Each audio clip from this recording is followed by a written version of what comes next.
Hello, Chateau. It's Thursday, and coming up today on building. No, fuck.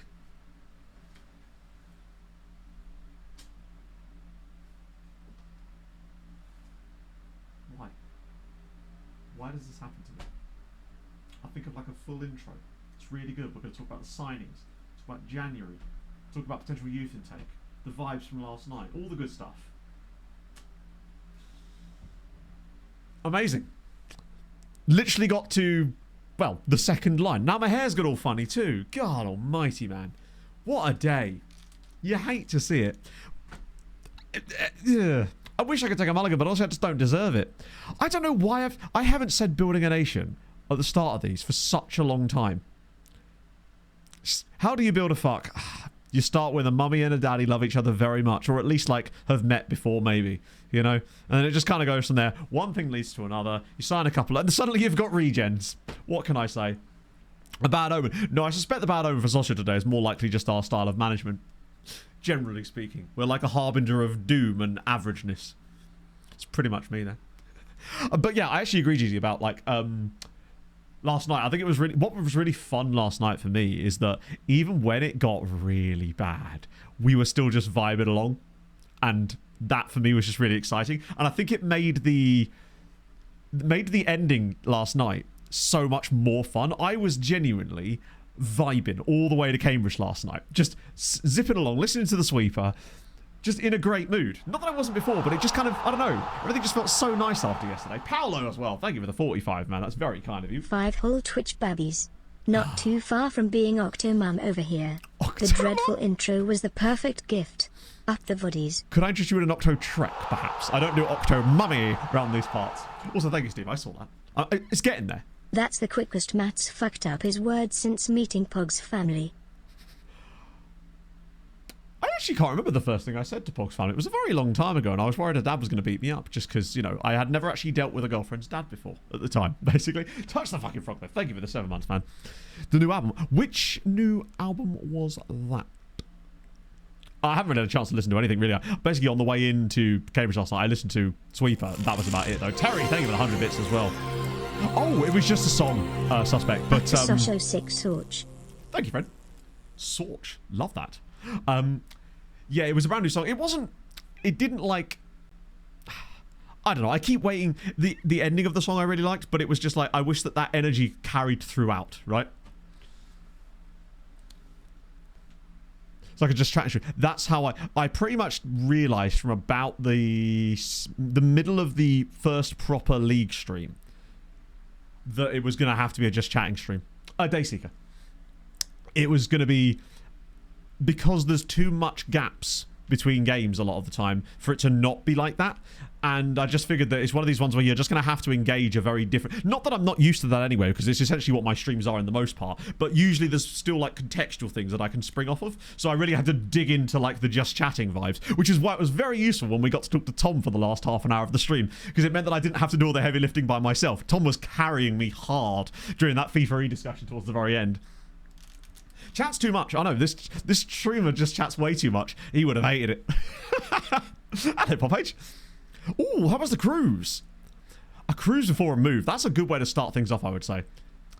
Charity's a good idea, actually. Plus, if you need to get anything back, you can just go back to charity again and grab something like from a different charity shop. Charity shops are amazing when you're moving house. They're so goddamn good. Cambridge shirt. Right, it's basically, this is Cambridge's 3rd shirt, I think, this year. Well, technically last year now. I do want to get all 3 of them because they're sick. I saw a guy at Tesco's yesterday wearing the away kit. The green and gold. It's phenomenal. I think it personally looks like a Wetherspoons plate. Basically. Yeah, I don't know why Z was not in the VC, particularly in our game for whatever reason. Maybe he was just doing other things with chat at that point. But, yeah, we only really got to talk to Tom yesterday, which was a bit of a shame. But it is what it is. I still had a great time, honestly.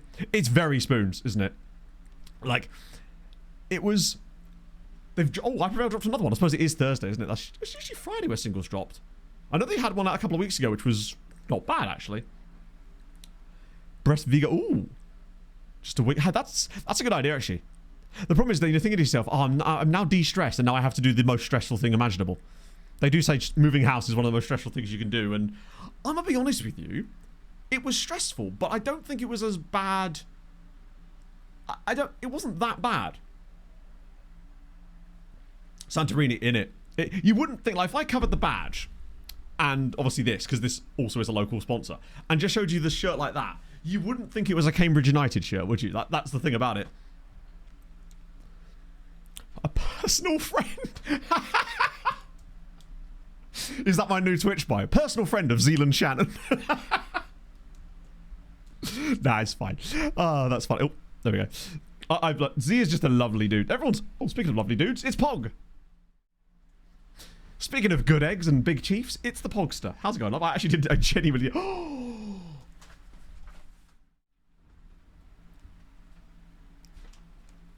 Pog's come to Mumfluence with me. What have you got there? My God, you didn't get focaccia bread. Or they're not there? No, they're there. Mm-hmm. I want a banana. You want a banana? Pog's got banana loaf. What can I say? How are you feeling, Pog? The last time Chat and I interacted with you, you were feeling a bit unwell. Or feeling a bit down in the dumps. Into dump. They won't be able to hear a word you're saying. They won't be able to hear a word you're saying, Chat, down there. We don't have Pog. I've just walked. Shall I translate? She said, Chat. Alright, Chat, how's it going? I think that was verbatim, maybe. Pog, have you got a straw? No. You don't have a straw. Excellent. This is when we're in Serie D. Oh, you'll see. You'll see why we're in Serie D. It's not caramel, by the way. It's not caramel. Even better. Sugar syrup. Sugar syrup, mate. Ironically. Boston. I actually used that word randomly yesterday for absolutely no reason. Yeah. What? No, you were in the car with me. I remember it.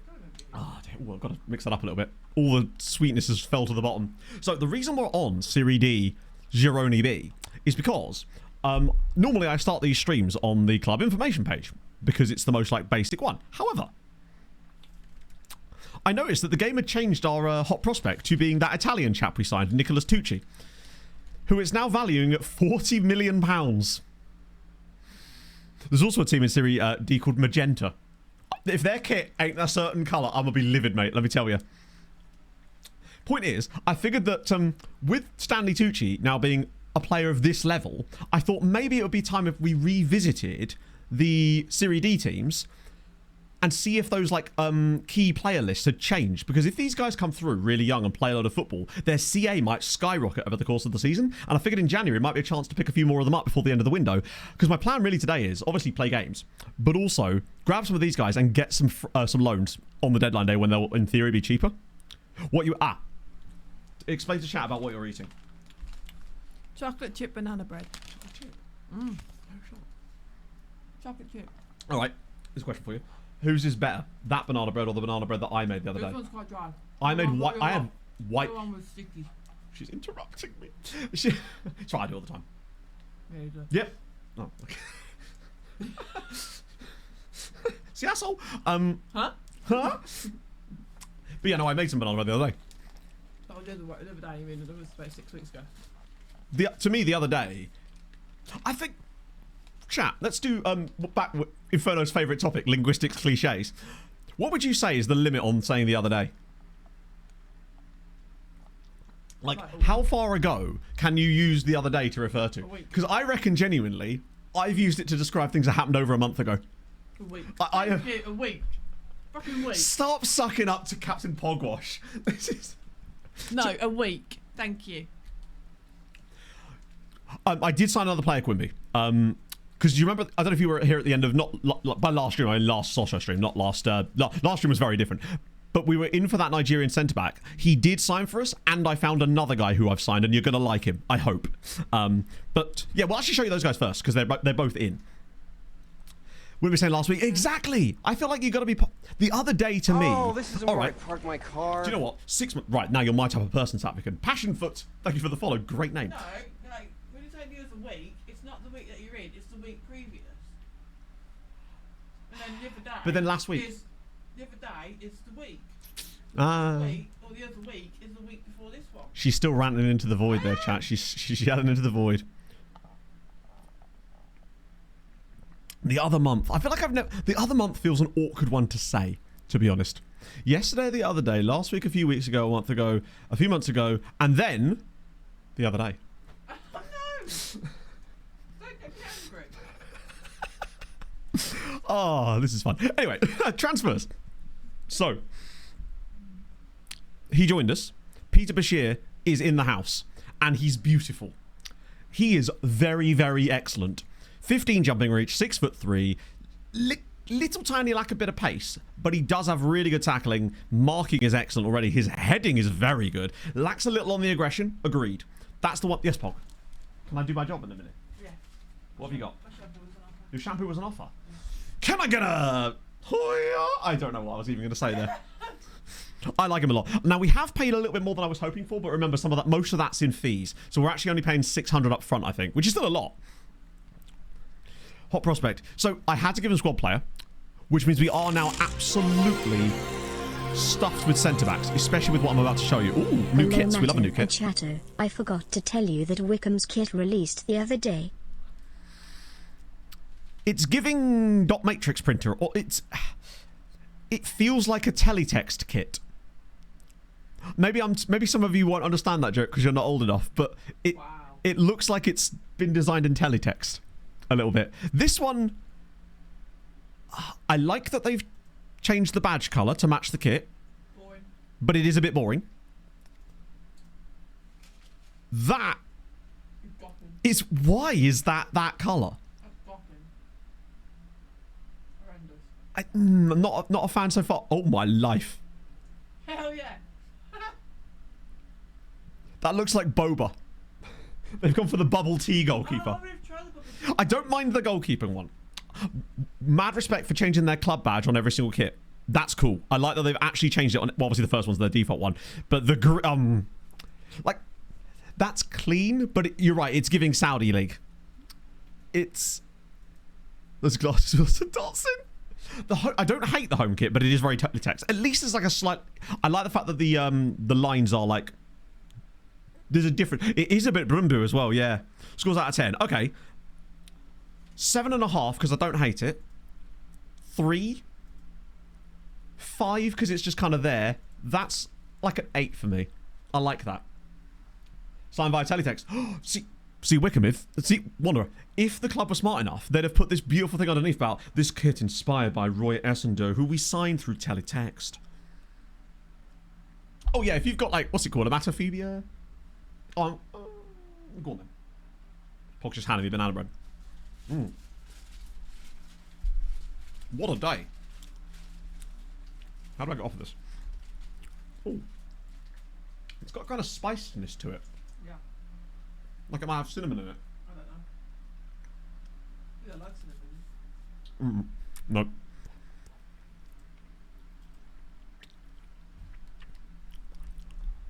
Not really a huge fan of cinnamon.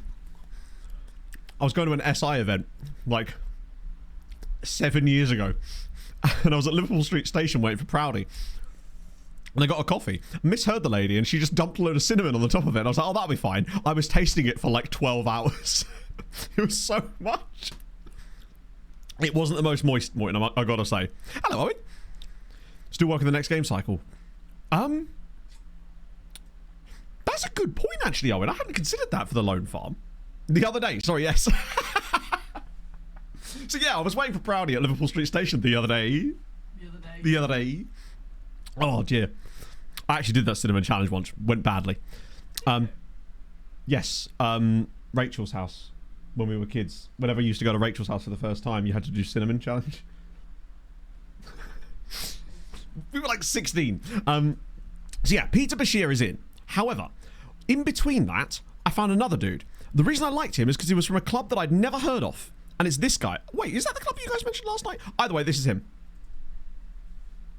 This is Felix Velázquez, who signed from Mineros Zacatecas. Look at the state of him.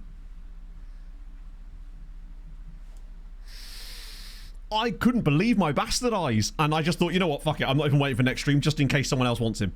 That was the club we were talking about last night, yeah. Much better. Let's do a comparison. Not a use spot. Yeah, but like if I'm going to use it on someone, I'd rather it be him. Bashir better. I think they're both excellent. They have their own thing. Basically, they're both centre-backs. Neither of them could really do the DM role, but they both have their things. Yeah, I deregistered Pog. Don't tell her.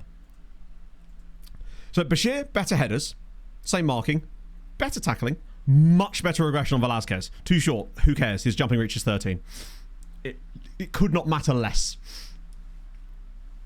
He could be 5'1", and if he's got 13 jumping reach, his height is irrelevant. He has nearly the same jumping reach as the other guy who's 6'3". So, it literally, like, if he had like 9 jumping reach to go with it, I could not get. Oh yeah, his value. Holy shit. Okay, that helps. Why is Bashir's value so low? He's really good, unless it's not like ticked over yet. But that is really weird because I signed them both basically on the same day. I just think that they have different skills, right? Bashir is better in the air, but Velasquez is not horrendous in the air. Bashir is not the quickest. Velasquez is much, much faster. He's also much more aggressive and much more brave. And very good anticipation too, which is a really useful skill. His positioning is actually the same as well. Teamwork's a little lower, but that's not as important. He's slightly better in the tackle. That can get there. Inverted wingback. I don't want to use him as an inverted wingback because he's got no dribbling ability. And that's not likely to be tried. He's far too good as a centre-back to be wasted in that role. My only wish for Velasquez is that he'd maybe had 15 or 14 work rate. Because then I would have gone, fuck it, he's a DM. But he simply doesn't have the work rate for the role. Exactly. I think you need a complementary pair. And I think these two, long term, could potentially be that. Even though we've got we have a lot of centre-backs now. But I think, honestly, for 600 grand and that value, what's that, 100 times the amount I paid for him? I can't really go. I didn't even see the value, to be fair. One's better in the air, one's better on the ground. But I don't think Velasquez is exactly... he's not, like, completely swamped in the air. Like, he could reach a ball, but his accuracy of header is going to be worse. Which means I might still stick him on aerial training, because his marking and positioning are so good already that I might give him a go on it, just to see. Right? Is an anchor. He may well be an anchor, but not in our system he won't, because we don't play an anchor.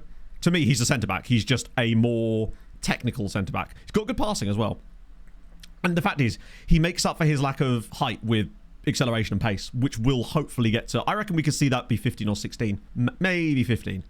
15, I think, across the board, I'd be pretty happy with. Also, did he have any injuries or anything like that? No injury proneness. He does have dark red competitive streak. So he is basically... oh, God, what's his name? You know exactly who I'm thinking of. I've forgotten the guy's name.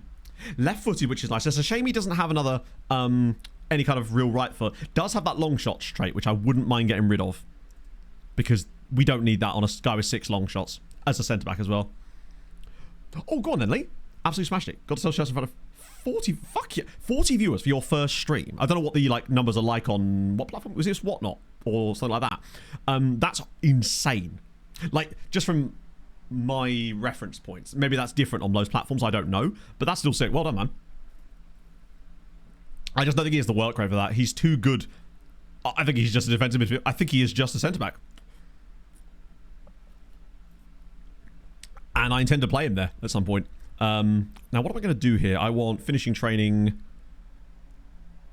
Long range. Blast the ball to the back of it. Rifle free kicks. Wait. Is it not on? Well, I'm sure maybe it is here, actually. Long range free kicks. Restrict the number of long shots he takes. There we go. Makes complete sense. Wow, we agree for once. Also, Anarith, I don't know if you were in chat this morning, but Anarith was saying last night that he reckons that the most useful attribute, the most useful PPM for a Shadow Striker is beats offside trap. And I wonder if trying to give that to Swiston might be sort of thing that could big him up a little bit. Where the hell is he? He is injured again, by the way. Oh yeah, sorry, my apologies. Yeah, that's the skin that we're using currently. He is going to be out for 2-4 weeks. Literally, it was yesterday in game as well.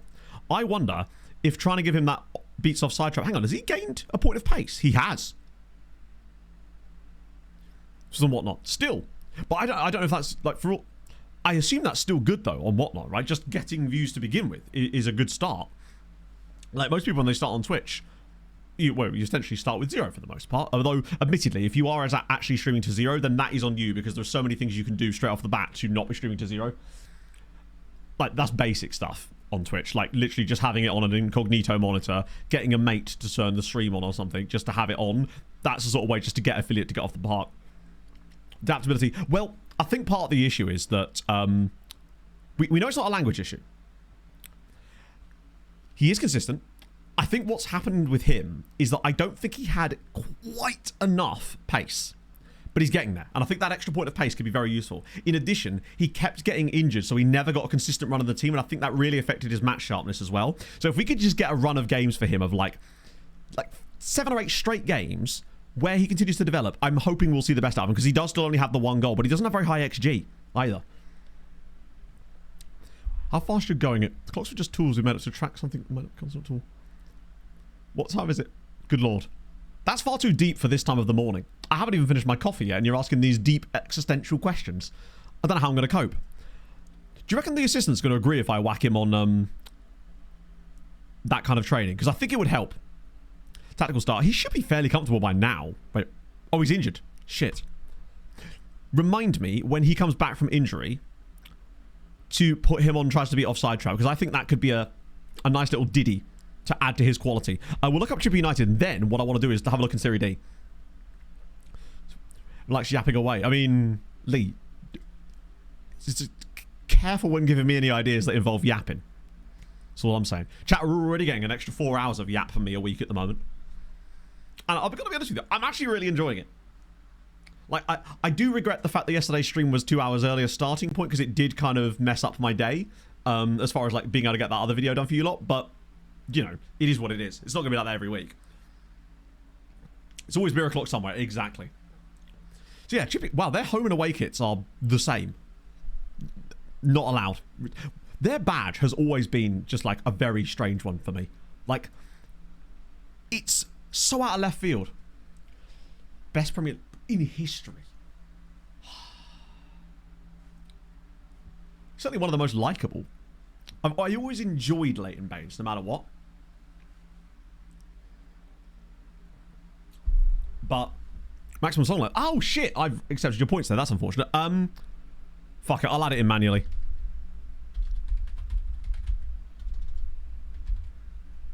Good morning, Wills. Yeah, I'll oh, it's because it's like 6 minutes 21. I'll add it in manually as by way of apologies. I like the fact that they play in the Buffalo City Stadium. And I had no idea that they were in East London. Kieran Tierney, exactly. Or Anthony Robinson. In fact, I would say Anthony Robinson. Greatest left back in the world, in the history of football, in fact. Some would go as far as to say, some being me, naturally. Right, back to Serie D. So, I'll probably go the long way, actually. So the reason this all came about is because of the Tucci value. So I thought, given that they've had a chance to develop a bit more now, is there more space for players on that list? Because obviously we added every Serie D teenager to that one massive shortlist. Bad habits, oh for sure. Reach 23. Bad habits in FM. My worst habit, I would say, which I think is partly the reason we put ourselves in this mess, is trying to youthen the squad up in a Journeyman save too quickly. It worked at Tenerife, but we also had some experience in the squad. This time around, I basically reduced the mental attributes of our team far too fast by trying to prioritize young players a little bit too much. And we might survive it, and if we do, then brilliant, because we won't have to look back, because next year the squad will just be so much better, because they'll be the same players, just a load better. But it could also be the downfall of us, potentially. So yeah, I don't think there was... Is there a team in this league called Bra? Imagine you take Bra to the top flight, qualify them for Europe. Who do you meet in that first round of the Champions League but Brest? What a matchup that would be. I didn't even mean to say Brie there. That works even better because it's cheese. Anyway, that's great. I was expecting it to be short for something else. There's also a team around here called Magenta, which is amazing. It's wild, isn't it? I don't think there was any more in this league at all, but I did see a couple when I looked in Serie B, and at that point I went, nope, right, we're going to stop this, because I wanted to do it actually on stream. So this guy is the one guy I clicked on, so I've already started scouting him earlier, but I think he's pretty fucking cool. Marino Zanotti, wanted by Pescara and San Donato Tavanelle, but I'm seeing green on his attributes. He feels like a fun potential cheap pickup. The 0-0 draw with Brest. Pace looks kind of good. Like, for 16, I feel like, unless he wants stupid amounts of money... Wow, he kind of does, actually. But he's so cheap. Like, he's the kind of guy that I'm willing to try a punt on. Because he'll be so cheap for us. Hopefully, he'll be close to free. 18k, that's alright. There's a couple more in this one as well, though. We've got this guy here, who I do believe we looked at before. Is this the same team? He's wanted by Modena and Monza. That's 2 Serie A clubs. Now, this is what I mean. This is what we wanted last time around. Whoa, what have I done here? Oh, yeah, hang on. Nope. I'll try it again. He's wanted by Serie A caps. We gotta get him. Hello, Hov! When do we get paid? I'm afraid. This is the part. You guys are getting paid? That's the neat part. You don't. You get paid in my eternal vibes and pasta donations once every 2 years. Starting in 2 years. I've actually deferred the payment on them. Hope those terms are acceptable. £975. Okay, so he seems worse and cheaper. But yet they still want 18k for him. Is this just like a set fee for a lower league Italian player? Exactly. You get paid in exposure. What more do you want? I will expose myself to you.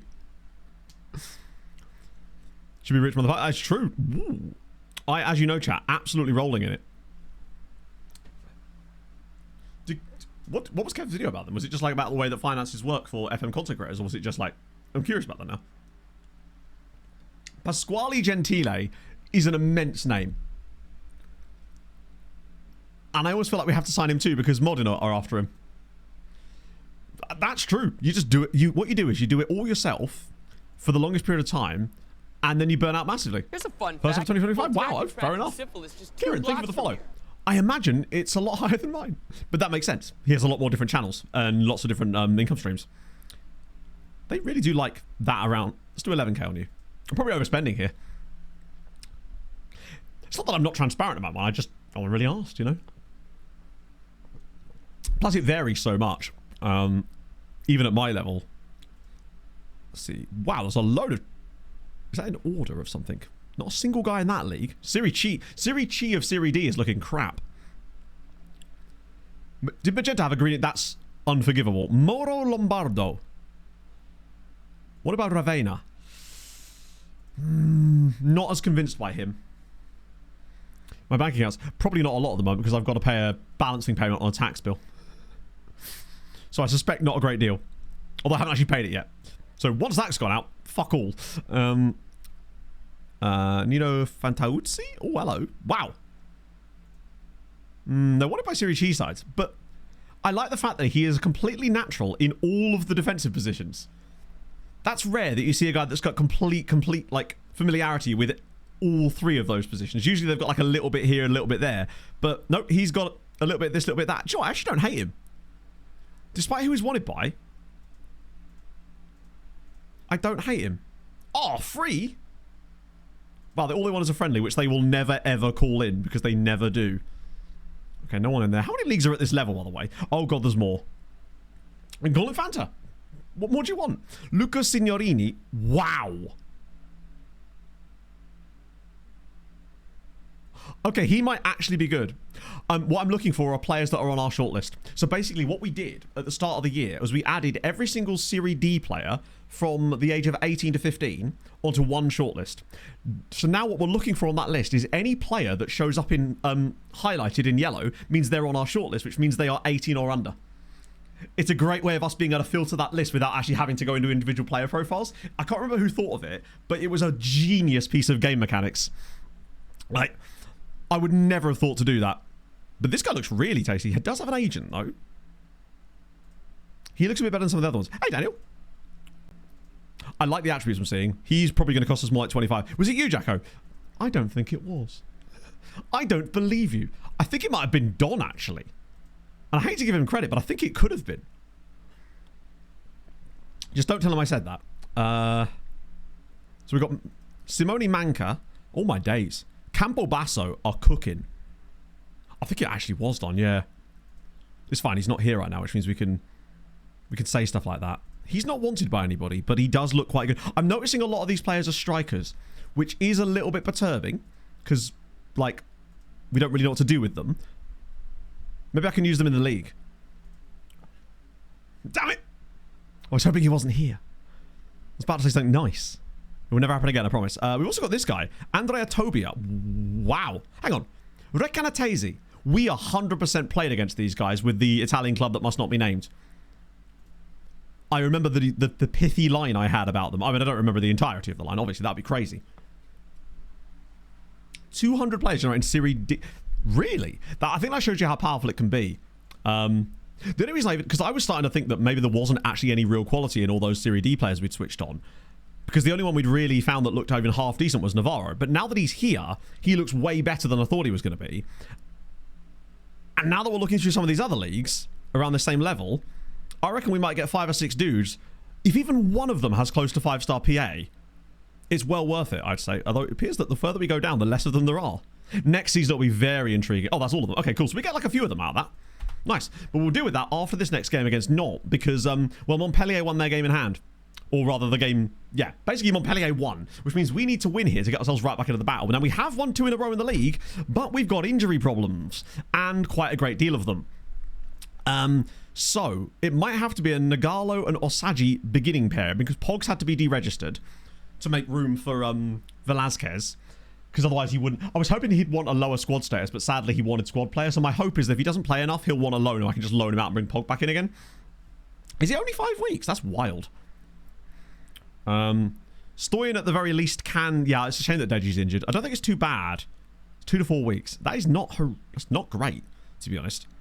Could be a lot worse. The game's reset the thing again. Let me just put it back to... Which one is it? It's copy of SAS Tactics. That's the one. The redemption arc for Stoyan. He has improved. I mean, he hasn't improved that much, but he has improved a bit.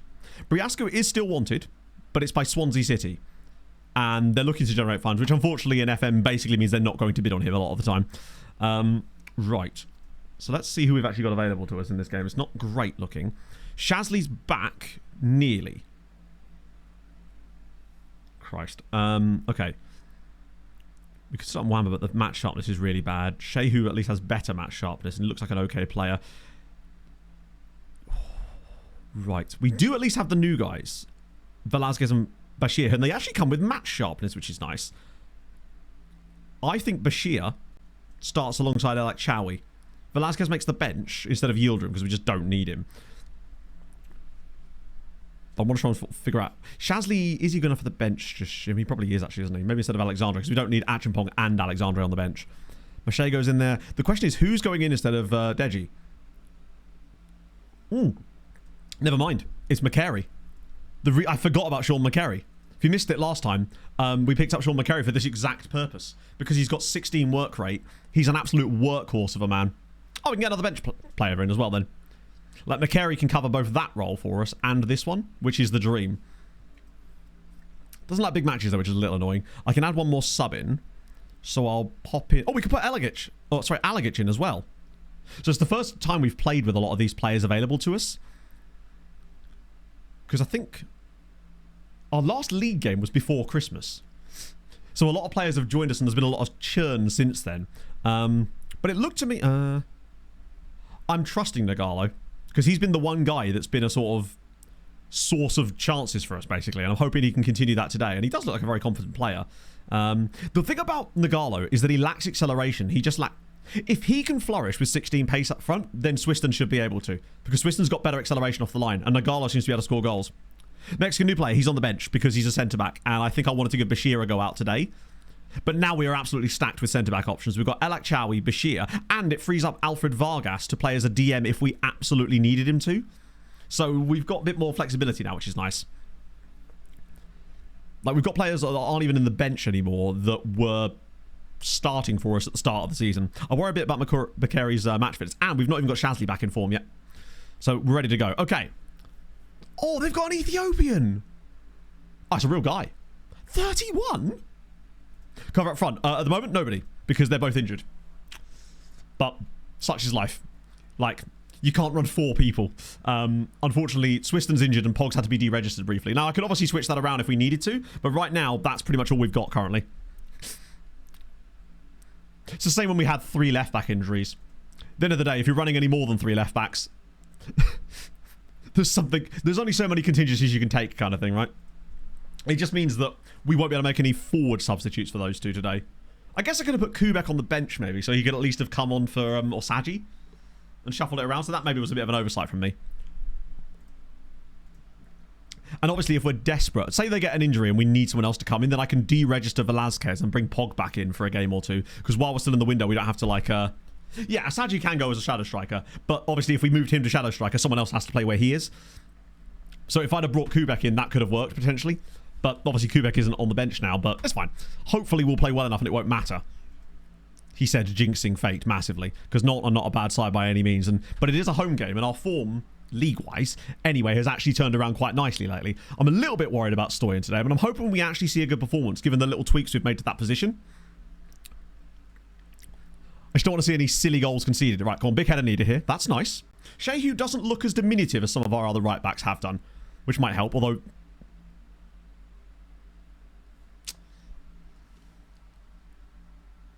We could have deregistered him, but he's back now anyway. He's made the bench. That's an annoying goal. It looked like our player literally just gave that to them. It looked like he headed it directly into the path of his own penalty area instead of outside of it. That was Stoyan. That was Stoyan. He's just headed it into his own penalty area. What a knockdown.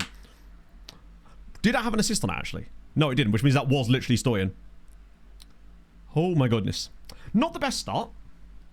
Does he get mistakenly into goal for that? I think he does, because he's just dropped to a 6.4, so that was 100% on him. Amazing. Is that role in this team just cursed? Because it sure feels like it. I was kind of hoping that now that he'd learned the role properly and he could speak the language, that this would be a breakout moment for him this season, but sadly not. And now we're going to have to watch them take this guy off the pitch, because when it glitches out in a highlight, there's very little you can do. On the plus side, the board are at bright green happiness with us as far as the promise is concerned. So we've bought ourselves a little bit of goodwill having got those 2 wins. And I don't think the cup disappointment made any difference. But if we were to start losing games a bit like this again, that would start to drag it back the other direction again, I suspect. Because this is an opportunity for us to really put some ground between us and Strasbourg. Kind of get them out of the way entirely. He's very close to the goalkeeper there. That is wild. The hope is if we can just get one more win maybe, get ourselves back into the battle, and then it's all of a sudden it's even with everybody else. Oh, slide him in. So much space for Bright Osaji. Can he go out wide? He's going to shoot here. It's those type of chances that are so irritating to watch, because it's like, just be a bit more sensible with it. You don't need to shoot from those angles. But they always seem to. Just like cut back inside, wait for your teammate. Do something there, you know? Alfie Bonehill May, thank you for the follow.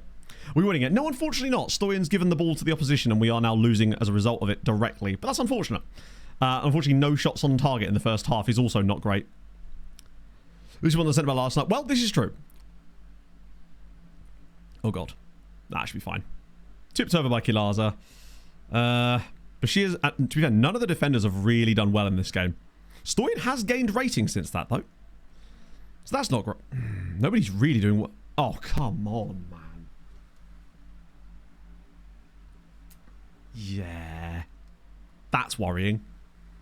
Just bad defending again. Particularly as we've got better in the air since last time around. He just got a free run at goal there. It's that bloody set piece wizard. Maybe we're just shit at defending. Yeah, that's annoying. That is really, really not good. Set piece. It was indeed a set piece, yes. Right. I blame Jack.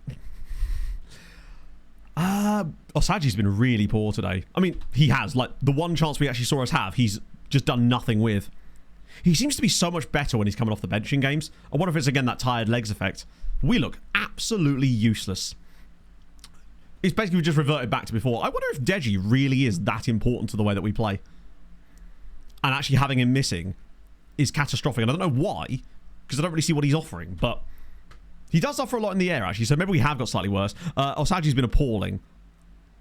Jesus, can I bring Jordan on out? What? I mean, what? It can't get any worse than a 6.1, really, can it? Shazley off the bench. We'll get Alagic in as well, because why the fuck not? Particularly as we're basically cooked anyway. I might even get Achimpong on, because why the hell not? Anything we get from here is a complete miracle. We haven't had a shot on target. It worries me, though, because the last league game we had, we were a little bit fortunate in as well, and this reminds me a lot of the Cup. It's like we've actually regressed after looking so good for a couple of games. Like, home games are going to be mega, mega important for us. All right, come on, a set-piece goal of our own, perhaps. Just help Nagalo's rating a little bit if he can drop this on the head of someone like Bashir, perhaps, even. Well, he did, but it is over the bar. And it's those little fine margins. That's where we really cost ourselves. Like, our opponents get those on target. We don't. How about a Strasbourg? Very bad. But we also did lose to Strasbourg. I think we lost them 4-1, if you recall, too. They're going to second phase of set piece us, aren't they? Oh, nearly. I like Chowie still had a good game. McCary's been appalling. Well, not appalling. He's basically played like every other DM except for Deji. Deji's the only DM this season that's really looked half decent for us, basically. Right, come on, drop it around the side. It's Alagich! And we've hit the post. It is literally last night all over again. We've hit the post with that chance in the dying seconds of the game. No shots on target in a 90-minute stretch is embarrassing, and they should all be ashamed of themselves, frankly. Disappointment. Right. Lads, could you, like, be less shit? Just an idea. Yeah, that is actually concerning now, because... Oh. Change of player. Well... To be fair, a lot of the time, it comes from the balances within that. You're right, Shehu will probably complain about it. Like, unless your tactic is entirely symmetrical, there are going to be imbalances down one side or the other. So you'll often have, say... Like, for example, our right-hand side is generally more... or certainly the right wing-back, anyway, is going to be more of a... like, creative force than our left wing-back. But it would just be nice if our left wing-back wasn't, like, actively hurting us. I wonder if there's a case for us actually finally de-inverting him and trying to let him just be a supporting wing-back or something, and seeing if that kind of opens him up a little bit. Job for the job. Well, we did win the 2 league games before that, which helps. But it's not looking good. And I wonder if we just try Stoyan out there on a more default role, because he can do the job. Just as a standard wingback on, like, defense or something. So he can run down the side, leave more space for our midfielders, perhaps. Hello, Pogs. And maybe be in a better position for the defensive stuff, because he's maybe getting dragged out of position by it too. And it might work occasionally, but I also wonder if it's maybe hindering us more than it helps, basically. And at this point, I think something needs to change, and I think that's the one thing. You okay? Mm-hmm. What's up? I'm going to sort the garden and get rid of some of the weeds and stuff. The weeds in the driveway? No. I need to get weed killer for that in the driveway. Yeah, I mean, the weed killer might just be me getting angry and yanking them all out, you know? Yeah. Complete wing back attack. I think that would be worse than what we're currently doing, because the problem isn't so much that... I don't think that a drastic change like that will make the difference. I think that we need, like, minor changes like that, but I can, like, a complete wing back on attack will just fly down the wing and do all sorts of stuff. Find loan promise on, because I keep forgetting to take it out. I'm so used to doing loan farms that it's just the thing that I always accept for the most part. Shit. That guy's just dumped me there. Oh well. To be fair, I could just do accept loan back and that will fulfill the promise. It's one way out of it. Although, will that even work? Losing Ridgen. Who's Ridgen? Is this like a youth player that I'm not familiar with? Or is this maybe an autocorrect? Let's try that. I think next game I want to just try wing-back defense and just see if that improves his overall play. I just don't want him to get in the way of the left winger.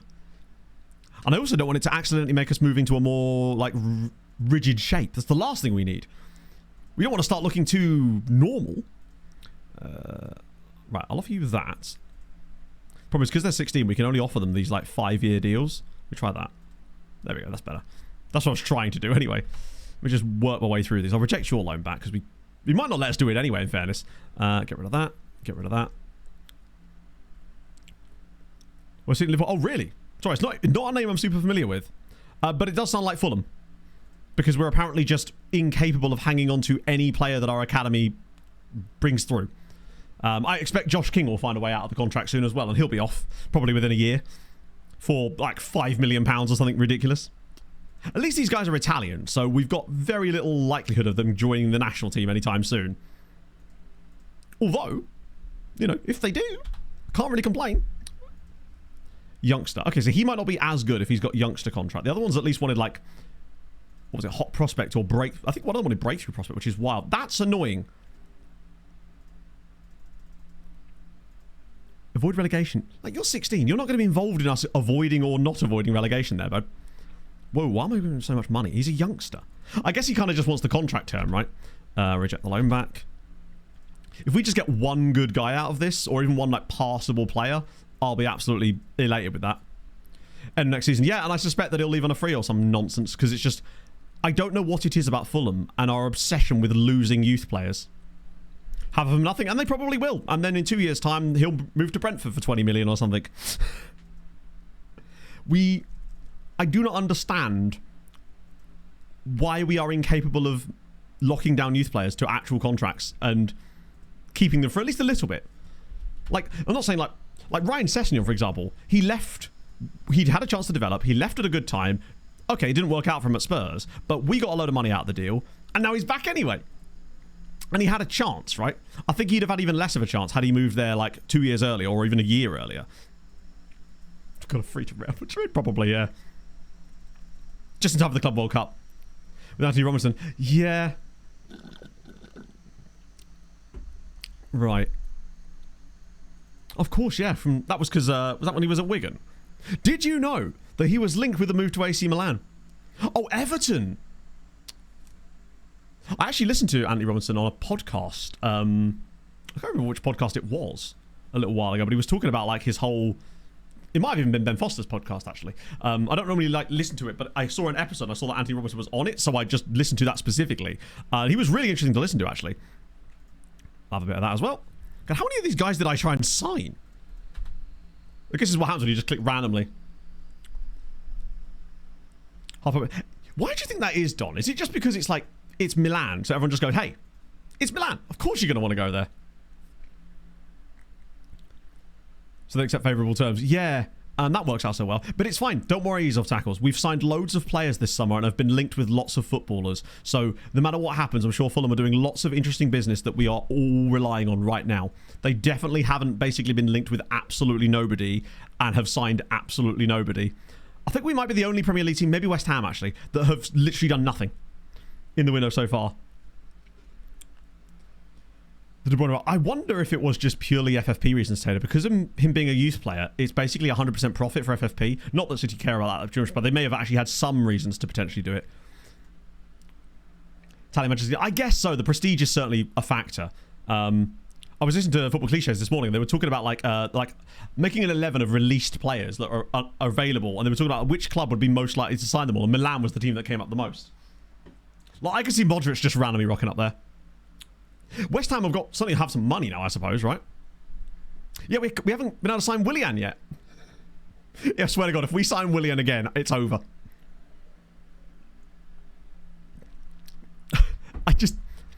He's what, 47 now? Or do you think? Is he actually? I was just kidding. I didn't actually realise that was a proper thing. Did we? Oh no, Strasbourg still haven't played yet. Oh no, they have. They were playing the same time as us, weren't they? Right, so we haven't actually lost any ground, I don't think, which is good. To Burnley? Ooh. You know what? It's a freebie. Well, it's nearly a freebie. I actually didn't know that. I'm trying to think who else was in that 11. There was like, Willian actually was one of the players they mentioned, in fairness. Right, what I should do actually is make this change to the tactic now. Shooting us off probably isn't the thing that's doing it. Let's try it. Let's go. Wing back, defend. Boom. And then we'll keep it blank with the exception of... Oh, I can't put it on dribble more. I might put it on wing back support then. Leave the rest defaulted and just see... Wow, they're so close to each other. They'll either massively get in each other's way or we're a genius. Collectively, we're a genius. We will see. Signing Cranch at every club. Yeah, it's like me signing Steinmetz at every club, isn't it? Picking up young players in the A-League. But still think, Rob, that could actually work. And if you get the right mix of players and actually get them working like that, it will be probably the sort of thing that could propel Pompey up the league if they can't compete financially. So now, I feel like this is one of these things where we tweak every game. Like, we see what we see. If we see anything about him that we're like, oh, I could do with that when he's got the ball, then we can, like, change his instructions on the fly a little bit. Yes, please. I mean, I don't know if that will actually work. Oh, no, it might do. It's Italy. Wearing a Chelsea shirt the other day. Of course he was. He's a maverick. Well, this is one of the things that, like, the advantage that a club like Fulham has is that often we can get players to join us because of it's a London-based club and it's a nice area and all that jazz. It does work. It is an advantage. I mean, not always, but it can be a factor. What are the freebies then, Stewie? I'm curious now. Rory's the new Redknapp. Pretty much, yeah. I mean, I'd love my boy back, but I think it's unlikely. Danny, he's still only 32. I think it's just because he's moved around so much. That man's, like, combined... I think they're just padding their team. Like, the amount of fees that he's had. Been sacked yet? No, but we did lose our first game in very embarrassing ways. Oh, my life. How many cookies have they got? Tomiyasu. I'd love us to be in for Walker Peters. Or Tomiyasu. I actually do quite like Tomiyasu. Tomiyasu. There's a lot of flu going around here. Let's be careful with that. Malang Sarr. Wow, that's a... fashion. I'm all about that fashion. Wow. Still, at least a couple of you found a job. I think it was only one of you, in fact, that found a job, but that's fine. There's something there. 2 ACLs and 3 years. Yeah, I know, but what if he doesn't have any more? What if that was all the ACLs he's going to have? Thing is, this feels like the kind of name that... closest we're going to get is Jimmy Waswa. Especially for a team called Ginger. Wait, is that in Uganda? Ugandan That's the kind of attitude I want to see. I want other leagues to start referring to their top flight as Big League. If this even is the top flight. Ugandan Big League. Love to see it.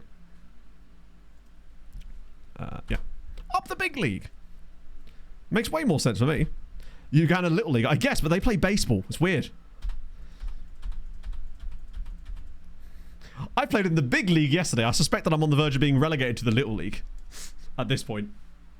Actually, no, why am I even saying that? Things are on the up in the league now. I was having a blast. Especially towards the end. I can't believe that we won 3 in a row and didn't concede a goal. We doubled our win tally. More than doubled it in the space of like an hour. Crazy. National League is the Little League. What's League 1? That'll be the okayest league, or the I guess you could call it the medium league. Yes, things... To be fair, things went pretty well in general. Like, we gained 11 points from 8 games last night. Bear in mind, we had 10 points from our first 15 games the previous one. So we're definitely on the right track. And I think if we carry on picking up points at this kind of rate, we'll be absolutely fine now. But we honestly should have had more points last night. I think we probably left about another 4 or 5 points on the table in some of the games we had. That being said, we were unlucky. Sorry, we were lucky to beat Tom. Oh. Also, Ducey's just signed for Eintracht Frankfurt. Oh shit, yes, if you missed this, chat, at the end of last stream I said if we finish bottom I'll buy a Brentford shirt and do a full stream in a Brentford shirt. That's how serious I was. So we got Franco Manca here for 15k. He's a striker, but do you know what? Reserved, fairly professional, solid attributes. What the value? Simone, my friend. Delicious. That's perfect. So that's 2. That's usually a good sign. If he's got the value, I'm happy with that. He's a shadow. He's a striker, of course, which is a bit of a pain. So we'll just start working him on this for the time being. I think he's unlikely to play for us ever, but we want to make sure that he can, right? He's what Efren would like to call... He can't even be really calling him a target forward. Doesn't have the work rate to be a pressing forward. He's a guy that you sell for profit. Exactly, yeah. He's never going to play for us, but at the very least... how much did they pay for him? 13 million. That's actually kind of sad. This poor man.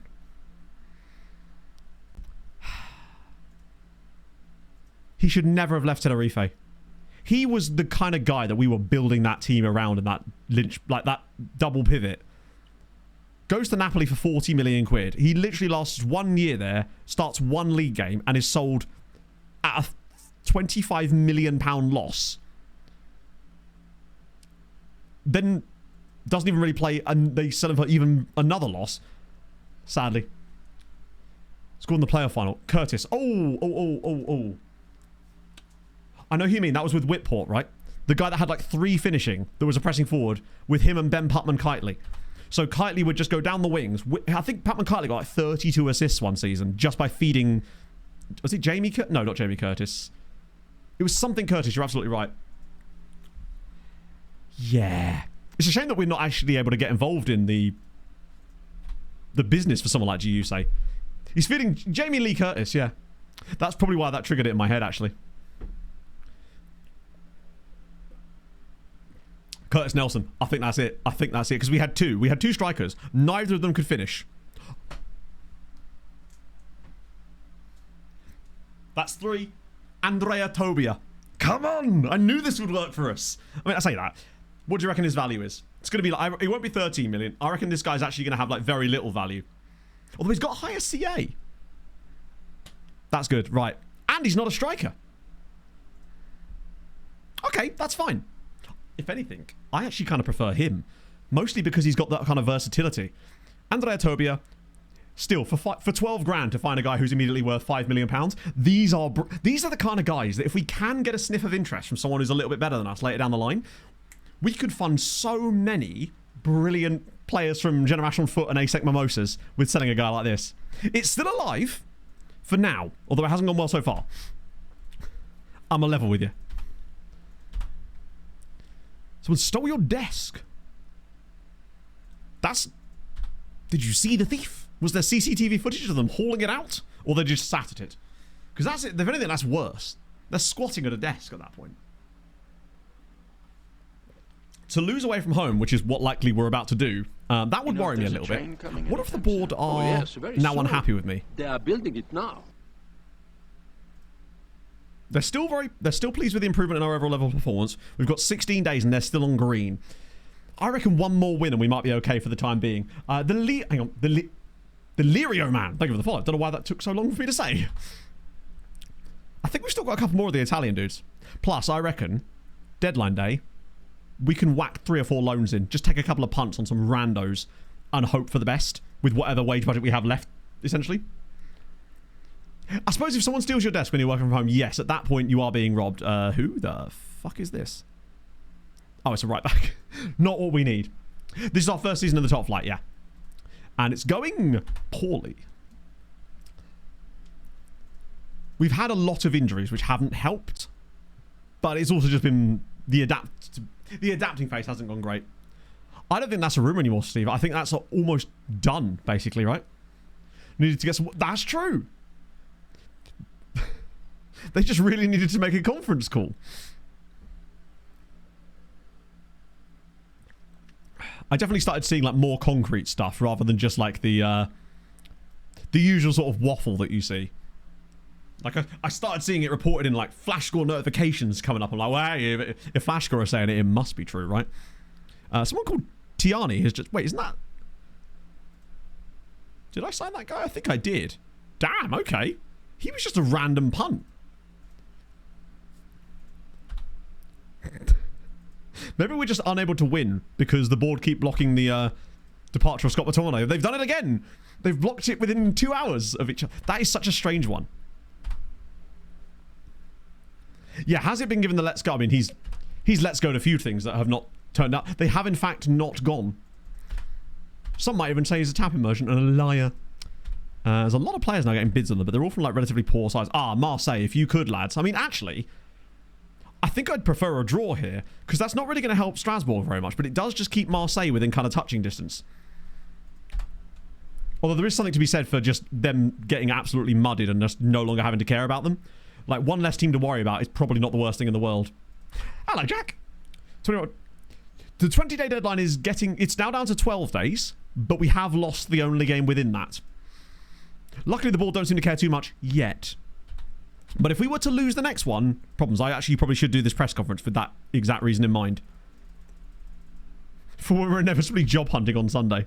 We might get a youth intake today. I'm not entirely sure. I should have thought about that, really, given that there's not that many games in between now and then. Because we'll probably get it after the Strasbourg game, as it happens. Yeah, Nantes have kind of moved their way up the league a bit, in fairness. Or it certainly seems like that. I swear they were down with us at one point, right? Oh, yeah, they are on the up right now, actually. Yeah, the youth intake might not matter. And when I say, are we going to get to the youth intake, I don't even mean, like, is there time in the stream? I mean, will we still be employed at this football club? I think the thing that would make me the most sad if we were to lose our job here would be... I still believe I can get Twist... Swiston actually playing to a reasonably high level, given a chance. But I'm worried that we may not get that chance. And I'm a bit worried that if he does pop off with the new manager, then he'll get all the credit for it because he'll probably be playing him as a striker. We haven't been sacked in that morning.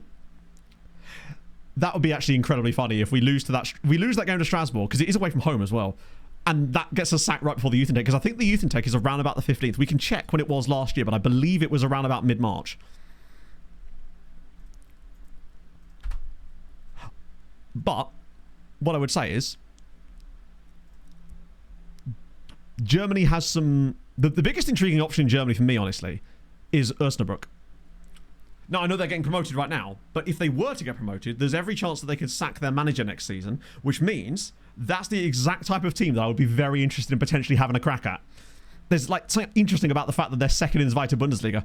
Ah, yes, good question. So we discussed this last stream, actually. Yes, Bookback are also up here. They're a 4th tier side in real life. I think might even be lower. But unfortunately, they're going to be almost certainly relegated this year. Bit of purple kits.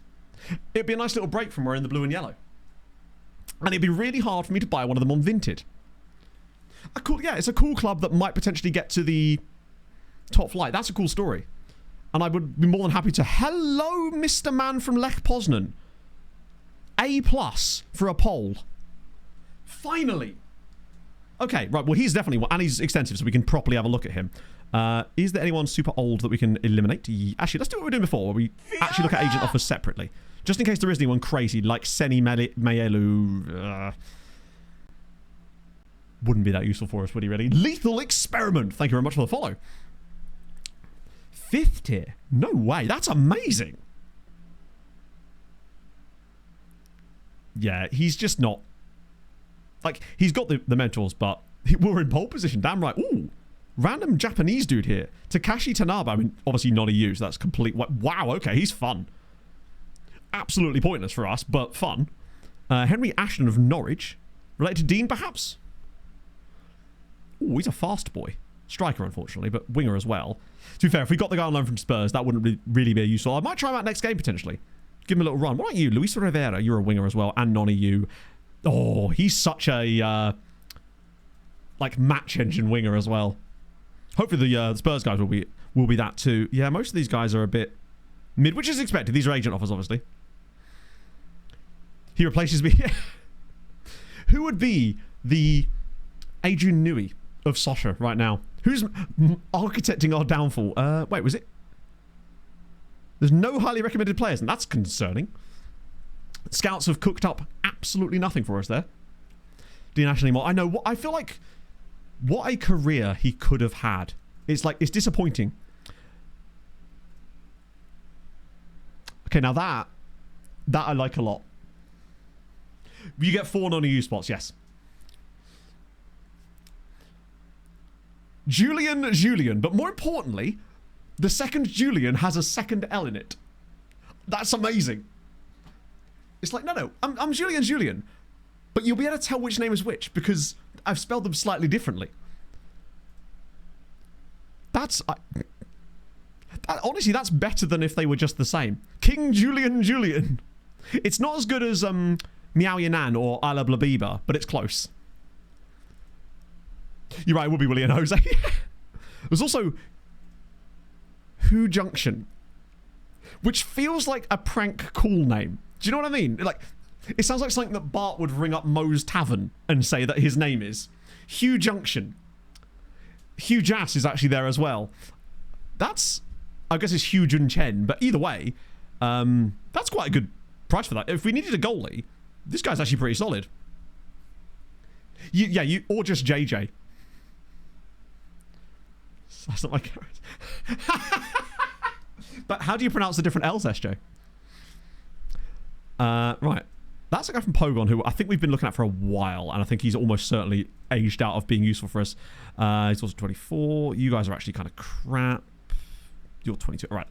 Let me just get rid of... Oh, there's still lower league players in here. That's kind of fun, actually. Any fun ones? Jamie Roche. Mikel Whiteley. Wow. That's a fun name for a random Chilean dude.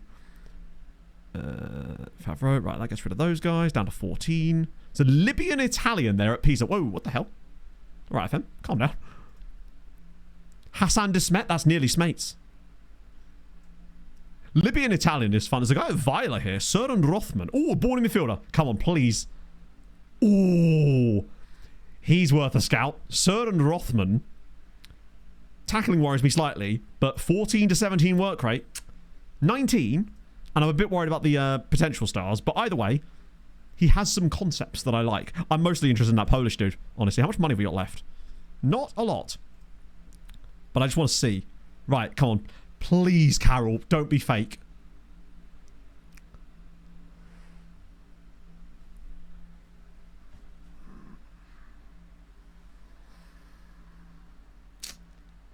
He's just not that great, is he?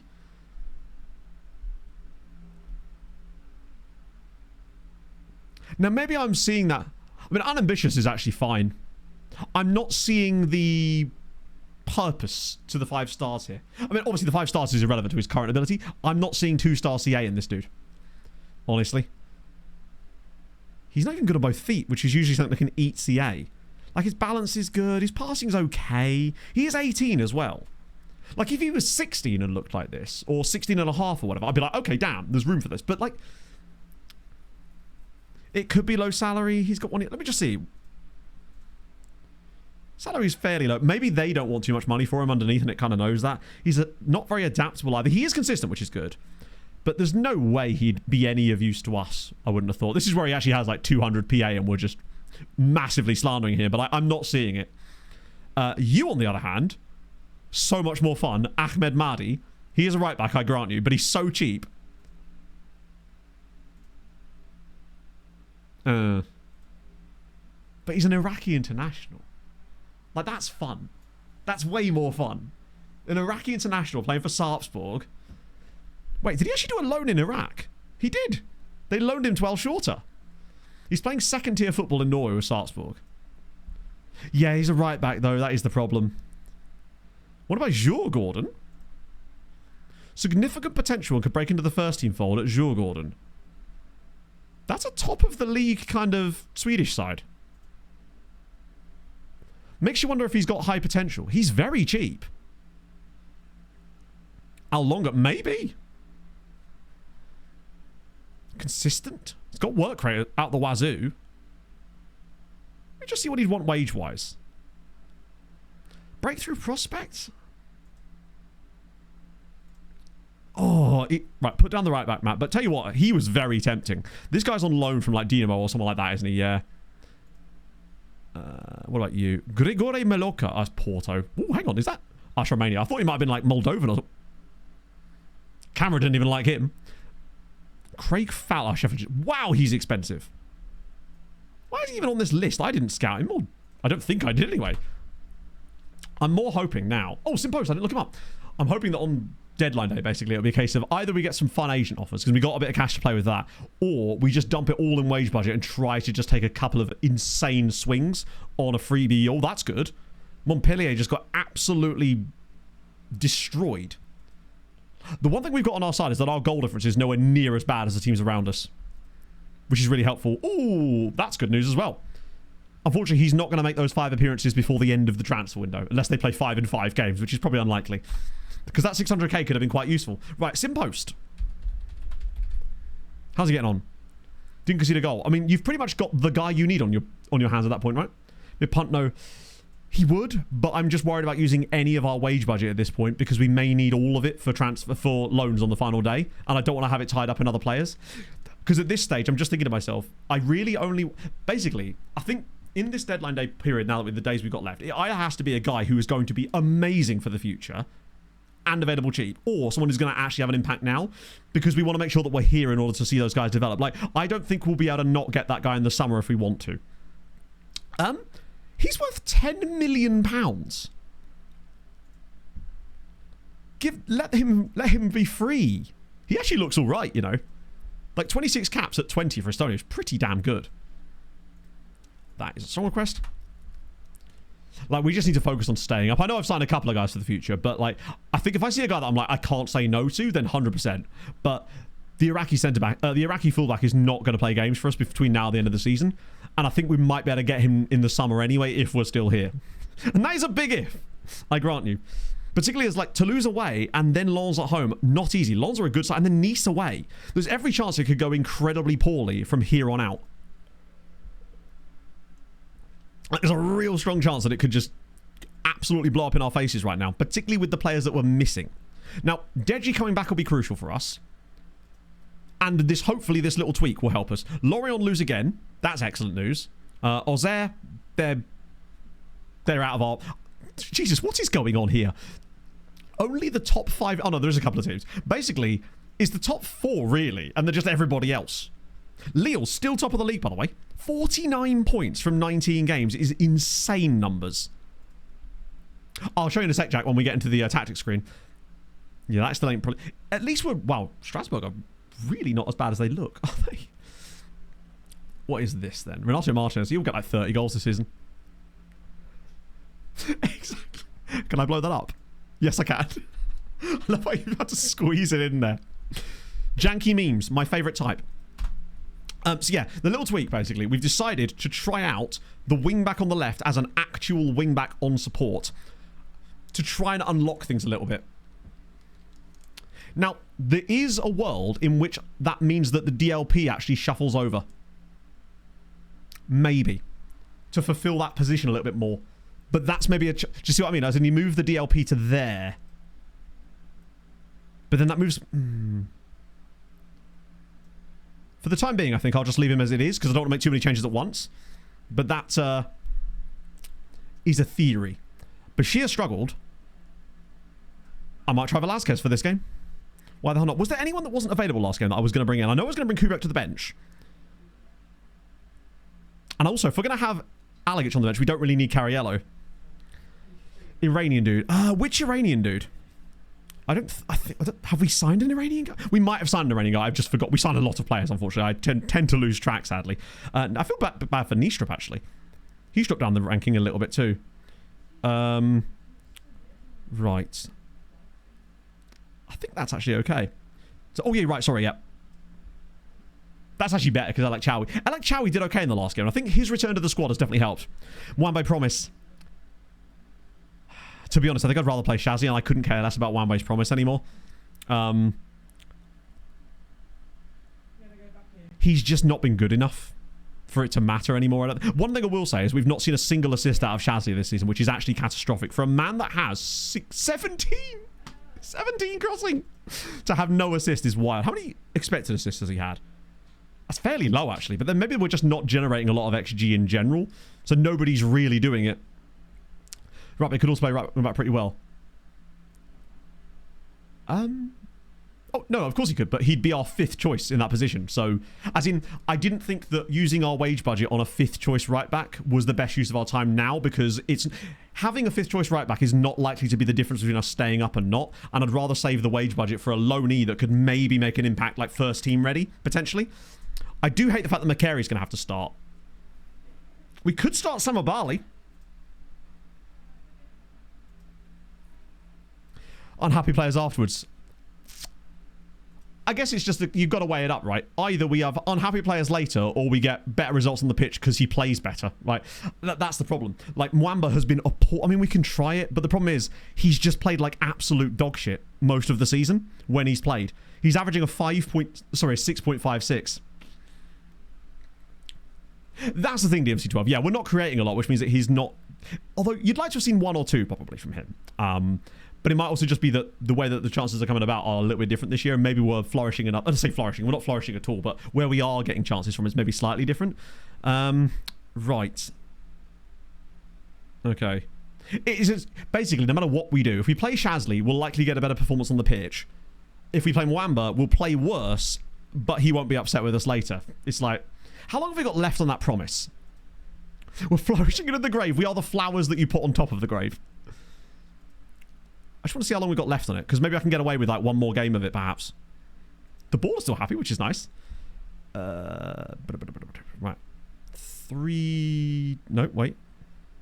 43 days left. I reckon I can get one more game on Shaz Monster. Or, actually, here's an idea.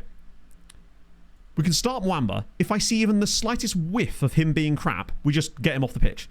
Because at least by him starting the game, it will consider that playing time. And we'll put you instead of Shehu. Plumber's still playing now. Yeah, I think, to be fair, Shazly's been a bit fucky. Shazly's quite inconsistent because he's quite young. When he plays well, he plays really well. I'll give Wamba a chance, but the problem is his match sharpness is going to hurt him too. But I think, unfortunately, I also want to see if we look any better with our tactical tweak today. Because I think my next step on that would be potentially switching around the some of the instructions on the wing back.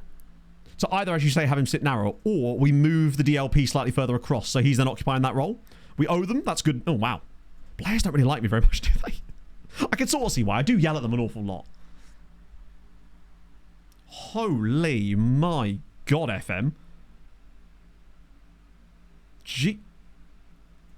One sec, chat. What in the world was that? FM just went, every single part of your browser is going to be used right now. What the fuck? That was wild. Right. 3 wingbacks. I'm worried that they will sort of get in each other's way a little bit. But then maybe we can do something... I mean, it could also cause overloads, potentially. Ready to lose. I'm, yeah, worried about that. My hope is that it would just get some more out of Stoyan. Maybe we get a bit more... We get him to flourish a little bit, potentially. Right. Oh, good old lordy. Come on, FM. Come on. Jesus. Last thing we need is to go behind really early. Come on, back post header.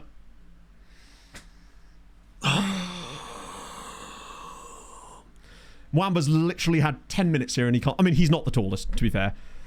Already losing. Jesus Christ. Yeah, they've got Patrick and Mbappe up front. Immense timing. Just gets absolutely swept aside at the back post. Can't beat the header. Why is every winger so tall? It feels like these games... I mean, we've done nothing in this game creatively either. Yeah, it's early days, but if I start seeing hemorrhaging ratings all down that left-hand side, then it's a very familiar story. And right now, the possession is really, really poor. I'm just trying to keep an eye on our left side. Osaji is once again showing absolutely no desire to be a useful player for us, actually in games. Right. Oh, FM, come on, bro. Give me my GPU back. One day I'm going to figure out why it does that. And why it's only certain games that it does that in. Right, come on, Stoyan. He's cutting inside weirdly here. Look at him go. And lose the ball, but he's still... That's a great pass. Nagalo's through on goal. Can he get the leveler for us? Yes, he fucking can. Abdoulaye Nagalo, 1-1. That's a big, big goal. Lovely ball in behind by Bauer yet again. It feels like we don't even see highlights most of the time anymore, but Nagalo has taken his chance. Bauer has been the creator there. But what I would say is a lot of that came from Stoyan, making that run in field. Dragged the defender in there with him, and it's just a lovely pass. That little extra touch just to take it to the left there. Really, really nice. Really... I mean, I wouldn't say deserved equaliser. We haven't really created anything. But hey, the goal itself deserves something. Stoyan will get absolutely nothing for that, sadly. But he's on a 6.7. I'm just hoping it doesn't affect Briasco too much. Ooh, Stoyan is starting to chef a little bit. Part of me is actually wondering if there's a way that you could maybe even move the left winger role inside slightly. And use him almost like a... Ooh, hello. Utilise him a little bit like I met Zala on the left there. Oh, I was kind of hoping we could nick a foot in there, Christ. Oh, Bauer, come on. Come on, Heribert, make it 2. Yes! That is... How is that not an own goal? It's 2-1. We lead and it's Heribert Bauer again. That was never going in. That was going about fucking 7 feet wide of the net. It's why I never understand how this game counts own goals. Like, look at the trajectory of this ball when it leaves his foot. There's no way that's going in. Either way, unless the bend on it was something insane. We're 2-1 up at half time. Love to fucking see it. Very, very fortunate, but it's a big moment for us. Let's see if I can sort this out.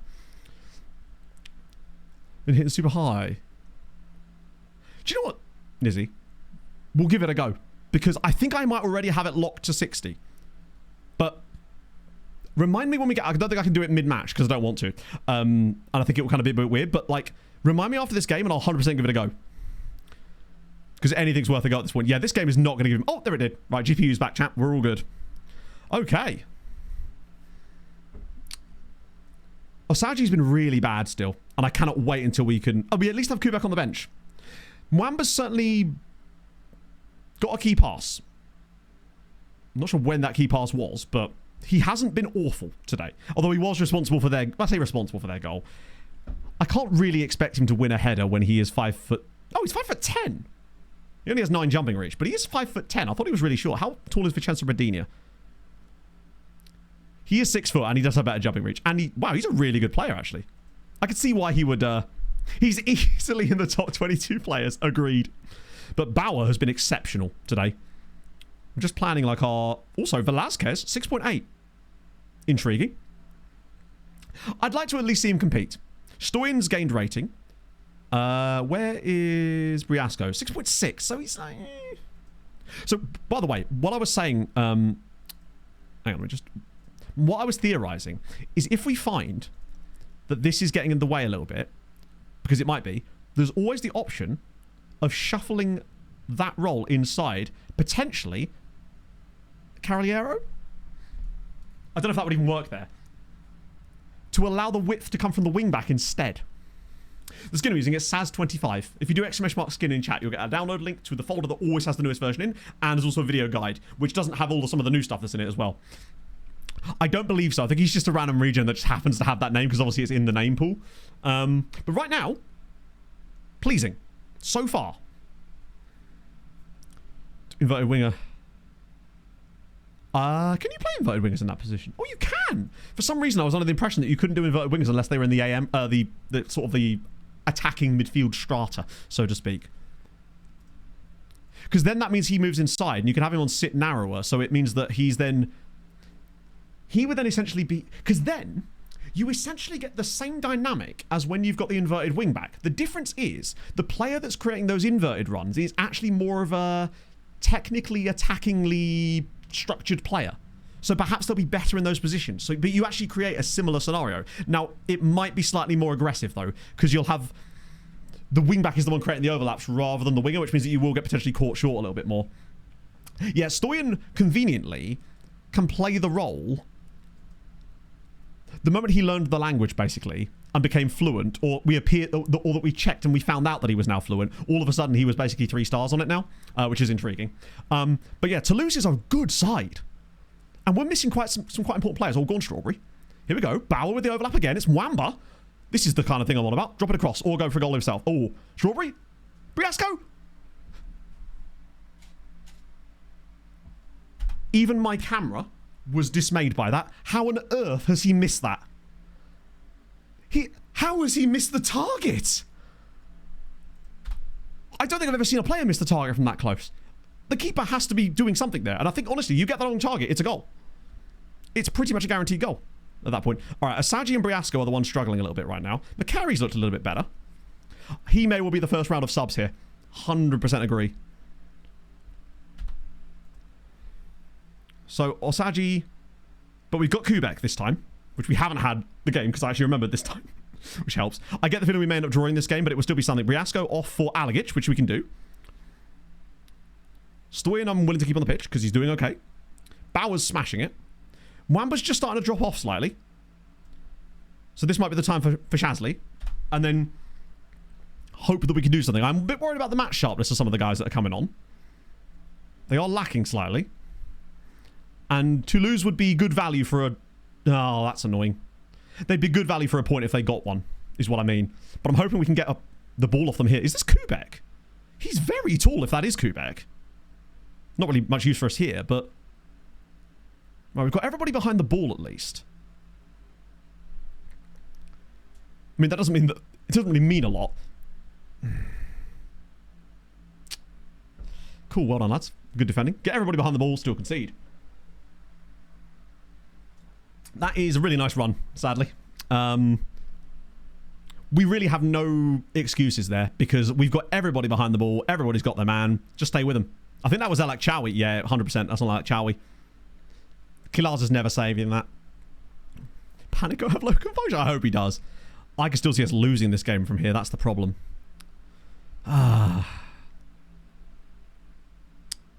Toulouse is a good team. Oh, McCarry's given everything, but I do not want to bring on Sebastian Jourdain.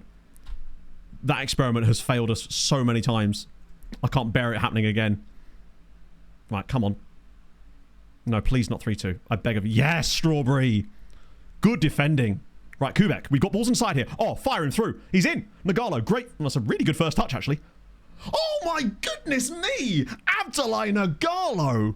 Come on. To lose 2, Sochaux 3. I thought once he took that touch, it was cooked. Herbert Bauer is my hero here. Look at the way he peels into this position. He's just ready for it. Nagalo peels off his man. Perfect ball, but this touch is wild. So far out ahead of him and just thinks, you know what? Fine, I'm going to twat it. That was so Oriola coded. It was so Oriola. This is the exact type of thing he would have done. Right. Let's do the usual shutdown once we get to 85, if need be. To be honest, I might do it anyway, even if it's a 3-all draw at that point. Because they're going to push at us, for sure. Stoyan's dropped a little bit in rating now. McCary. Oh, find him. Ah, he's in a nice little pocket again. Kubek. Oh, please. He's found Alagic. We've got a chance here, you know. Alagic cuts inside for some reason. He's going to shoot, isn't he? Find Strawberry. Oh, go on. 4 here. Shasley! Oh, just wide. That was nice. That's the kind of football that we can play when we actually get ourselves cooking a little bit. Bauer has... I mean, Nagalo will win man of the match because he scored twice, but Bauer's been my hero here. He's provided both of the assists, and he got a goal himself from just harrying the defender. Right. We're not done yet, though. I might also make another sub once that's gone through, because McCary is looking dead. And it might just be wise to maybe just get some of Barley on because of the work rate. And honestly, just to... Oh, my life. Just to kill a bit of time, potentially, get Jordan on. Vargas, Summer Barley has the work rate, and I think that's possibly what we needed at this time. So we need more time wasting. Come on. Oh, hello. Go on, then. 4th goal here. And I mean, I'd rather just have no highlights, to be honest. Velasquez has played pretty solidly, yeah. I wonder if it's just because he's giving us more of a... not creative, sorry, but, like, he's offering a bit more on-the-ground presence there. Kubek, back post. Punched by the goalie. Shasley. Alagic, come on, cut inside another shot, buddy. Or just keep the possession. Really nice. It's Jordan. Come on, Sebastian. Oh, it's beautiful. Please tell me that's onside. If that's onside and Nagalo's bagged a hat-trick here, Stoyan has just stood off the pitch, just watching from the sidelines. This is better. Beautiful stuff. The fact he almost like fakes to shoot here, disguises the pass right through, hat-trick for Nagalo in the top flight. Stoyan still standing on the sidelines like, come on, lads. Oh, beautiful. And in the end, albeit slightly narrowly, but a deserved victory. We actually really chefed in the second half there. Despite it all going a bit wrong, we came back, which is nice.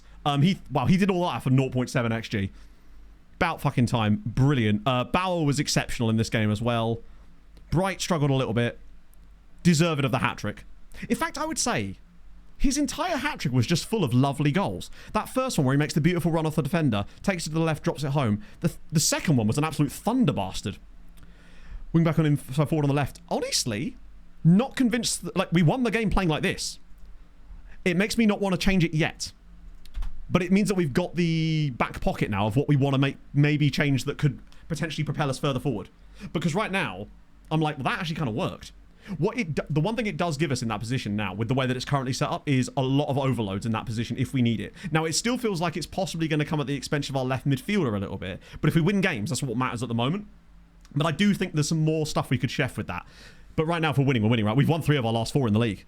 And we are officially no longer in the automatic rally spots, and we're only outside of this one on goal diffy.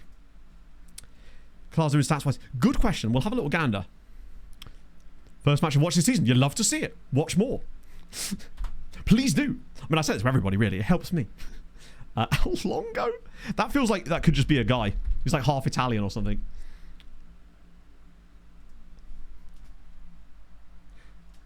Remarkably, one of Don's silly lookups has actually worked. Frame rates, yes. There he is, Alberto Longo. That would be him. He's Al Longo. Yeah, let's check the preferences, actually. The board should... I think that might be what saves our job, honestly. What are we looking for here? It's... advanced, maybe? Where would this even be? Match?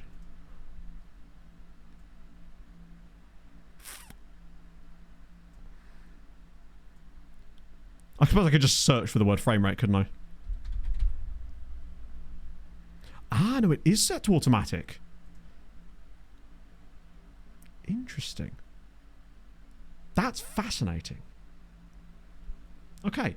Nizzy, you might be onto something, because I thought I had that set to 60. But maybe that was 23. And I just never changed it, because maybe... Huh. Okay, okay. Left at support. I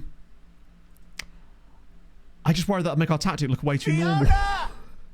The fact is, we won like that, and I have some plans as to what I want to do if it starts to struggle a little bit against some of the... I mean, if we lose to... Like, we're playing Lons at home next. That's kind of tough. We've not been sacked yet. Not only that, Hadrian, we just won our last game with a slight tactical tweak, and Nagalo scored a hat-trick. And we've signed... And our new Mexican lad played relatively well, I would say. And like, I sent the assistant. Shit. Oh, no, I didn't. The game didn't register a click. You'd love to see it. Trench, thank you for the follow. We've been in the trenches a bit lately. Oh, God. My personal choice was this. I don't know which player I'm referring to. I legitimately have no idea which player I was talking about. Bunny hops. All you need is bunny hops in life, chat. And now we get deadline day in a minute. Oh, hang on. Wait. Is that another database? I got... What's Sugar Boys? You're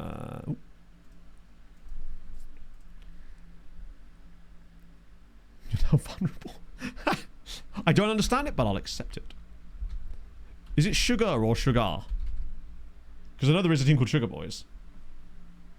Could I interest you in Stuart Body? Was there a team just called Davo there? So there is Sugar Boys, SB, of the BVIs, or the Bivvies. They actually have a key player.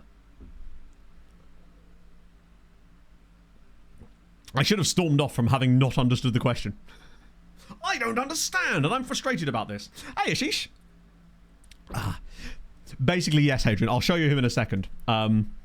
I think he is going to be the perfect foil to our tall boy guys. They do have very good youth recruitment. I mean, it won't matter because they're recruiting from the bivvies who have absolutely zero youth rating, basically. So no matter how good they're basically getting the pick of a bad bunch. So yeah, it's all food that you don't want to eat, basically. The Dope Patrick, thank you for the follow. I always liked Patrick as a name. I've always said that. Right. Yeah, I'll show Hadrian the Mr. Velazquez who played in the last game. I also signed a load of random Italian youngsters, Hadrian, because I noticed that Navarro, Stanley Tucci guy we signed, is now worth £50 million. So I dipped into Serie D again and picked up 3 more guys. This guy who's not very good. This guy who's much, much better. And this guy here, Andrea Tobia, who's also quite tasty. But this was the guy that we signed from, was it Zapatica? Sorry, Zacatecas. This is Felix Velazquez. I thought he was well worth bringing in, basically. Particularly now that he's got that value. Like, I just think he's an exceptional player that could have elite potential. My hope, anyway. Particularly with that value attached to him. In Malta, ooh. Hey, no worries, man. How's it going? Hopefully better than mine did, in the end. The only thing that does worry me slightly is that competitive streak. He's probably like to get a random red card. Stat padding them with... So Pog basically is no longer registered. Or elite resale. Precisely. It's the value more than anything else. I didn't notice that until chat pointed out, but for 600k... And I still think that that jumping reach could probably get up to 15 anyway. And he's good now. That added pace that he's... Like, he's played one game and got a 6.8. Like, he's not going to ever be a beast in the air, but he's so good on... He'll be so decent on the floor. Pog available. Oh, good question. Also, morning, Andy. Oh, technically it's afternoon now, isn't it? Christ. Oh, how time flies. Imagine if there was just another dude called Pog. Right. The thing is, will Pog kick... Oh, no, I can make her available for the second team squad. For 90 minutes. That would certainly help, I suppose. Firm favourite. There you go. I've never met an irritating Patrick. Actually, that's... have I? Now that I think about it, I'm like, have I? Any more results that help us or hinder us? Not winning, that doesn't really help. I think we should really only be concerning ourselves with pretty much Toulouse downwards. Beating Toulouse was crucial there.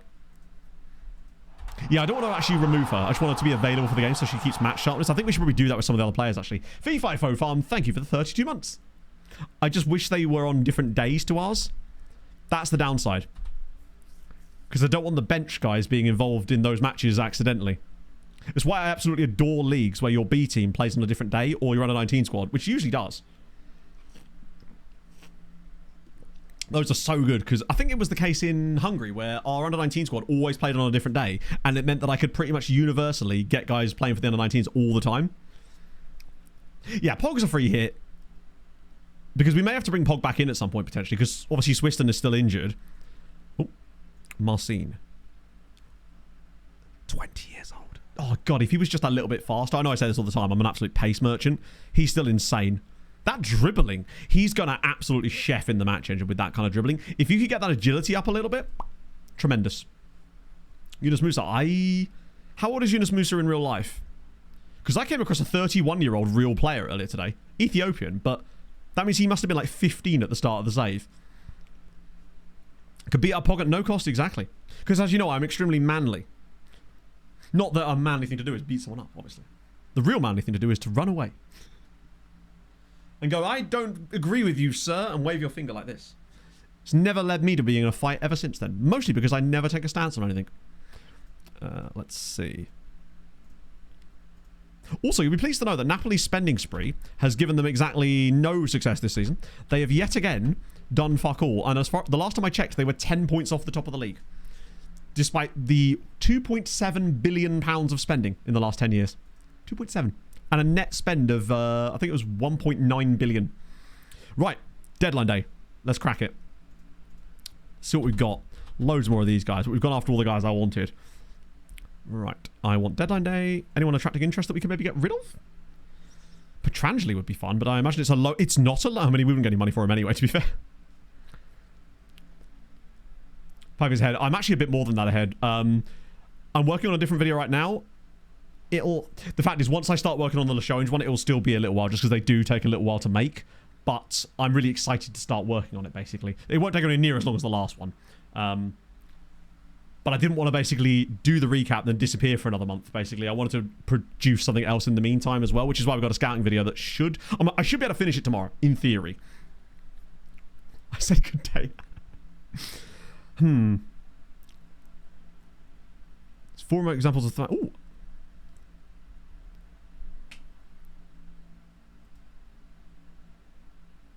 So that's lower league Portugal, right? Oh, he's 18 as well.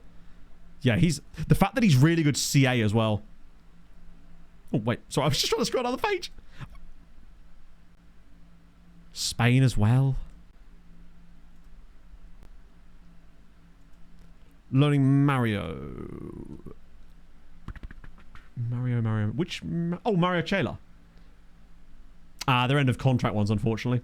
Channel point thing, it's just basically some points that you can accumulate through just being in streams and stuff. It allows people to look stuff up in the database and stops...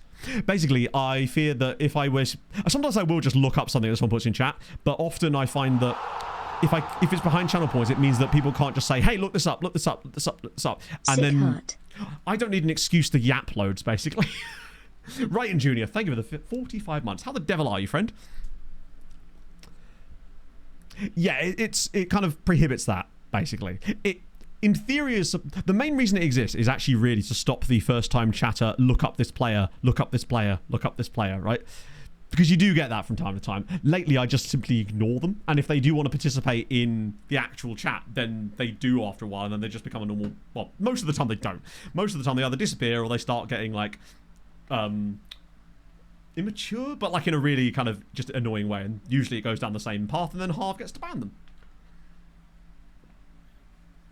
Oh, that's so sick, Ashish. Thank you very much for that. Yeah, basically all it does is you accumulate points by watching streams. You'll also notice that at the bottom of the chat box, sometimes it will say, like, click for a bonus. That gives you extra points. In theory. Right, let's have a look at some agents. Cool, let's not look at some agents. Now would be a good time to look at loans, wouldn't it? In fact, let's ask the Doffy boy first. Change the Goulet, sell the Arda. No, I'll change the Goulet, but you will never catch me selling the Arda. Don't even suggest such a thing. Oh, I do want to look at another DM, just in case we find a dude. Wow, okay, none of them exist. Sorry, just to clarify, I've asked my Doff to find me a lone DM, any type, and he can't find a single lone DM in the whole of Europe. Useful. Brilliant work there, lad. well worth the time. Yes, the yellow cards are the channel points. You can name them whatever you like, so I just obviously called them yellow cards when I first set the channel up. Well, no, technically that's not... Actually, it might be. No, I think it's when I officially started streaming properly. Do you know of it? I mean, we don't really need... Oh, my apologies. He doesn't know if there's any centre-backs either. Are you...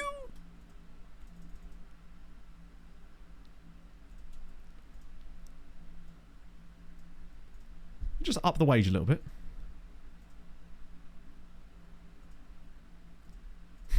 Okay, to the loan list ourselves then. I think our assistant... Yeah, he's finally been hit on the head one too many times. Reload the screen. Oh, really? What, just go off of it and come back to it? Or do I need to, like, continue? No, I think he's just being a... He's like, boss, I've done all I can. It's fine, we'll just look at the list ourselves manually. Initial data. Oh, do you reckon I should just hit one? I'll do one continue. We'll try one continue, because it does by the hour anyway. Right, that's fine. Let's try that now. See if that does the trick. DMs. Go on, lad. He's lost his Rolodex. Sadly, our director of football is no longer with us, both in spirit and in body. He's gone to the giant Kiribati beach in the sky. Oh, that's all the players. For a second, I thought, although, that being said, Christ, when we get some money, oh, we're going to be having a lovely time. But for now, loans. He already had a holiday booked. I couldn't find it in my heart to say, no, you can't go on holiday on deadline day. We've got things to do. I should have definitely filtered that before I did this, because now every single player in the database is being filtered. Un momento, por favor. Now I've got to let it do it again. I think it should be quicker this time. Yeah, he's just like, I will save my suggestions for your successor, sir. Right. So we want loan status listed. I actually do want players that are listed for loan. Because I think that we're unlikely to be able to get any good deals on players that aren't actually listed as well. Akash Naidu, thank you so much for the 8 months on Prime. That's nearly a Twitch, baby. You'll love to see it. I hope you're having a fabulous afternoon. Dropped in 3 kick. Really? I didn't know that they did or didn't do that, to be fair. Charlie Bailey of Watford. I mean, he's English, isn't he? Unless there's a sneaky second nationality in here. He's also a striker, to be fair. He's Japanese, but he might have a second nationality that we could benefit from. He does not. Oh, the work rate on him is kind of fun, actually. I just wanted to see if there's any players we were familiar with. What I'll do then is I'll go for player value. Charlie Barley, the name alone makes him sound like a cartoon character, which is an immediate win. We could do...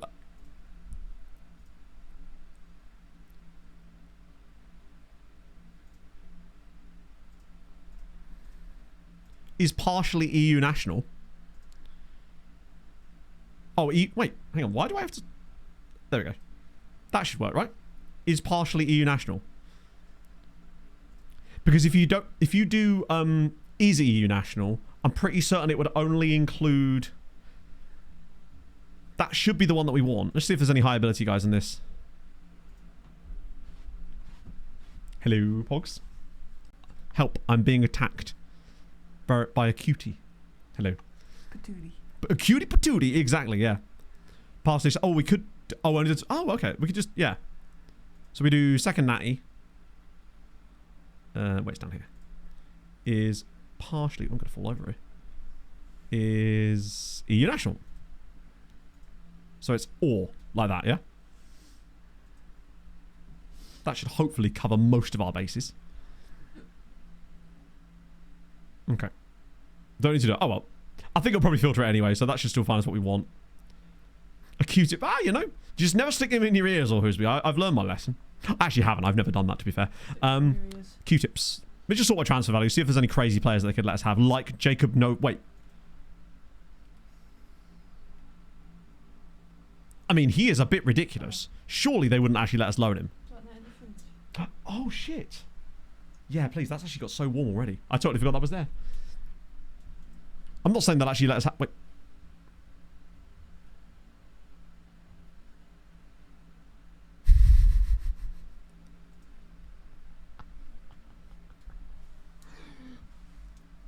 I think we might be fucked.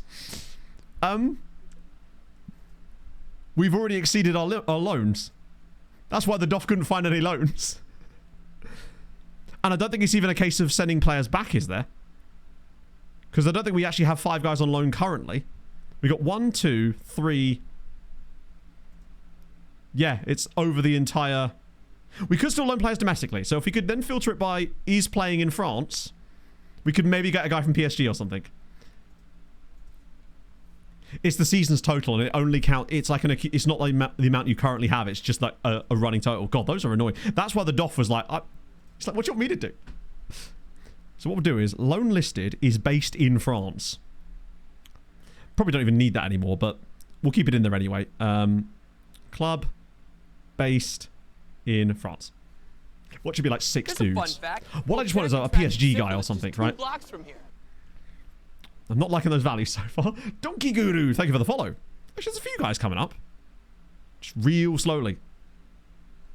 Yeah, so it seems like the French FA... Right, so basically what you want to do is avoid this in a building a nation save. Who the hell is this guy? Please tell me you're not a right back. Of course, the best player of the bunch is the right back. We've got Umar Bayo. Defensive midfielder with very poor passing ability. Not immense. Jacqueline Diaz. He sounds nonny. Oh no, he's Angolan. Goalkeeper as well. Useless to us. What else are we thinking? Mohamed Gerbi. Algerian Ron. Striker. Would have to play out wide if we did bring him in, which would be okay, but... I'm not opposed to it, because weirdly, our depth up front has actually, despite us being like really deep in that position at the start of the year, the injuries and the fact that we had to deregister Pog has made us a little bit... You're right, they can't be on it. They're all EU, aren't they, of course. If we could find one of those versatile number 10/striker kind of guys, I wouldn't be opposed to just bringing one in as a little extra on top, like this type of dude if he was faster. Just to give us a bit of backup.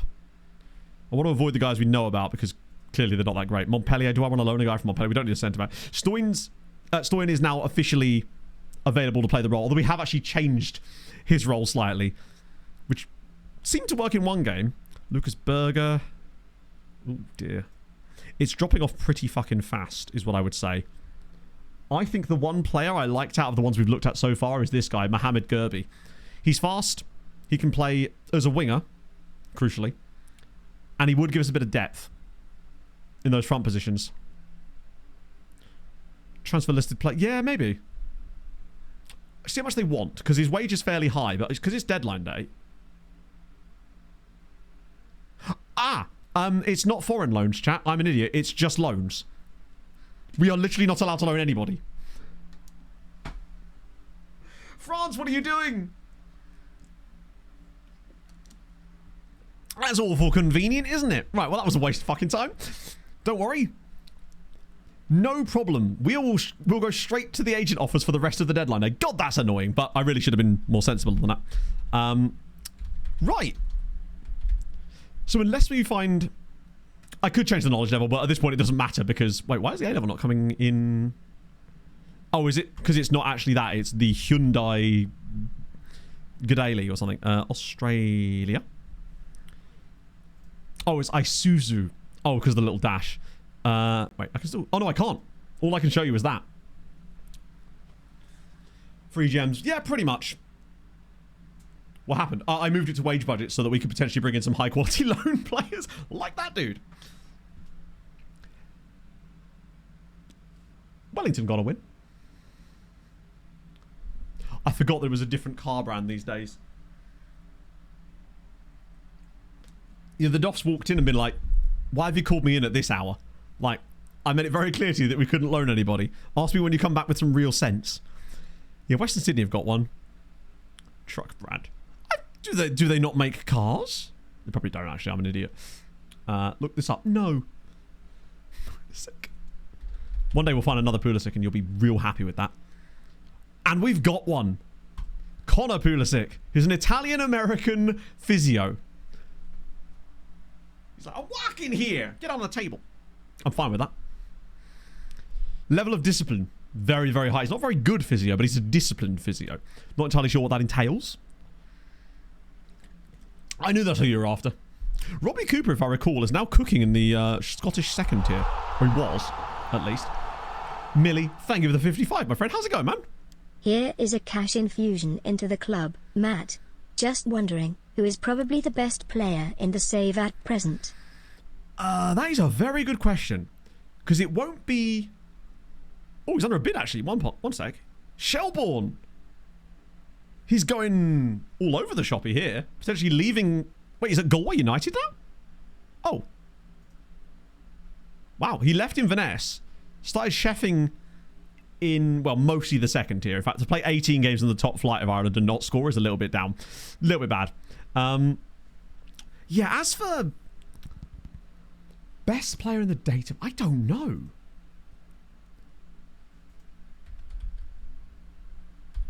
Galway was Ireland, yeah. For some reason, last time I remember us properly looking at him, wow, the beard.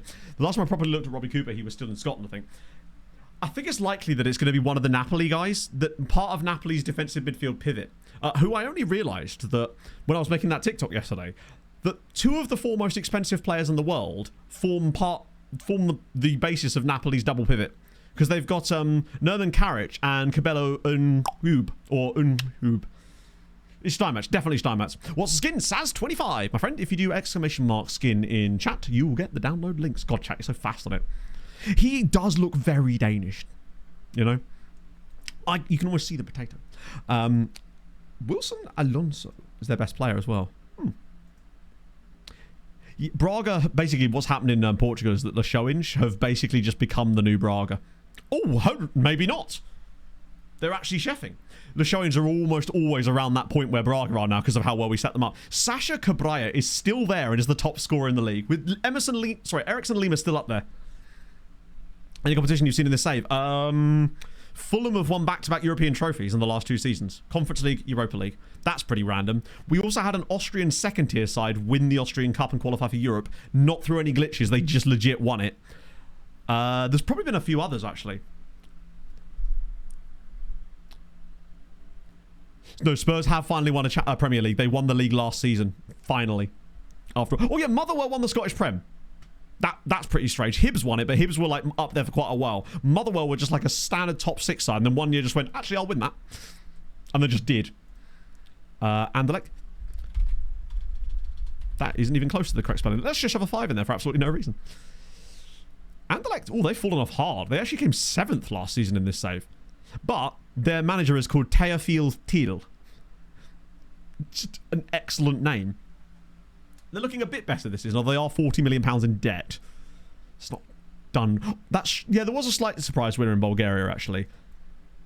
But I would say that... I mean, how's it going, actually? There's some interesting... I love that Hoogstraten is still up there. Like, they've somehow managed to just stay as a top flight side. They actually qualified for Europe at one point. We were competing against these guys for promotion in the 3rd tier when we were in Belgium. Oh, yes, very soon. They are 40 days after. You don't have to tell me twice. After we managed in Belgium, when we joined them, they were 13 million in debt. We had 3 marginally successful years, and I'm pretty sure when we left, they were in 13 million pounds worth of debt. It was crazy. Timbo, thank you for the follow. Lights and heavy players. Let me just do the other lookup first, because I don't think we can actually see much in Malta. Because I don't have Malta switched on at all. And I don't think we'll even be able to see the... Oh, no, yep, tell a lie, we actually can. I guess I must have turned the database on for Malta, but I didn't actually turn the league on. So it might have been set to... Like, the database file itself was loaded for Malta, maybe? Leah won the title. That's amazing. Yeah, I think I left the editor data. I think I might have just used Timo. No, you're right. I think I just left Art. I don't think I left your special Malta database switched on. If we'd have had it playable, it would have been perhaps even better, actually.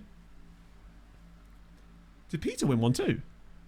Oh, they came 2nd twice, in fact. Slima got one, Goodyear, Bihikara, Hamron, obviously, Floriana, the usual ones. Sweetie got a 2nd. That's nice to see, considering they were, like, not that great in real life. But I think the biggest surprise there is Leah, who I don't think ever even played in the top flight during our 30 seasons in Malta. They were like a perennial 2nd/3rd tier side, if I recall correctly. Right, lightest and heaviest. Yeah, I'm still trying to work out who the best player in the save is right now. Because as much as I like Nerman Karic and whatnot, I think that potentially there's a guy at Real Madrid who might be better. The tall... Wait, was it? Lightest and heaviest. By the way, the shortest player in the database. Well, we'll just do them both. Did they come to the top flight once? There's a couple of 4'11 chaps. and a couple of 6'9" guys, one of whom is actually not a goalkeeper. And then weight-wise, a couple of 50 kg, quite a few 50 kg guys, which makes me think that that's possibly like the base one. You got smashed. Was that them? I thought the team that we did that with was I don't think that was Leo, right? That was Marlon Hilly's mob, I thought. Caleb Anson of Luton Town is 107 kilos.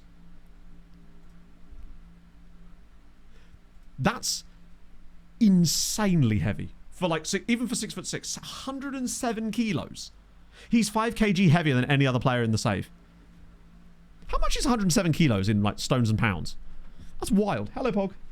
I'm going to try and be brave and go for my run. You can do it if you run now. Cooper, What's the temperature outside at the moment? me. I am familiar with over 600 Might be dancers, it's actually and I am 26 apparently. programmed to get freaky. Only 26. Oh, I know. Crazy. Oh, And I really? thank you very much for the follow.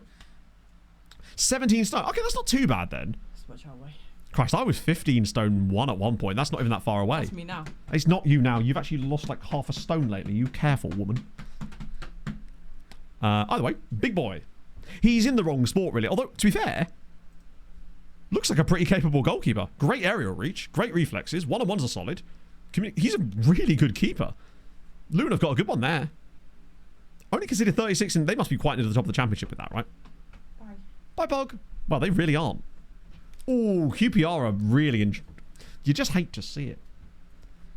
Any fun? Oh, it's really boring at the top of the championship, isn't it? So we're seeing Brighton down there. They've been there for a while now, I think. Septemvri, that was the team that won the Bulgarian league out of nowhere, yeah. The only reason we even found this out is because we randomly saw a player come through our scout reports from that club, I think, and we're like, who the hell are this lot? And then we looked and they were actually the most recent champions of... Oh no, we saw them in Europe. That's what it was, I think. They were in the Conference League or something. But it turns out the reason they were there is because they won the division. Right. We're looking at... He's 25. Anyone who's like... Basically, if they're a teen, we'll have a gander.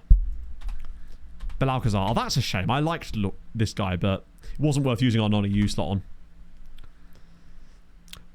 They were all standing off the side of the pitch, unfortunately. I'm kind of glad that we have persisted. I like that we stuck to our guns with that tactic last night, and it actually started to turn around for us a little bit. Ooh, Miroslav Toth. Probably quite a good player. Solid-ish physicals. Really, really like high natural fitness. Georgi Markovic. Yeah, these are players we've already scouted. What I want is an unknown. A guy that we've never looked at before from a club we've never heard of. Like Midtjylland. I reckon... Oh, no. I thought I recognised this guy. Well, he's got acceleration. That's what we do know. But our... There we go. This is more like it. Mohamed Jamous from MC El Bayad. Who? They don't even have a badge. Yeah, he's got the non-units. This guy, though, should have it, right? A no-badge team is what we like. Those are the kind of players I'm after. Striker, though. That's where I think we can get some real talent. I think that's all of it, right? Yeah, go back to the very top again. 30 minutes before getting arrested. I feel like at this point, right? He's gone. That might help, actually, for the wages, potentially. It's probably a free loan. Like, at this point, I just kind of just say what I want. It's one of those things where I feel like if I don't say it, if anything, it's weirder, right? Because the type of people that go, they're the same type of people that go, did you know that young boys play in the Wankdorf Stadium? I'm like, no, crazy. I know, tell me more. Oh my God, we got another one. Luca Signorini. Oh! That might be the best one of today. Yeah, it'll be so much worse with that Hadrian. But again, we'll just take the same attitude. Jesus Christ. I'm very glad that we decided to start stream by finding those guys. We just let them chef a little bit. They're all strikers, annoyingly, but the sale value. They all seem to be strikers. How we found these. These guys are from... I'll tell you how we found them, actually. I'll show you how we found them. When Serie D got switched on, we knew that it would, in theory, generate some players that were decent. But finding them in the sea of 3,000 players, there were 3,000 players nearly that were between the ages of 15 and 18 that were on the books of Serie G teams. So we were like, well, how do we find anyone who's good? So basically what we did initially was we looked through like the best 11. Then Don, of all people, had the idea to put every single player from that set, the 2,800 players, on a shortlist. Then what we did was we went into Serie D. Just for example, oh Christ.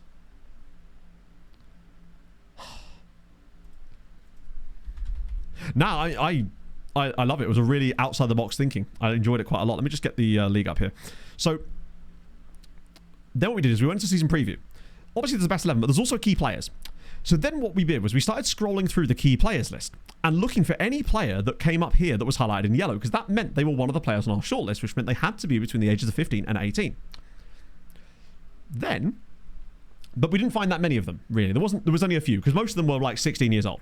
However, I decided at the start of today, having seen when Stanley Tucci joined us, that his value was so high, to then go back into it again and see if there'd been any changes in the best 11s over the course of the last 6 months. Because some players may have come through that were really, really good, got loads of game time, and because of the game time, their CA would have grown massively. So I decided to go through this and just look for anybody who was on our shortlist. Like, for example, there's a couple here.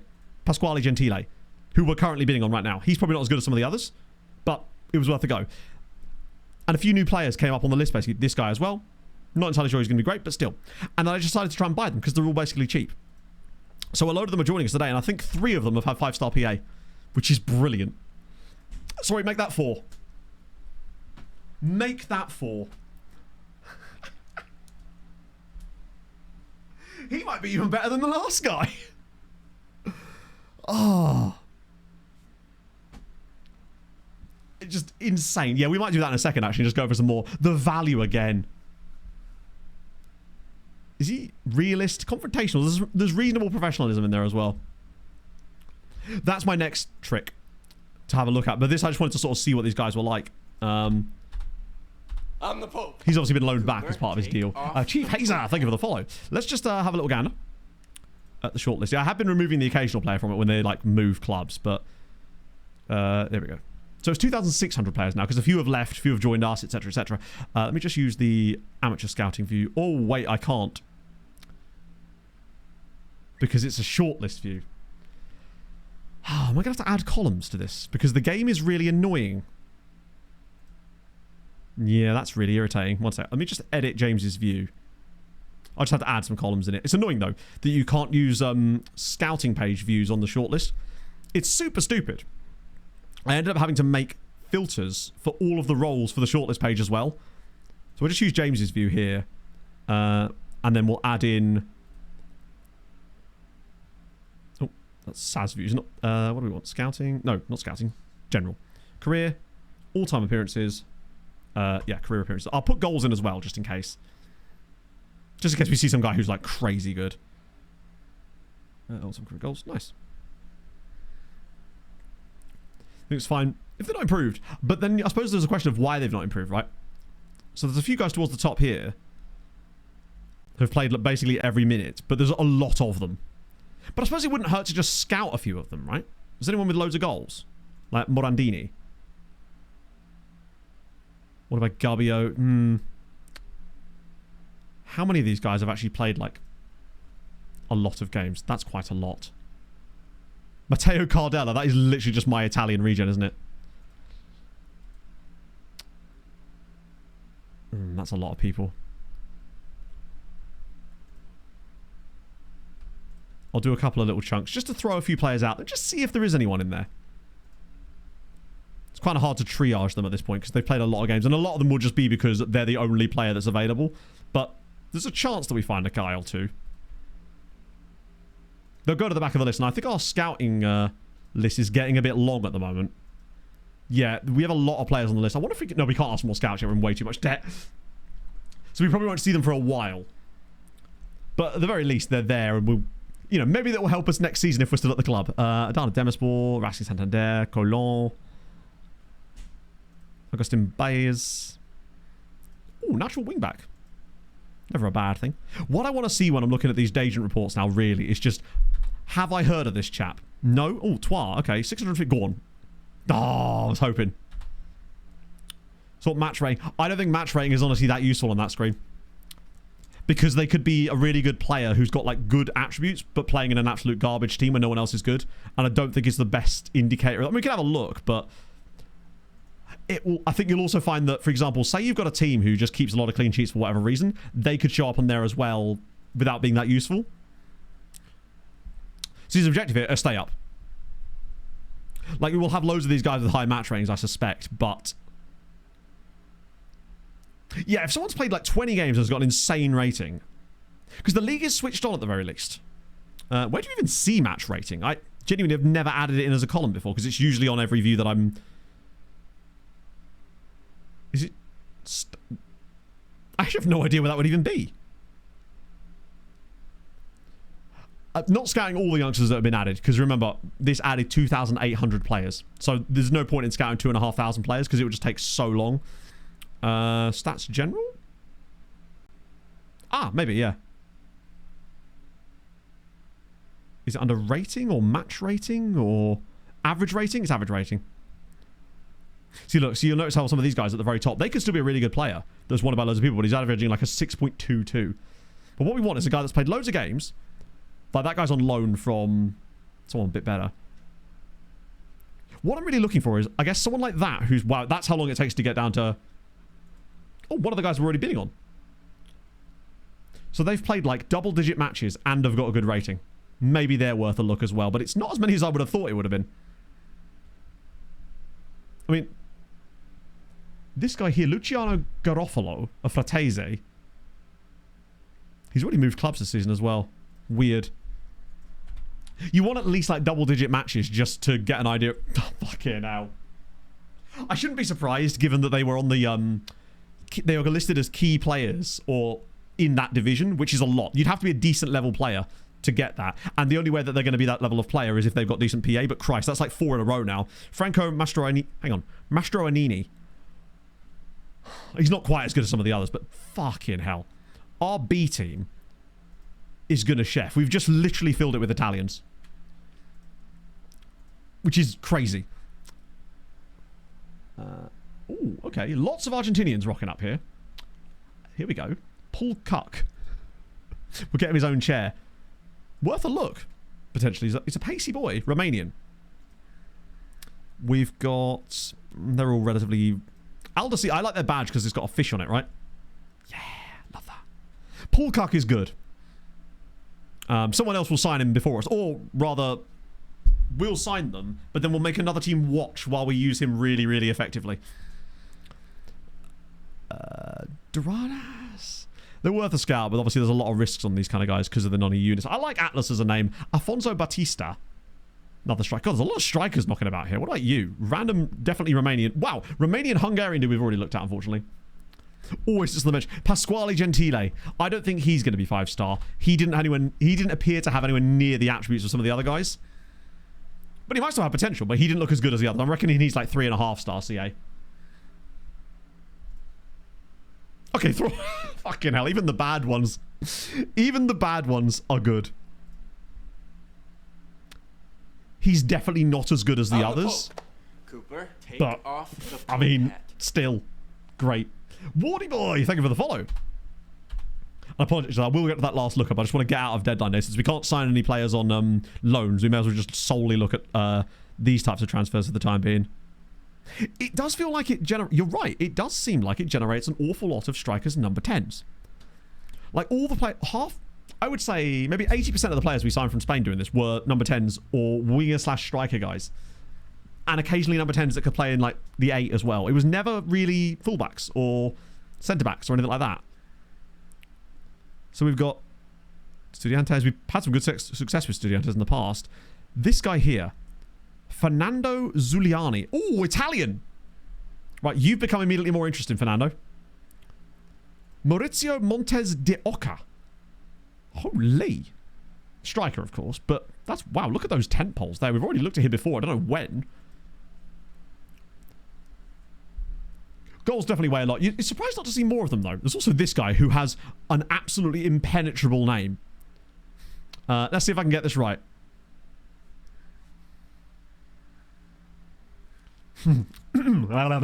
Just limbering up my tongue there, chat, to say this man's name. Polls in chat like, no, don't do it, Matt. It's too powerful. You can't use these words on stream. Okay. Przemysław Grzgorczyk. That's the closest I'm going to get. Przemysław Grzgorczyk. That's probably... Why is my desk now floating? Mine too. Really, the second one is actually throwing me more than the first name. A friend of mine used to work with a guy called Przemysław. Oh no, it was Prejmik. Was the guy who knew. Cold Slaw Greg.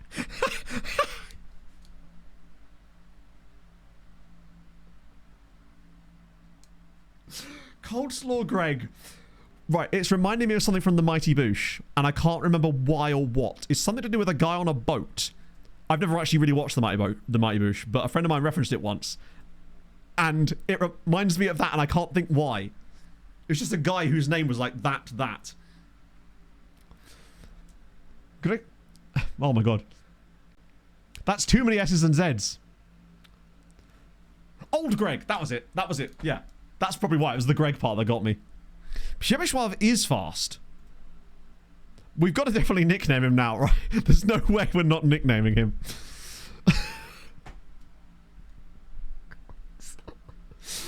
Coleslaw Greg.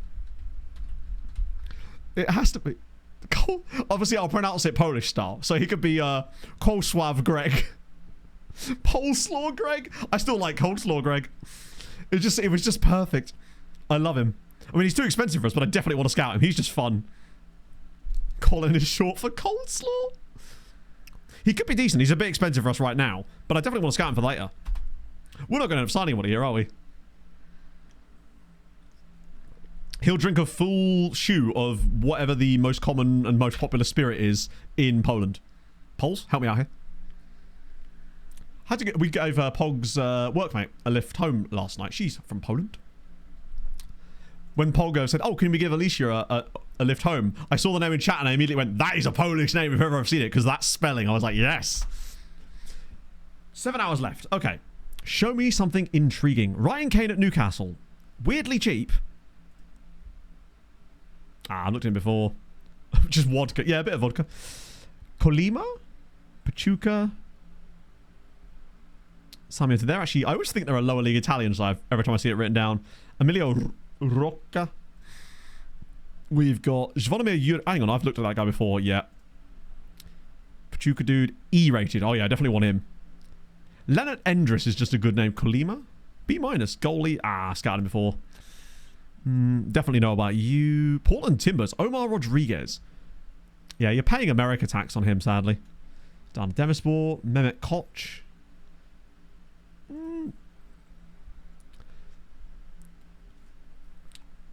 Schliwowitz. Or is that Schliwowitz? Is that a normal L or is that a Polish L? Jordan Inter? What? That's an absolutely appalling deal. Boavista want to loan Shehu. I'm actually okay with that because it gives him football for the second half of the season. We're not selling Jordan to Inter. Certainly not for those terms. Holy Christ. Probably wasn't Alicia. No. There was a J in there. Oh dear. And also, basically, it wasn't far off of that, Andrew. It had the the EI, the Polish EI, like the tia, that kind of EI sound, which I really love in Polish. It's one of my favourite ones. Actually, no, I think it was written like that, Tom. Yeah, that was it. So I actually didn't have that sound. It's like the Scandi I sound. I absolutely adore it because, like, when we say E in English, it's quite central to the mouth, whereas in Scandinavia it's a lot wider, so it's like a E or like a E sound. I just love hearing people say it. It's just really satisfying, particularly when combined with actual words and not just a guy going E. So that really helps. Chinedu getting half a season there, I think, could be really useful for his development. Oh, it can be Jamal Lowe's Inter. Oh, guy Budusnost. Talingli. Oh, like a Lee. Yeah. I suppose it is actually, isn't it? Now we're cooking. This is more like it. There's 3 different dudes, all 18, all from the same team. Sinead, maybe. Not a particularly well-known Polish name, though. Is that Uruguay? Okay, that's... Well, how many players come into this one report? Well, we'll have a look at all of those for sure. Emmanuel. Spanish, love it. Beautiful. Jamal Lowe's Inter are after Seb Jordan, it's true. We've got this guy, Sebastian Quenu. Colombian. Then Jefferson Pineda. Are you sure they're not Colombian? My favourite Polish name is Ailey. My ex-girlfriend had a mate called Ailey, but they all used to refer to her, they used to call her Eyelid. Which I just think is fantastic banter. Bruno Munoz. Sportivo Trindense. We've looked at those guys before, haven't we? Down the Football League we go in it. Young boys. Jose Zabala. Bolivian. Ooh, Bolivia caps too. Musa Chukwuma. I mean, Kano Pillars. You can't really go wrong with Kano Pillars. You can go wrong by saying it incorrectly, though. Platense. There's Aguero. I would scream it, but my voice... Jesus. I've streamed too much lately, man. I'm telling you. Ligue 1. Napredak, Igor Savic. A little bit pricey, but, you know, it's Napredak. And Milan Kojic. Oh, damn it. I saw the interesting club. Well, Ajax are in for Sheila there. God, if he was EU... Oh, he said no. Big up Maximo. Maximo has parked himself at Tenerife and he's going nowhere. I respect it. The question is, which player will be loaned from Tenerife next season? And will that be a loan to Sochaux or will it be to Osnabrück? The big question on everybody's lips. Anyone new for me? Eyelid Raisin. That's actually the most common cereal brand there too. Crazy times. What we got? Oh, not that many this time. Espanola. It's quite cheap. Kuzmanovic. Tell you what, right? If I was thinking about this a bit more, can you do team reports on this screen? Ah, you can only do first teams. Getting team reports on teams that have players that show up in here would also be a nice way to add to this each time you get through a window. Something I might start doing from next window onwards. Maybe. Hello there, are you ready for 60. HJ, KHJ, I'll look at players while this plays out. KHJ, KHJ, KHJ, KHJ, KHJ, KHJ, KHJ, KHJ, KHJ, KHJ, KHJ,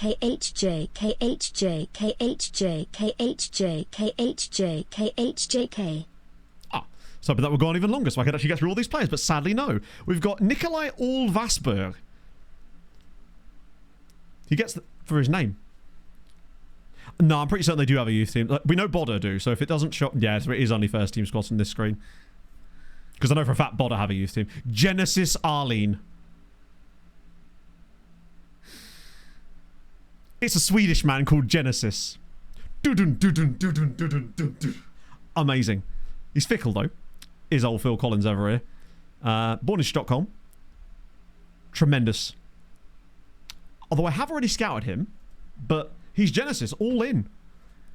Am I currently scouting out? Oh, I actually am. So he's already in our scouting, like, filters, I suppose. Charleroi have offered a contract to Alex Petrangelo. Ghent are in for Christina Chu. Wait, didn't Christina Chu already play for Ghent? Yes, yes. Sega Genesis? I imagine. Can I sell now?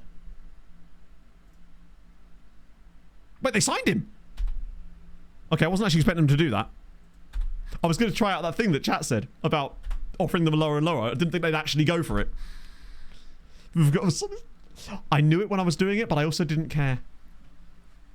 But you're right. Well, actually, this is very true. How much AAV? 180k. So it's pretty solid. That's actually below, like, league minimum. Maybe it's a two-way deal. He's going to be playing in the AHL for a lot of this season.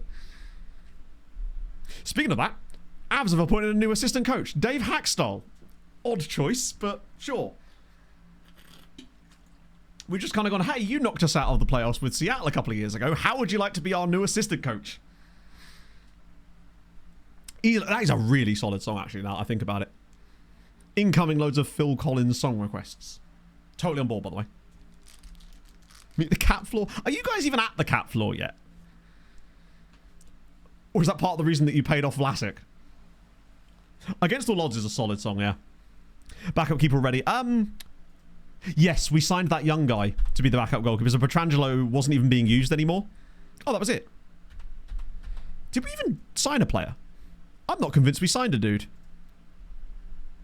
On Deady Day. Oh no, we got a couple of random Italians, but that's literally it. It was just Italian men. We basically just bought in a gaggle of Italian teenagers on deadline day. I think it would have gone more smoothly for us had we been able to loan anybody.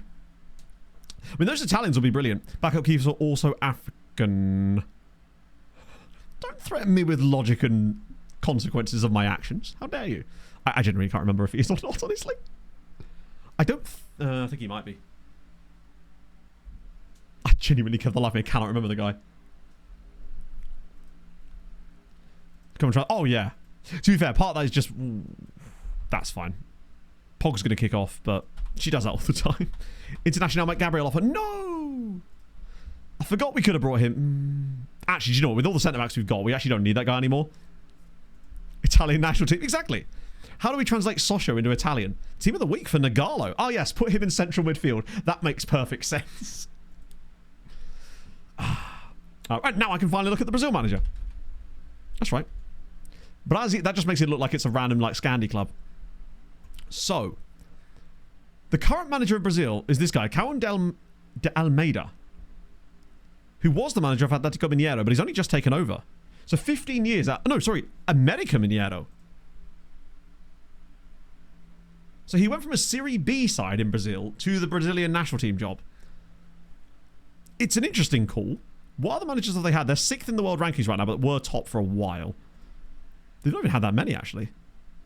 He retired seemingly... Actually, he was there for 7 years. Then they had Thiago Carpini, Fabio Carella, Wagner Mancini, Jair Ventura, Thiago Nunes, and then him, who's got a 100% win rate of 1 game. So I guess that's something, right? Their World Cup results so far. Can you even see? Oh yeah, competitions. So they've had... They won the World Cup in 2026, lost to Argentina in the 2nd round, then to England in the 2nd round, and then, you're not going to believe this, to Poland in the 2nd round. They've gone out of the World Cup in the 2nd round 3 successive times, and the last time was to Poland. Up the pose. We love to see it. I bet Cold Slaw Greg was involved in that. It's got his sticky fingers written all over it. Love to see it. Hibernian, okay.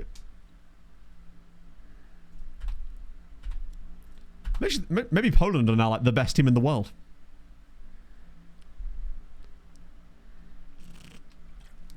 Yeah, Cold Slaw Greg was inspired by that, despite the fact it was like a year ago. Oh, he 100% scored the winger. The winger? He scored the winner and the winger.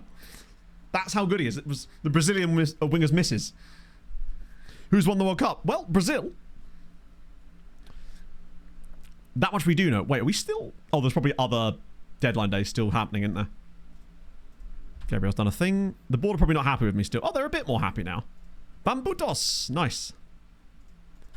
Probably should set the scouting back to how it was so we can keep an eye on the reports, because it looked to be an absolutely obscene amount of talent coming through there, which will be super duper useful for us if we're in the job next year. Ah, yes. That is... it's actually not as many as... Oh, Burkina... Hang on a minute. There's another dude at Paradou. Ismail Meziani. Okay. I'm more interested in Burkinabe guy. Musa Ouedraogo. Ooh. More information required, but he is unflappable. Not that it matters, but still. The young Polish guy. Oh, what, he is definitely a right back, surely. But either way, he's solid. Actually, he's probably still only like 18. But I think he had Poland caps already, didn't I? I actually can't remember his name. Pog's going to kick off here. I can feel it. Murphy keen to discuss future. No! I knew it would come to this, Pog. Let's see.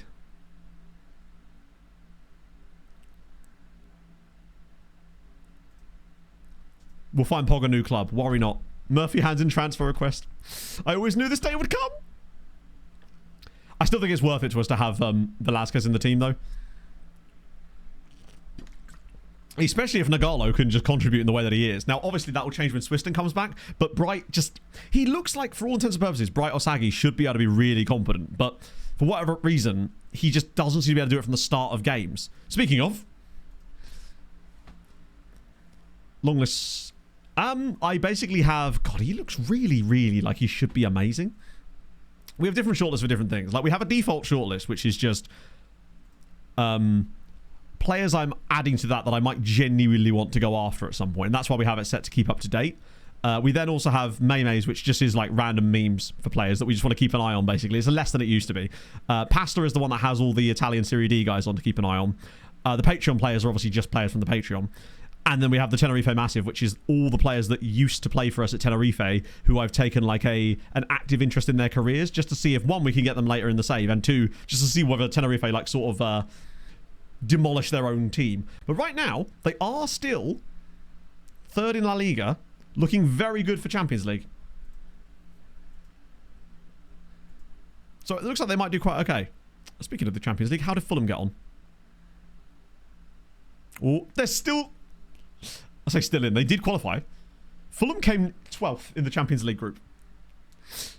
Because of course they did. Barcelona missed out. Barcelona did not qualify for the knockouts of the Champions League. They came 26th in the group stage. That's embarrassing. Even Lille came 9th. Barca beat Osijek and Celtic, drew with Fulham and RB Leipzig, and then lost to Real Madrid, Chelsea, Red Bull Salzburg, and Tottenham. Raul becomes captain. Oh, that's new. Maybe it's their way of trying to keep him. It is kind of wild that they're not destroying the team. And I suspect that the reason for that is because we put them on such insane release clauses on their contracts that they almost can't get rid of them. They have started giving them new deals, which will probably see that happen. Fulham could still do the European treble. Canny PS, thank you very much for the follow. That was really glitched out on the team there. Strange. Socorro, not only is he the first team goalkeeper, he's also the Spain #1. Napoli did sign a couple of guys in January. 600k there. They signed a lot of players from Greece randomly. They signed this guy from Ajax for 42 million. Romanian Sergiu Argosela. Amazing centre-back, actually. He's fucking hell, he's good. Where did he come through? Who? Was that a loan? Oh my god. He came through in like a... I've never even heard of LPS... What even is this? Romanian Youth League player. Unless that's like their youth team, maybe. I don't think it is. No, he moved on a free. That's wild. And then they also got this guy, Hakan Barinci from Fenerbahce. 33 million for a Fenerbahce player. So Napoli up to 200 million, which means their spending is now getting close to... They're nearly up to 3 billion in 10 years. Wedding vows! I actually think I'd be quite good at that. I just let them go on forever. Everyone gets bored and then I just... At the end, I just run. Just run away. Run for my life. Oh good, I've just got added to another spam group. That's always fun. Don't you love it when that happens? It's probably what happens when...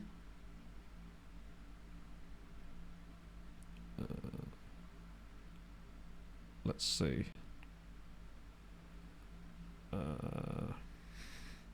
It's probably what happens when you have the same phone number for a very long time. Report spam and leave. Goodbye. Have a main team.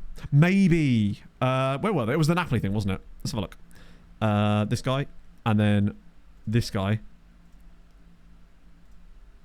Oh, they do. It's just not who you'd think. It's Gloria Bajrao.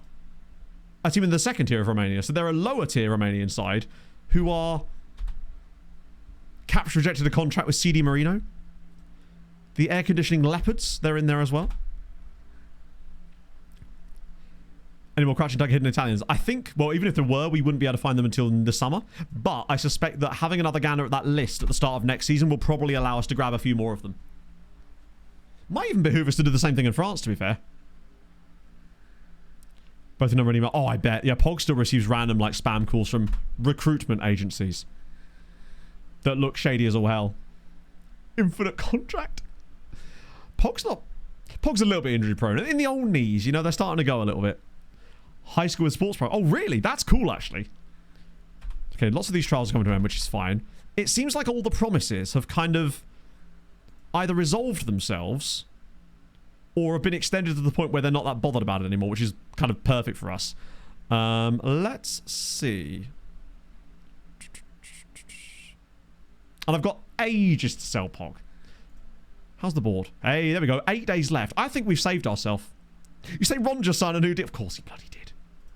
What a guy. Those ones, yeah, we got loads of time on them. I mean, a loan in 23 days is not going to happen for him, so I don't see how he can possibly kick off when I can't loan him outside of a window. Then again, it's FM. Players can kick off about any reason they damn well please, as you well know. I don't know how... Has Ron actually played a lot? Not Rion. That's the regen version of Ron. Tenerife. Oh my god, he's actually played games for them this season. How have they managed to convert Ron to being useful? Who's he wanted by? Nottingham Forest and Al Hadia. Get out of here, Ron. Be Forest's problem now. I'd love it if he joined Forest, actually. That'd be kind of funny. Hello, Michael. How's it going, friend? Yeah, thankfully I don't get those, because I'm... For all intents and purposes, unemployed. Wins Forest. Oh, God, yeah. Just double digits. He'll get 25 goals to the Prem next year. They'll bring Vanderlei back, get the band back together. Ooh, reports on Alec Chowie. Please tell me it's good. Oh, he's annoyed. He still trains quite nicely, though, even when he's annoyed. Alec Chowie's a really solid this isn't where I parked my car. centre-back. Still got the one cap, though. 12, Jacob. Thank you very much for the follow. Ron, yeah. Ron and Elanga. Oh, no, Elanga's gone now, hasn't he? Honestly, Mike, not too bad today. It's only 26 degrees in this room right now, but it is gorgeous outside. What I've got is I've got a fan in the hallway, which is blowing air into the room, but it's far enough away that hopefully it's not too loud on the mic. I know that it probably can be picked up, so I do apologise for that, Volleys. I've turned it down a bit and moved it further away to try to deal with that, but it's at least blowing some air. Because I find the biggest issue when I have to shut the window for stream is not so much that it does get hot in here, but a lot of that is caused for me by the lack of airflow. So if I have the window open in our bedroom, it sucks air through the upstairs and generally keeps things okay. Can't hear it at all. Well, you wouldn't be able to hear it on the stream probably because of the music bed, but I definitely can hear it in clips sometimes. There was one stream where I had it a bit too close, I think, and it ended up on the... My 10 out of 10 looks... Oh, yeah. It's because I'm worth it, Michael. It's because I'm worth it. Mike, we need to plan what to do when you and Chloe come up to visit us. The local attractions. Do you know we've got a cathedral? I might have mentioned it once or twice. Now, you won't hear it on stream. But I can hear it on clips occasionally. I think it might just from one particular stream where I had it too close and too loud. I think that stream just happened to have a lot of clips in it. Like a hairdresser's floor. Montpellier do get a point, but it's also a home game that they've not gained anything from, really. To me, I consider that a win for us. Because it's tomorrow. Absolutely, my friend. Placement winger. I'm curious to see what happens with... Actually, Ely City's first game of the season is the weekend that I'm down at Pog's parents. Because I saw the fixtures released and I was like, oh, sick, we can just go to the opening game of the season. Nope. I'm away that weekend. Because apparently the universe hates me and refuses to let me go to a home game. Or any local football, apparently. It's just not allowed. And I bet it'd be such a good omen. On the board promise, it was 8 days. I reckon... If we beat Lons, we're absolutely fine. But I think even so, we've earned enough credit to not have an issue. This is the last game that's part of the promise. And I'm quite excited about what we could potentially accomplish here. Because I like the way we set up in the last game. We've still got Deji and Swiston to come back. Those are fine with that. They're bottom half. Yeah, and they're at home. And if they're going to stay up, those are the sort of home wins they need to be targeting. Really. Right, let's go. It's keeping me away. It's like, if I went there, they'd win every game. And that's just no fun for anybody else, right? Cheese on toast, discuss. Amazing. Haven't had cheese on toast. It's very mum-coded. It's the type of thing your mum would be like, do you want some cheese on toast, darling, kind of thing. Not, she wouldn't say darling. My mum has never called me darling in her life. Because I'm from Essex. But, and if she was, it would, darling. To me, it's a very kind of, it's a chill dinner. Now you've got me wanting cheese on toast. Like, some lovely cheese and a bit of sourdough. Oh. Too hot for that tonight, really, isn't it? Today is feeling like a picky bits dinner type of day. Who do I want to bring in? Baker's Brothers one. Oh. It's the treat, innit? That's the one thing that I am missing here. Where I used to live, there was a local bakery and their fresh bread was fire. But here, you can't really get that as easy. You just have to go to Tesco's, which is fine, but it's just not as good as those. Dorling, yes. That's the one. Same backline. I think McCary. Is Deji back again yet? No. They're not far away, but they're not ready just yet. So I think that means no changes, right? If it ain't broke, don't fix it. None of these guys really showed me enough to want to bring them in to start. Nagalo's kind of chefing a little bit now. Bright is struggling a lot, but we don't really have... I don't think Kubek would do a better job than him. A barbecue today. Oh, I had a barbecue a few weeks ago when my mate, on hearing that Pog had been offered that job, just rocked up. Brought a lot of barbecue food. Bought portable barbecues with him. Bought the whole hog. We had like marinated chicken. Oh, so goddamn good. We need to get some more garden furniture really before we can get the full barbecue. Good enough for the first team? No. They're all 16 years old, remember? So they are all kind of guys that are like 2-star CA at an absolute push, but hopefully 5-star PA. They're all going to be basically in the second tier, sorry, in the B team, / maybe find a loan next season. But the problem is, because it's France, we're really limited into how many loans we can do. which is a shame. So it most likely is going to rely on them playing in the B team for a bit. But that will still allow them to chef because the B team is playing in an actual playable league, which will really help. To beat them 16-0. Take that. I don't think I've ever got a parking... Oh, no, that's not true. I did get a parking ticket once. In Bishop Stortford, of all places. I was livid. I probably could have fought that one too, because the signs for the car park were facing the wrong direction. So you couldn't tell that it was no longer a public car park and that it was private. And the signs were facing like into trees and stuff. It's like, pretty certain that's not allowed. Why is Mabba starting? Because we have to start him. If we want to fulfill that promise. And he didn't even do that badly in the last game, in fairness. Nice list rather than separate news items. Shit. I will... Oh, it's in the thing. I will remember after the game to show you that. Mini retirement. Ooh. Roquet Brune Cap Martin. That sounds incredible. I've never been... The only time I've ever been to France was when I went to Boulogne with the school for the day. So it wasn't... I've not really properly been to France. I've been through it on the Eurostar to go to Belgium. Zoe Bread. I would love to have gone Zoe Bread. I just didn't have the energy at the time, you know? Right. At home, Lens are a good side. This is not a game I expect anything crazy from. But if we do see a good result and a good performance, that would be exciting and encouraging for me.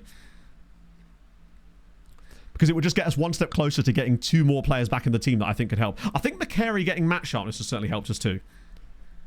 Well, we're not getting a lot of possession. I'm also keeping a keen eye on Stoyan and Briasco. I noticed that Stoyan doesn't like it when I encourage the team. He has got a booking already. This is going to be a second yellow card in the first half for him, isn't it? That feels like the way that this game's going. He's had a nice little spell of starting to actually become a useful human being in society. And now I reckon he's got a second yellow card written all over him. And nobody wants to have that written all over them. Oh, he's brilliant. Once you got that other dude involved, it was so dumb.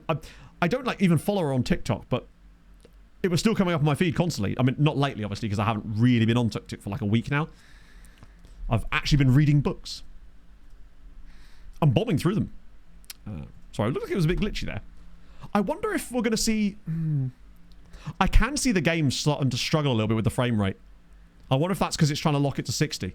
Because at the moment it's not using a lot of GPU, but it still looks like it's suffering slightly. Like it doesn't look like it's 60 FPS, even though it's supposed to be. Which I'm finding a bit weird. Maybe that's why I stopped doing it. Nagalo's through. Can he come back inside and score?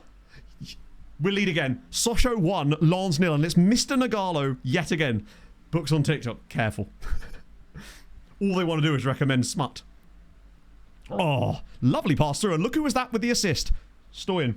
How much hockey smut? None, actually, as it happened. However, I do have... there's a series by a lady called Liz Tomford, who I might potentially dig into quite soon, and that is hockey smut.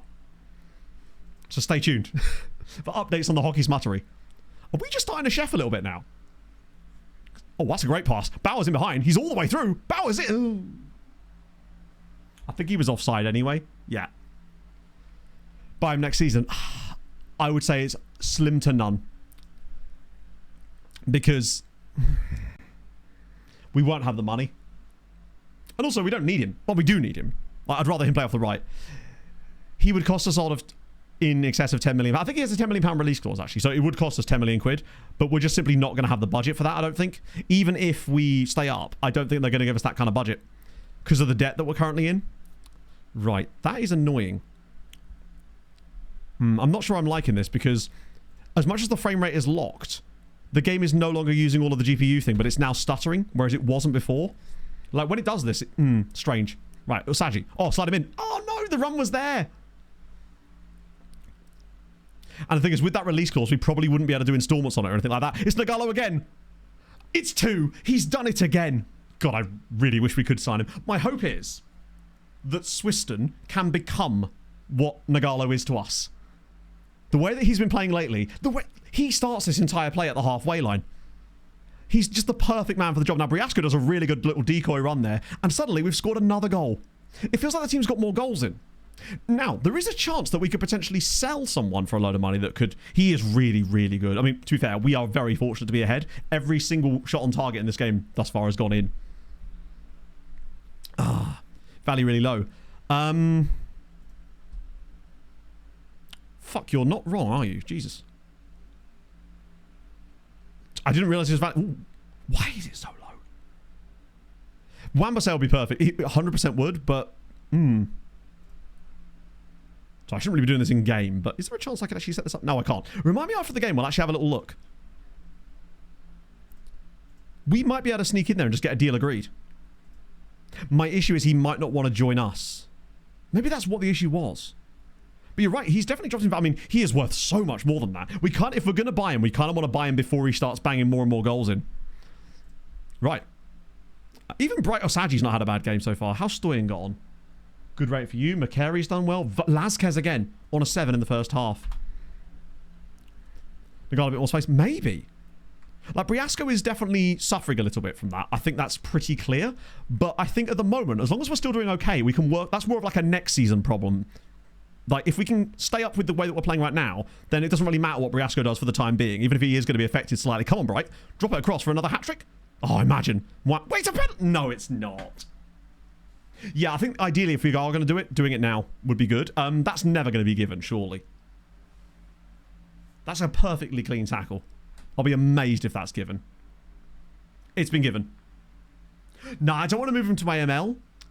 Because I just think that would make the tactic a little bit boring. It's Stoyan from the spot. And he scored! He got all those penalties in those other games. And Nikolai Stoyan scores his first goal for the club. 3-1 to Sochaux over a team that are battling for the European places. It's a good pen as well. I think just opening Stoyan up to playing in that role has just kind of changed him a little bit. We're not out of the woods yet, though. But, oh, well, a minute. Come on, then. Nagalo with the assist, potentially. Edge of the box for Briasco. We're starting to chef a little bit. We scored 4 in the last game, 3 in this one. Briasco's ball across. Ah, the keeper's got it. Stoyan has had a game. Nagalo's been excellent again. Has Nagalo got 5 goals in his last 2 appearances? I think he's doubled his goal tally in 2 games. Oh, wait, surely not. It's another one. It's back-to-back hat-tricks from Abdoulaye Nagalo. The whole world is going to be, what on earth is going on now?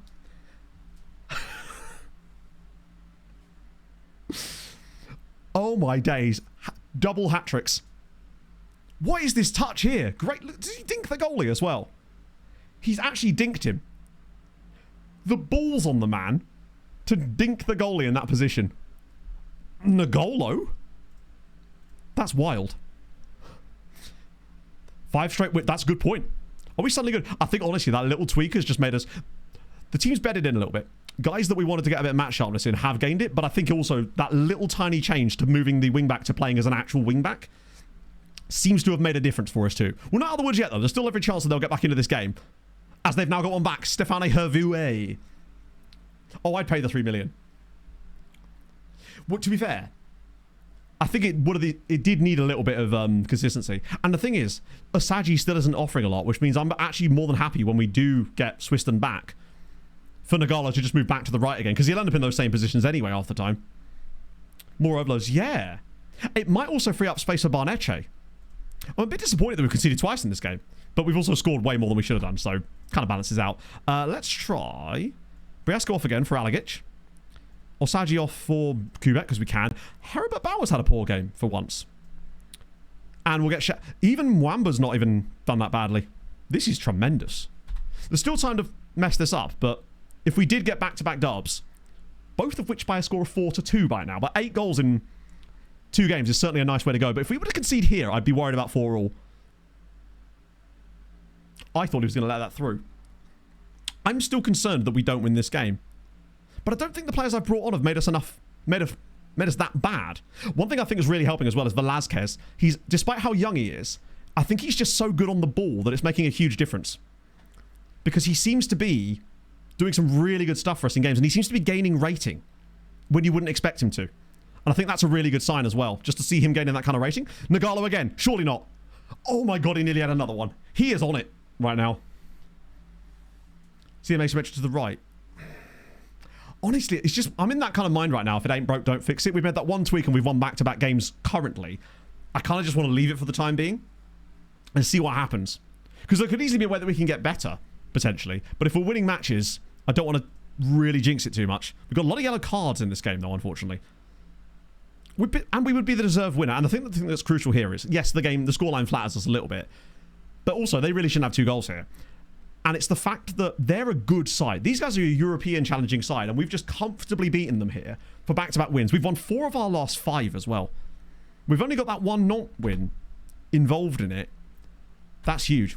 Suddenly, we're out the rally zone. Everything's looking up. We've got Nice next, away from home, which is going to be much more difficult because they're a better side, I think. Damn. Okay. It's like the good luck from last night's just carried in. That's a really important victory. Happily take that. And I've just accidentally turned my headphones down.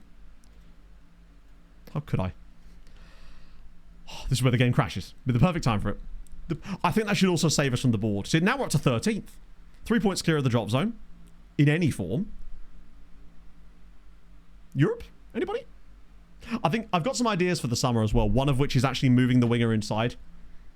To having another CM there that's like got more of an attacking role but is slightly more central so they don't get in each other's way. I will just in case do the press conference because, you know, everyone has jinxed it too much. Just 8 points off of Europe. I think we should probably... We'll have to fulfill the rest of the promise in the sense of timescale, but we should be fine. Sochaux's massive, exactly. But yeah, so how you get them to not appear in individual reports? What you do is you go to Scouting Center. Eventually. Click this. And then make sure that everything is on the magnifying glass. That will filter every report into the inbox. The other thing, you'll notice that I do have one here. The only reason that mine has different there is because I have a separate thing that says I have started scouting player switched off. Another Tenerife. Oh, God. Yeah, imagine we lose and it's actually 2 Tenerife. Right. Hefty name. I'm guessing Sri Lankan? Oh, no. Bamram Longklong. That Sanasombun. Even his name is somewhat, like, poetic. It has... I wouldn't be surprised if his name is actually in the iambic pentameter. It's wonderfully rhythmic. I suspect we're going to get a scout report very soon since there's 100 players in there. That is tremendous. Oh, Harrowbridge Ultras to celebrate. Things you love to see. Right, let me just let this settle for a minute. Get us off of this screen. Was there any late games? Lorient lose, Toulouse drews. I'd like to see Paris FC get into Europe, but for now, Harrow Bishops. You know what to do, chat. A 5, and a 4, and a 3, and a 2, and a 1. And maybe we can go after the Nagalo in a minute too. Like you did.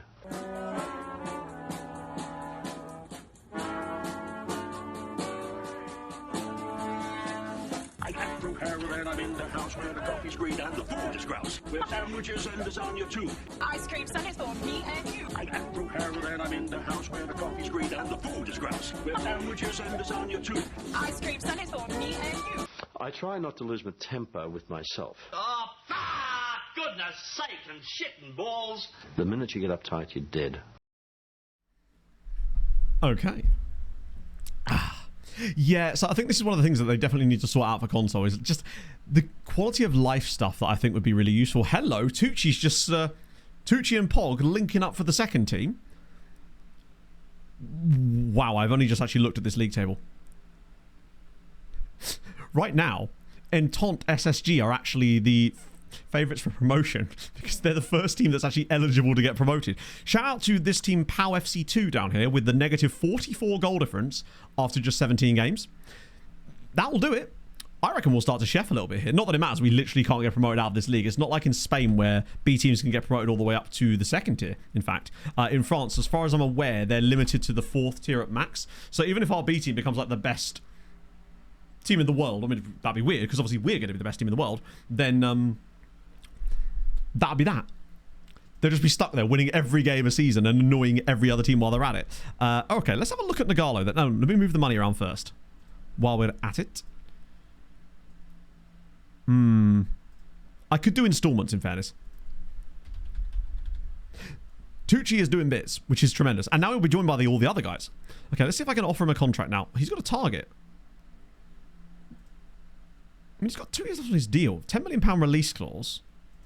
He's got an optional extension. Let's just have a look. Maybe his agent's not interested. Required to improve our standing in league. So yeah, it doesn't really matter what we do. He's not going to sign for us right now. Entire division is made of second teams.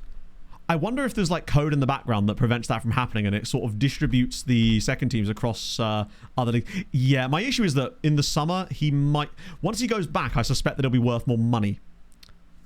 Particularly if he carries on playing like this. But do you know what? If we miss out on him, we miss out on him. It would suck because I would like to try to bring him in because he's clearly a quality footballer. But I still believe that Swiston can be the man. And maybe, because it does seem that in the last 2 games, our shadow striker's got more space. And I wonder, as you say, it's because we've got 2 players making those wide runs now, so it's dragging people out and creating a bit of space for the Shadow Striker to actually run into those channels a bit more. So maybe Swiston can benefit from that same thing when he's back in action, which might even be as soon as the Nice game. Because it doesn't get any easier for us after that, really. We've got Paris Saint-Germain away from home in there too, which is probably going to be an absolute slapping. But we've got Auxerre in there. Not that they're bad. 256 Hull City shirts. What if they only want 257 Hull City shirts? Because I think I might only have 250 Hull City shirts lying around, Lee. Maybe you can sell me some. Any weird stuff here? That's ages away. It's weird that the board promised. I guess it wouldn't... Oh, it's promises I've set. Yeah, it's weird that it doesn't show the board promise in there. Because that shouldn't have expired yet. That should only be like 5 days away, maybe? FM? Any chance? Yeah, we're 3 days away from that. I don't know why there's 2 of them in here. We're 3 days away. I'm pretty certain we're going to pass it. Facepack. I use TCM faces. It probably does have those faces in it, but my one possibly doesn't, just because I don't update it as often as perhaps I should do. Mostly because a lot of these players, he might not have even been... Is Max Downward even in the game to start with? So he probably is in the database. Oh, sorry, he probably is in the face pack if he's actually in FM. But I obviously don't update. I don't think I've updated mine since like FM 23 probably. So Cyril Dosser's at Dortmund these days, and he's not doing that well there either. I hate to say it, but I think that possibly us losing him there wasn't even the worst thing for us. Doesn't start in the game. Oh, okay. If he's not actually in the game, then he won't be in a face pack if he's not in the game from the start, because the face packs are obviously targeted at the game itself.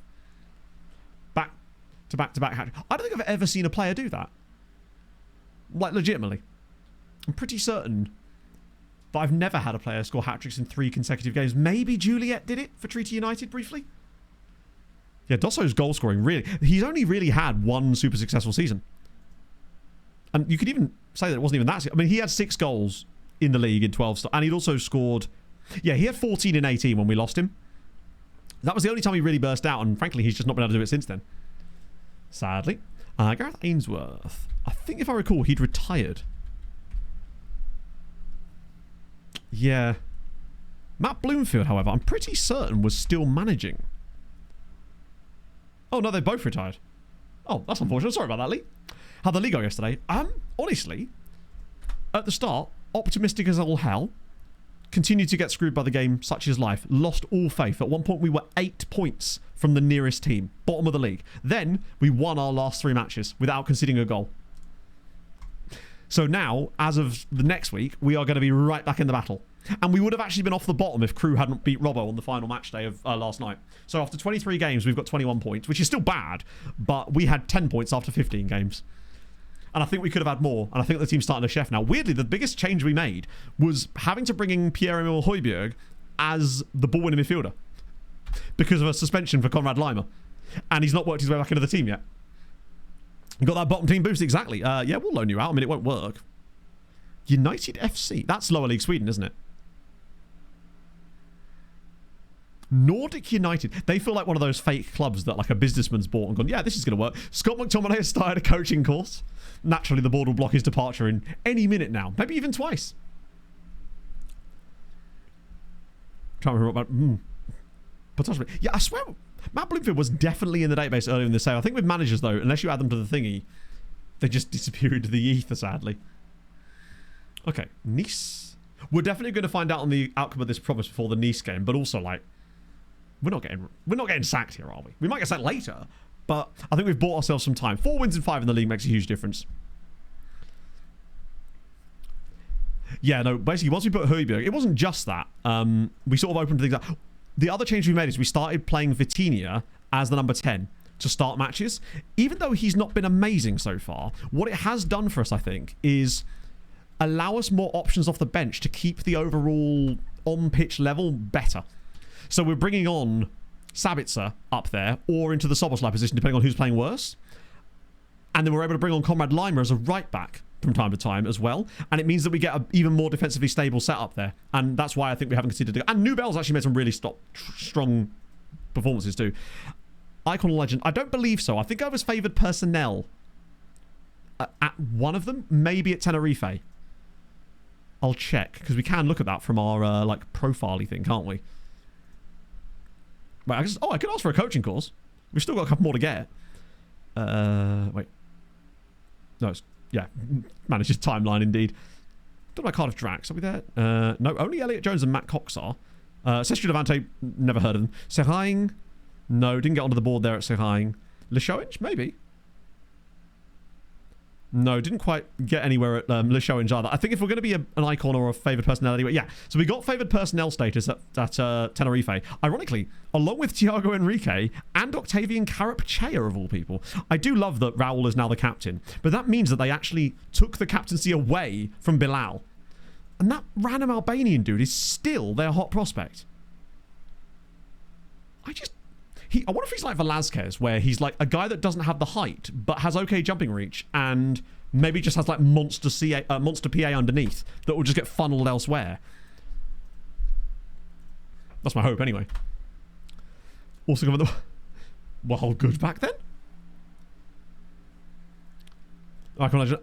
True. I don't think we were ever an icon or a legend or even favoured personnel at any other club, to be fair. I'm pretty certain the only one we've managed to gain that status with was with Tenerife. Because we did get to the European final. I think it was upon that happening that we got it. Ironically. Particularly as that's the reason we cost ourselves the job. And it's not like we even won the second tier with Sochaux. Tucci progress. Working on his weaker foot in his spare time. What sort of progress are we seeing out of him? None yet, but like the value is obscene. He's played 4 games for our B team and he's got a goal and an assist. And oh my god, he should already have... He is racking up expected goals and expected assists already in the B team. Tell you what, with the pace that Nicolas Tucci has, I could see him being the exact type of player that could flourish in our team later down the line. Because he's got the... He already has the pace and acceleration, like the bare minimum for both of these positions. So that's exciting to me. Arrives late in opponent's area. That could be fun as well, actually. What if that trait's helping? Yeah, these next... I'll be amazed if we get...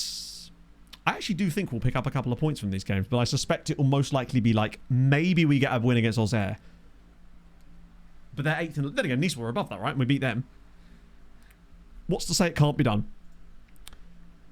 Oh, that's a shame. Did I just say that Laval just broke consecutive wins record? Is it theirs? 12 games in a row? That Myanmar guy they signed is absolutely chefing, apparently. Stade Lavallois have just won 12 matches in a row. They must be top of the league by an absolute country mile, right? It's kind of crazy that they're still only top by 7 points. They don't even have the top scorer. Are they expected to be even further clear? Oh, they're still +9. They are massively better than everybody else, but even so, ooh, shout out to Les Voltigeurs de Chateaubriand, who are in a lot of trouble. They're in the process of a board takeover. It's fine. It will save them all. At least now we've got 5 injuries and none of them are first teamers. Possibly for the first time this year, we may actually have a completely healthy team. Oh, shit. It's Strasbourg versus Montpellier. Honestly, I'd love to see a Strasbourg win here. Because they're so far behind that it would probably help us keep Montpellier down there. And really, we could do with a nice win for Nantes as well. Montenegro. Oh, whereabouts in Montenegro? I've heard it's beautiful there. The biggest update, Archer, is we are very unlikely to be sacked, and we've won back-to-back games 4-2. Paint drawing of... James is about to absolutely chef this. I'm waiting. I want to get us off of this screen so it doesn't auto-continue us past something important. That's the perfect scorelines. 1-0 to Strasbourg. Does nothing for Montpellier. Keeps them cooking down there. Nantes beat Rouen. That's them down there too. Tremendous. Right, let's have a look at James's drawing.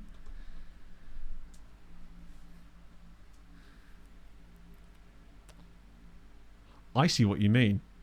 Because before, the inverted wingback, I would say he's running into here, but in actuality, he's not running anywhere near here. He was actually more like back here. Meaning that their right back could basically just cover off our left winger, leaving their centre back completely free to essentially encroach onto the positions of our shadow strikers making those runs. So unless we got a lucky situation, which we do sometimes get in transitions, where both the CM and the AM are able to make runs at the same time, and that overloads it. That's usually why... That would explain why Bauer has been such an important player when we were playing how we were before. And now it's probably freeing up more space for him, potentially. Offsetting the CM. Maybe. Isn't he already... The problem... That might be definitely something to consider for next season. I understand the logic of what you're saying now. Also, can we, like, hang that in the Louvre while we're at it? Balde's just retired from Barcelona. Or will be. Board, can we get an update on the promise, please? I feel like we should have passed that promise by now. Does it even, like, tell you... They're expecting us to lose this too, which means I think actually it won't matter. Maybe there's, like, 1 day left? But I could have sworn we've gone past the 8-day target point. Oh, succeeded. So we succeeded in the promise. The game just doesn't even tell you. It's like, congratulations, you've won 4 out of 5 games since we gave you that ultimatum. We're not even going to say, well done, chap, you know? They're just like, that is expected of you. Right, Nice away from home, they expect us to lose. I expect that too. But you never know. I think I will give Nagalo a chance today, particularly as I don't think Barnetche is going to be fit to play for this one. However, actually, do I start Deji or do I just keep Carey in the role? Because McCary has kind of been okay. Strawberry still only has the 6 assists. He hasn't got one for a while, but Bauer's been chef. I think we just go with the same lineup. Maybe have... Oh, Barnetche's not ready yet, but Deji could come to the bench perhaps instead of maybe even Vargas. I hate to say it, but... Barnetche's maybe back for next game. We're not exactly missing him right now, but having him back would be good because then we could move Nagalo and then Osaji wouldn't have to play. I don't think I can... I might be able to train him on it now. Yes, I can. Nice. I want movement training, right? Dribble down the right. Beat the offside trap more often. Seems like a suitable approach. Interesting. Oh, is it because it suits athletic players? I was going to say, what is it that the guy wants him to have in order to get that PPM? Because with that pace and decent anticipation... Basically, I decided to try him on quickness for a little bit just to see if that can make a difference. Like, he still only has the 1 goal, but I think if we can get him fit and get him staying in the team for a little bit, I think he could chef. And then Nagalo, because Nagalo was scoring goals for us off the right-hand side too. And I believe that he's capable of continuing to do so. Okay. Mwamba's ratings have still been average, but at the very least this will help fulfill that promise and probably get us through to the end of the season, then we can shove Shazly back in. Not that Shazly's ratings have been that much better than Mwamba. Like, 6.59 is bad, but 6.66 isn't exactly goated either, let's be honest. So the next year 7 yet? No, but we have won back-to-back games and fulfilled the board's promise, so we are not getting sacked yet. We live to fight another day. We're actually out the relegation zone now, officially. But this is not going to be an easy game, and I expect that we will probably lose this one. But we're doing okay. Yeah, where's our bus parade, damn it? We're actually 3rd in the form tag. Yeah. Oh, really, Sean? Shit.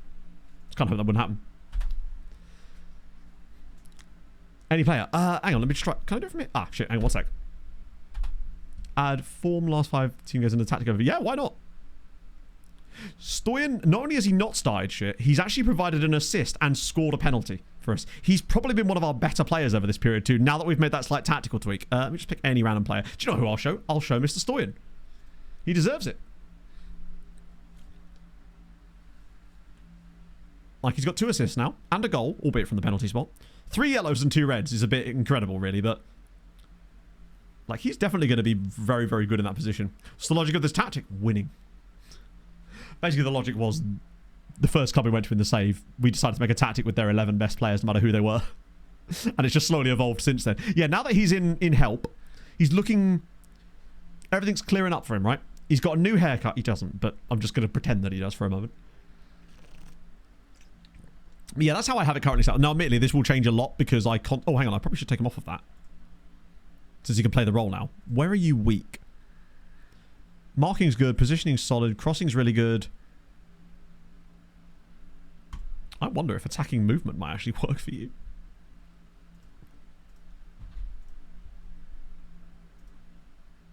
Just to get that off the ball up a little bit. Unless... Because the only one I could put him on would be final third. And I don't think that's really... I mean, composure... I think his off the ball I actually want to improve a little bit more. Because we're going to get loads of bonuses from it anyway. And we'll get a big boost in theory anyway. Aircon in the office has died. Oh god, that's appalling. The only thing worse than like being in the heat is going out of aircon into the heat. He's learned Italian? Yeah, exactly. He wants everyone to call him Nicolao? No, Nicolo? Nicolo. He's desperate for us to sign Coldslaw Greg. I'm trying to think who even... Are there any games that are on right now that really matter to us? I guess the Lorient game, we'd like a Marseille win and possibly a Lille win too. I think if that happens combined with us not getting absolutely annihilated by Nice. Oh, he's gone for the long flat throw. That's a shame. Cool name though. Beñat del Rio. First goal of the season, of course. He's finally becoming a professional. He's getting over his initial teething problems. But that was a really weird one. Nobody was even marking it. And then, yeah, just done on a set piece. Oh well. Hopefully you won't relapse. Hopefully, I think we'll know a lot about where we're at by how we actually play in this game. Like, if we still create chances and look decent in this game, even if we lose, like we'd expect to lose to Nice, they're a Champions League level team. Right, here we go. Stoyan. He's got the run with him. He's always got that support there waiting. Oh, hang on. Drop it through. Okay, so Nagalo definitely should have scored there. That was lovely football again, though. He 100% should have done better with that. Given the record that he's got over the last 2 matches. Could hardly even call it a record at that point, but he has got 6 in his last 2, so I would have... Oh, for God's sake. I think that might be Velasquez's first mistake in a Sochaux shirt. There was a lot of net for him to put in there, and it would have been Bauer again. He's just cracking assists up now. Velasquez has absolutely shat the bed there, and I think this is probably us saying goodbye to any chance of a good result in this game, unless Eric comes up clutch. I don't know if he saved a penalty for us before. Maybe he'll do it today. Nope, not today. Nice are a very good side. These are not the type of teams we need to beat to stay up, right? It's the games we have been winning. It's those teams that are mid-table at home, getting those dips. Next week, I don't believe there's a day set for it yet. I'm actually away on Thursday, so if it is on Thursday, it'll have to be a substitute for me, because I'm actually not going to be here on Thursday for stream either, as I've got some stuff to attend to, unfortunately. But luckily, I'm just not doing any... I'm keeping every single Sunday stream this month, except for one right at the very end. Ah, we should have had that there too. Come on, get a toe in, somebody. Big header needed? Yes. Hey, Pog. Oh my God, you look absolutely drenched. You okay? Hot out there. Yeah, sit down. Don't come on stream, TOS. No. Apparently it's quite warm outside, chat. Careful. Just sit in front of the fan. Oh, that's a great pass. Oh, good save, Eric. But at least we get to start the next episode of the league with some actual nice form for once. Our first time. We doubled our win tally. Oh, go on. No. Oh, that's actually really nice. He's got support as well. Ah, man. Nice is just kind of better than us. It does kind of look like she just ran through a rainstorm, honestly. It's... What temperature is it outside? I mean, it is also literally the hottest part of the day, probably. 29. And I imagine it's one of those 29 but feels like, because it's like... There is a few clouds up there. No, that's disgusting, out there. Yeah, I imagine it is. That's absolutely... It's fine, Pog. We get to sit in the nice air-conditioned car on the way to Tesco's later. Lovely old time. Oh, he didn't like... Asagi is really... Even Nagalo's struggling today, to be fair. Do you know what I haven't done on many hot girl walks lately, and I've regretted that. I've needed that. I haven't really done a lot of them ever since my foot injury. I need to get back to doing that, but it's just so hot. I saw a lot of geese this morning, though, which was very tasty. A lady and what I assume is her very young toddler son were down there with some seeds and stuff, feeding the ducks, and it was just really cute because he was clearly having an absolute time of his life. Okay, come on, breakaway chance or something? Right, keeper. Oh, I hate ones like that. The amount of power he's managed to... No river cows today, no. I suspect that they are... The bit of the river I was running along today is too close to like the city centre, so that you don't get the cows on that bit, because the marina's right there. They're usually either one side or the other. Who'd be my substitute? I don't know, actually. Maybe Sai, maybe Ben, if they're around. Well, I'm driving a motorcycle at 80 grip. That sounds... I would happily swap, although probably not, because I can't ride a motorcycle. Mwamba's had an absolute shitstorm today. Yes, Pog? Oh, was it intervals today? Oh, no wonder you're knackered. I can't really interpret that on the fly, but that looks very good. If you hit your paces, that's the main thing. No, youth intake isn't until March. There was also a doggo running around on its own. I tried to run... I stopped my run for a minute. Dog run on its own? I tried to run after the doggo. Shit. Okay, we'll get Deji on as well. Nobody's really done well here. I might just rung a lot of changes here early doors. Like at 3-0, we may as well just throw something at it. Just have Clates subbing. Yeah, you can do both. He's not busy or nothing. I think it's unlikely that we're going to get to youth intake today, which is fine. That means we'll guarantee youth intake will be really... It'll actually be early in the stream for once on Sunday. Come on, it must be offside. Good save, Eric. It's our first genuinely poor defensive performance for a while, I'd say. Still a little unlucky to have conceded 3, but we've offered nothing and deserve exactly that. Nagalo, after all that beautiful form in the last 2 games, has kind of... He's let us down a little bit, but we can't expect him to do it by itself. On the plus side, most of the results that we need to go our way elsewhere, other than maybe the Marseille game, are kind of going in our favour. Like, now that we're outside of the drop zone, we just kind of need to be the same level as the other teams around us for the rest of the season, and we'll be probably okay. Like, we're back to a point a game now. Look us back at Fiorentina. Did he ever play? Oh, I've literally just read the rest of your message. Just subpar. I don't think he can be trusted. He might say something and get me banned. I suppose he wouldn't be streaming on his... He'd have to start streaming for a start. Who's that? Half. Please don't concede a 4th goal. Wow. Nobody wants half to stream. No, nobody wants half to stream. Not at all. Definitely not chat. We'll have to see. It depends. Like, it depends on what time they do the... or what... Not what time, sorry. But what day they do... Oh, nice save. The league next week. But, yeah, if it's Thursday, I won't be around. I don't think I'll be around on Friday either, really. We've summoned him. Marseille have scored. Immense news. That'll keep things exactly as we liked it. Although I did notice that Lille are they're a goal up against Angers, but they have got 2 red cards. Real Madrid. Yeah. To be fair, I'd settle for being Real Madrid at this point. I hear it's quite good there. They have some quite decent players. Right, come on, get 1 goal. No, my life. Shazly, bud, come on. I know you played no better than... Oh, that's a good touch, actually.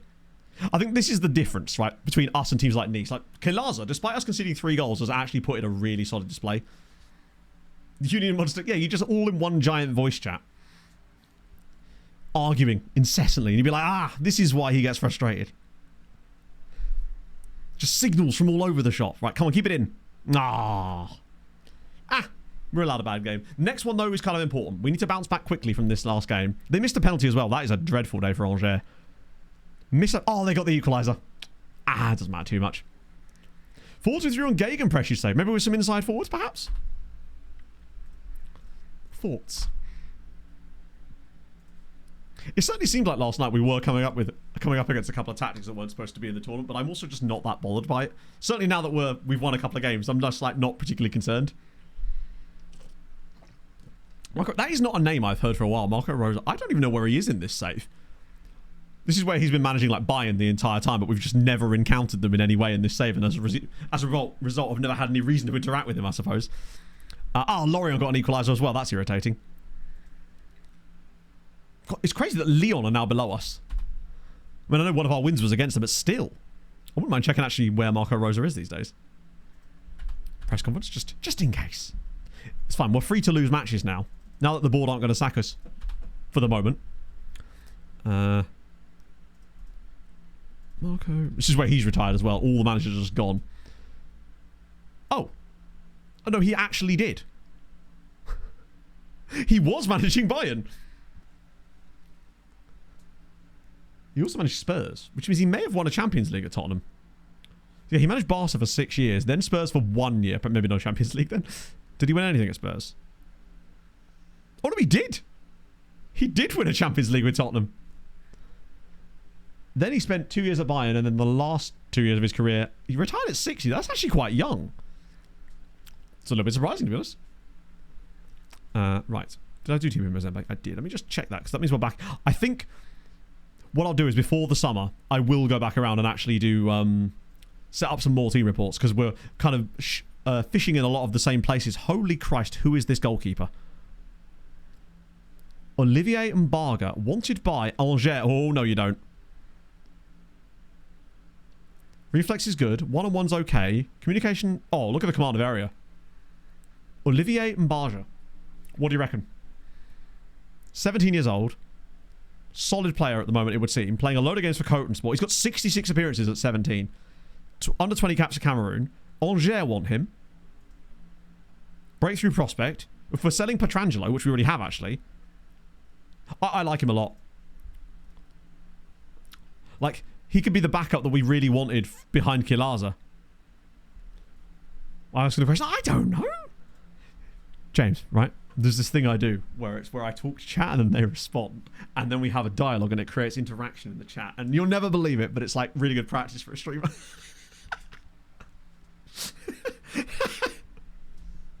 And then you get sassed on. Nice, we like those guys. Yeah, when AFCON comes around, we're always screwed when AFCON comes around. It's what we do. Sakura 2.0, that'd be lovely. Holy shit. Not the same Ryan Taylor, but can I interest you in this particular Ryan Taylor? He's obscene. Oh, he's at Lazio. For some reason, I thought he was at Napoli. Probably wanted by Napoli. Oh no, Real Madrid and Al Ittihad. Okay, he's very good though. 92 caps for Wales. Came through at Norwich City. Like to see it. I'll have to refund your points though, because that is not the guy, clearly. Czech Republic, I very much doubt they've won anything. Haven't seen a lot of amazing Czech players, really. They're currently 42nd in the world. They were up to 24th at one point. That's pretty high. How have they got on at the various tournaments? So they've been to 2 World Cups in the save. Lost to England in the round of 16 and then came bottom of Group E. Euros is more where they'd make their bread, right? They've been in all of... Oh, no, God, they haven't. They've been even worse in the Euros. Knocked out of both 28 and 32 in the group stages. Nations League? Thing is, I don't know what league that's in. I mean, they've got promoted a couple of times. It seems like they're mostly bopping around between B and C, I would have guessed. Well, that's actually quite poor. What was their manager's background? Oh, amazing. It's like those Zoom backgrounds you used to have where it would like cut people out. Shout out to him. So they clearly did something here that got them up to like 24th briefly. When you look at who their main players are, I mean, they've got Karol Krakiu, if I recall. Oh, maybe not. No, that's not the right guy. Or is it? That is definitely a guy we looked at a few years ago who's wanted by Forest now. Christ, Forest after everybody. Al Murray? It's whatever Czech is for Al Murray. Alachik. No, that sounds Polish. Bilbao on form for Tenerife B. Hang on, they've got Gorka Bilbao playing for Tenerife B. It's horrifying to me that they've got this dude cutting about for Tenerife B when he's worth 50 million quid. That team is... Tenerife B must be chefing, right? At this point, there's no way they can't be. Yes, they're... Oh my God. It's fine, chat. They're only 22 points clear at the top of the league. No, but he was playing for Tenerife B as well. Either way, Tenerife B, upon promotion, are now 22 points clear at the top of the second tier in Spain. The fourth tier in Spain. They're heading up by quite some distance. Who is in Tenerife B right now? Rodash is there. Traore. Some guys we've never heard of. Bill Bono's down there. Nelson Siwana. I recognise that name. Lewis McGarry's in there still. Alba. That's that centre-back we had. Another Dosso. He was quite good there, wasn't he? Caps down there with Nikolai Torbinson. Pog is still roasting. If you put a pyjama top on. Yeah, well, I was in my bra. Well, I know you were, but like we have other clothes. Yeah, but I just... We're not living like a Dickensian existence here. No, I just wanted to put something on so I could... What the fuck? Chat, I'm confused. Oh, that's the minimum wage. Sorry, I realised he wanted less money than I was allowed to offer him. I thought I didn't have enough money to buy the guy. That's crazy. Get rid of that. And get rid of that and that. And he's probably going to get Cameroon caps. Luckily, his base wage being that low actually does worry me a little bit. Wait, what am I doing? It doesn't be that high. Pog, you should really have a shower. Just have the... Because you stank. No, because... I do stink. Just don't have it very hot.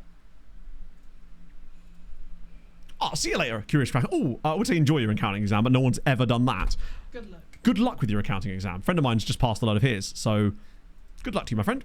Toulouse get a dub. That's a shame. Did he actually pass me? Yeah. Yes, I did. Oh, no, that was before you rocked up. He told me when we were setting up the barbecue. Because someone else at his job didn't pass, and then he was let go. No, I remember him saying that. Asaj's going to be missing for the next game, which I think is the perfect time, possibly, for Swiston to come back in. Because we don't have a choice anyway. It's not a Taylor Swift top.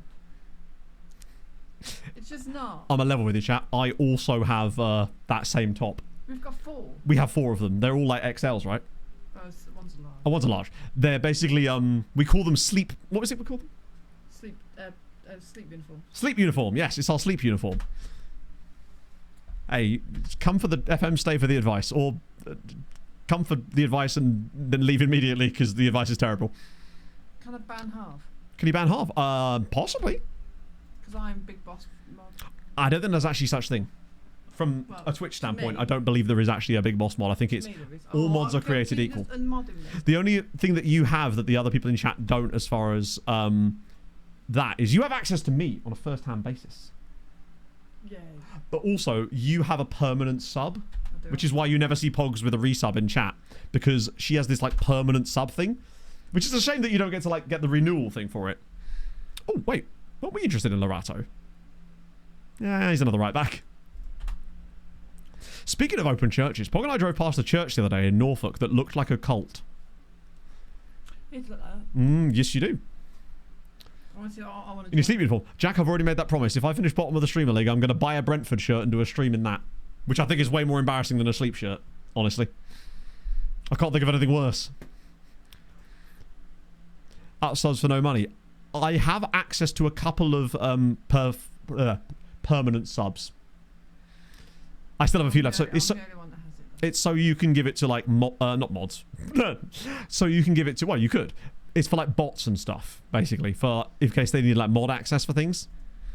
It's for bots and pogs, essentially. No, I'm not a bot. True. It's what bot like. Mashego's looking solid. Gonna have to get him some more game time next year, I would say. She can't be banned. I think she might not be able to be banned. Also his bots. Yeah, I think you get like 3 or 4 of them. I've only ever used one and it was on Pog. Or maybe I used one on Nightbot as well, actually. I can't remember. This was a long time ago. It's one of the things they give you when you become a Twitch partner, I think. I don't think it's an affiliate privilege. I think you get it for a session advantage. I would spend the rest of my life having to trying to hunt the damn thing down. Kick him out. Ban him. Tell him to get lost. You tell him to get lost. You're your own woman. You're a big girl. No, I'm just a baby. I'm just a baby. I'm just a baby.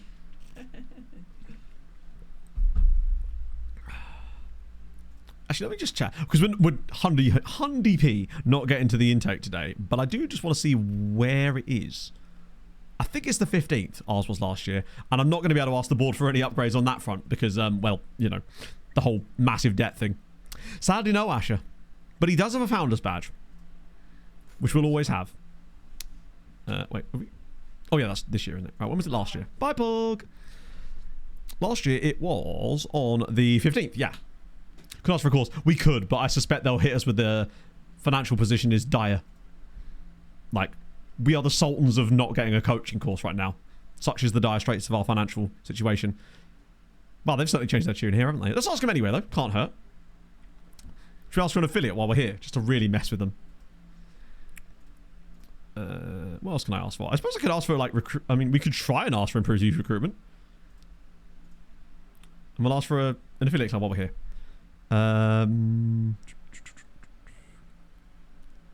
Because we could always change. We could try this one, and then try and turn it into one of the. Never mind. Have enough partnerships. That says, oh yes, of course we do. Very disappointed. He's never going to. I don't think I've ever actually had the board agree to one of those before. The only one they ever usually go for is the one that sadly isn't available to us yet. I don't think. Yeah, stop wasting my time. New contract. That would make it harder for them to sack me. I don't think I can ask them for anything. I can't. Maybe I should have asked for that, actually. Hang on. Remarkable improvements. I'd just like to see a bit more out of him, honestly. What sort of improvements are we chatting? Actually, to be fair, he's only been here for like 7 months. We're already seeing +1s across the board in a lot of areas. Although in areas like penalty taking, weirdly. He's got 18 positioning. What have I got him on? Defensive positioning. Okay, cool. I want to see that marking get a little bit higher.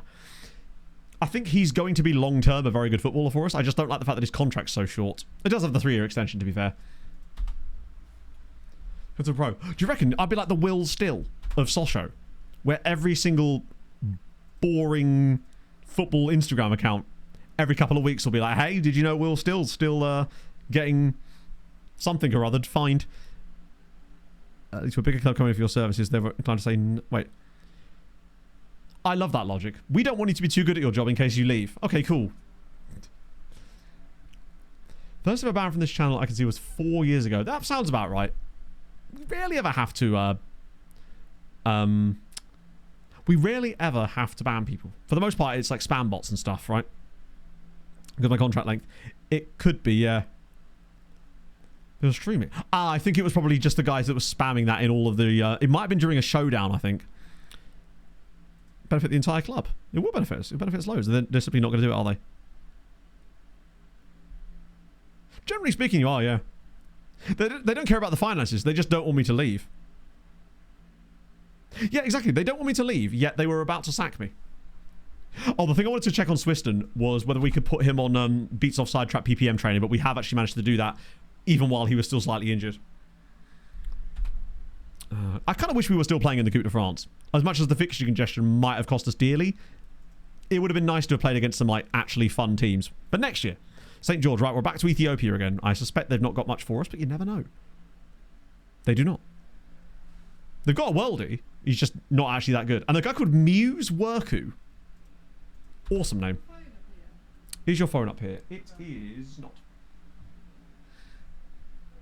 Shudder what you did to you. I'm sorry, Mike. If only it had been commemorated in laminate form. By you, in fact, my friend. You were pleased to know that's still put to good use. I clear wasps out of the window with it regularly.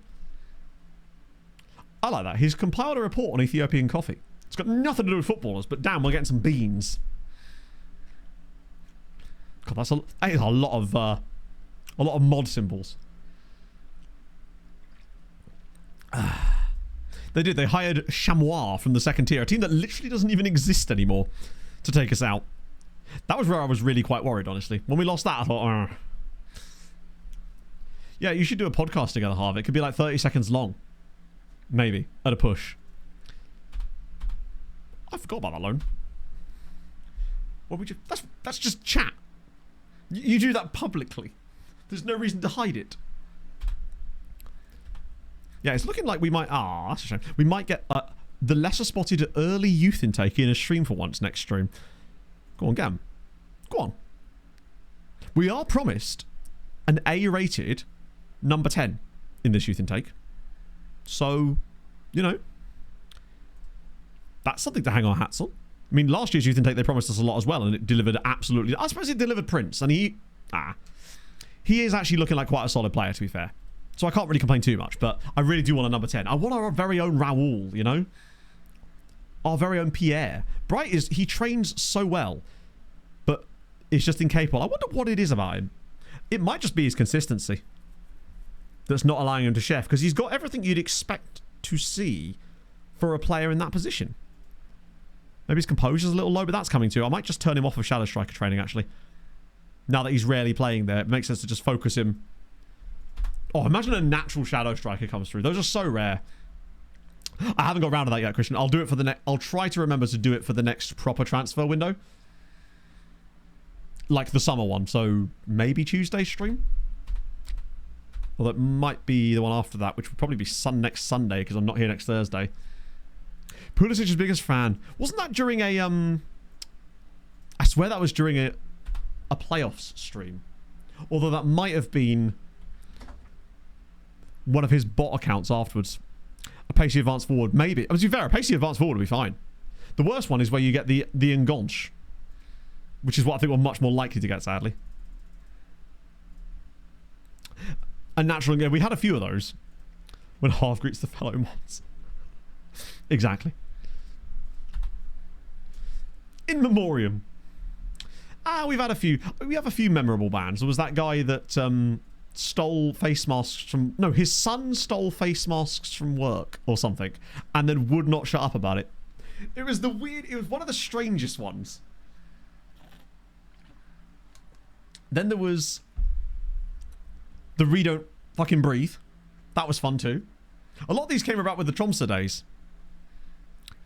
I suspect it's because everyone was just locked inside. Racist Pulisic haters? Oh, is it Mike I wonder who's done the most banning. I wonder if there's a way you can see who's done the most bans. It's probably me, because of like random bots that I just go to straight away. But I'd be curious to know who's actually carried out the most of them. Mike's probably got a few. Hadrian's probably got quite a few as well. I reckon Inferno's probably got the most. Either Inferno or Vaughn. Mike's got none. He doesn't ban. Mike's a lover, not a fighter. I respect it. It might be... It's either probably Inferno or Vaughn that's got the most. Viceroy might have a few, actually. Also, Vice, hope you're well. Big up, Vice. VCWA. Oh, shit. Okay, that's not what we want at all. Oh, my God, I hadn't considered... Fuck. Is it ambitious? Shit. Well, I mean, hey, at the end of the day, if you want to piss off, then we'll just sign someone better than you, but... On your head be it, mate. Look forward to the second tier.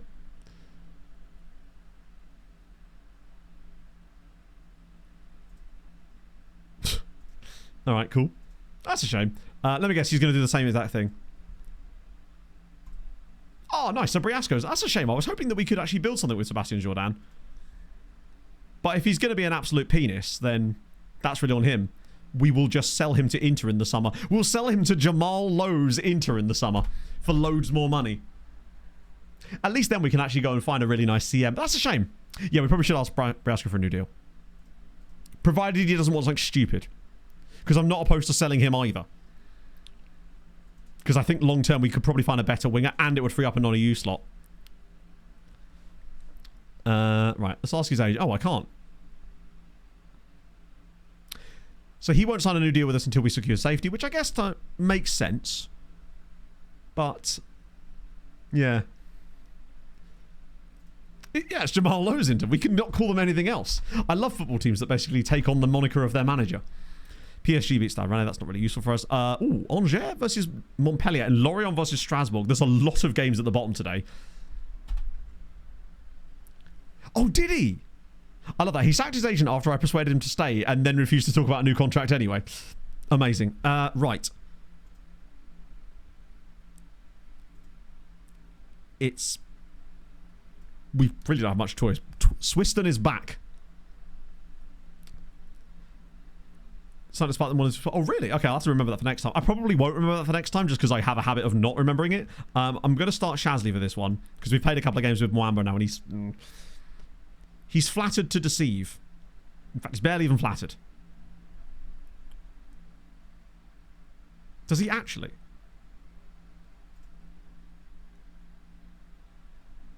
I'm not sure he even wants him in the team at all. It's a good opportunity to give a random guy an opportunity. It's Wissam Ben Yedder's... To be fair, he definitely deserves it. I don't think he'll have the impact immediately because he won't be up to match fitness. But we kind of don't really have much choice anyway. Ooh. 4-4-2 with Li Yang in there as well. And Zbigniew Novakovsky as well in the back line.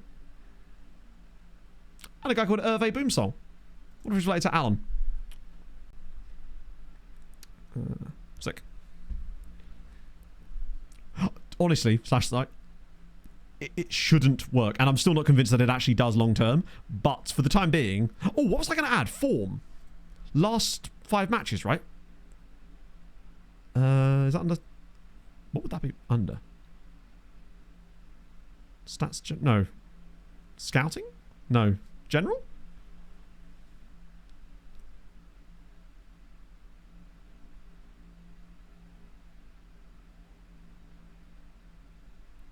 Last 5 games. There we go. So you can see that Nagalo's picked it up. Briasco has still... Oh no, he's mostly being carried by that one performance that's not counted as part of that. That was the 2 goals he got against Stade Rennais in that game. So he's definitely dropped off a little bit. Do first team. Oh, right. Sorry, I didn't realize there was different ones. Let me just replace it with General. No, wait. That General. Oh, last 5 first team games. Yes, good point. I don't think that's actually... I think all of these guys' last 5 games were first team games anyway, but yeah. McCary... Deji had played very well. I wonder if Deji coming back in again actually could be a good idea now. McCary hasn't been bad, but... We'll just put an absolute clanger down again. Okay, here we go. Storian's on a 6-9-8 in the last few matches, so that's not too bad. I just want to see Swiston hopefully create some chances much like... Because the thing is, Swiston has 1 goal, and he only has really 1 XG as well. So he's basically bang on. He just wasn't getting chances. And I'm hoping that this will open that up for him. And this could be the making of Barnetche over the second half of the season. Like, with Nagalo still able to contribute, but off the right-hand side instead. Because he was the one... Nagalo was the one guy contributing chances, goals, and assists, even when he was playing out wide for us. So hopefully moving him back there, he can still do that while Barnetche can flourish through the middle a little bit. I just want him to play 3 or 4 games in a row, get the match fitness up, avoid an injury, and just kind of weed his way back into actually playing full-time football for us. He's certainly not going to be reaching the 16 goals that I predicted from him this season, that's for sure. I think we'll be lucky if he gets 5 or 6 over the second half of the year, but if he does, I'd say that's us moving in the right direction at the very least. Wow, that was really nice. Stoyan was in the right place at the right time. He's found Velasquez, and now we move. Briasco, come on. Look at that. And now look at the gap here. So he has to then mark him. They're now marked up on both of them. And then when you get one more runner, if Strawberry moves or someone moves into the right spot, because, for example, Briasco's now going to run here and it's going to create space. Let's see if this works. So now Briasco's moving out wide, which means he is now having to be dragged out of that position to go chase him. It's opening options for us, and Nagalo's one of them. And he scored again off the right-hand side. Sochaux 1. It doesn't matter where you put Abdoulaye Nagalo. He will just score. Is it just me, or has Herbert Bauer literally assisted basically every single one of his goals?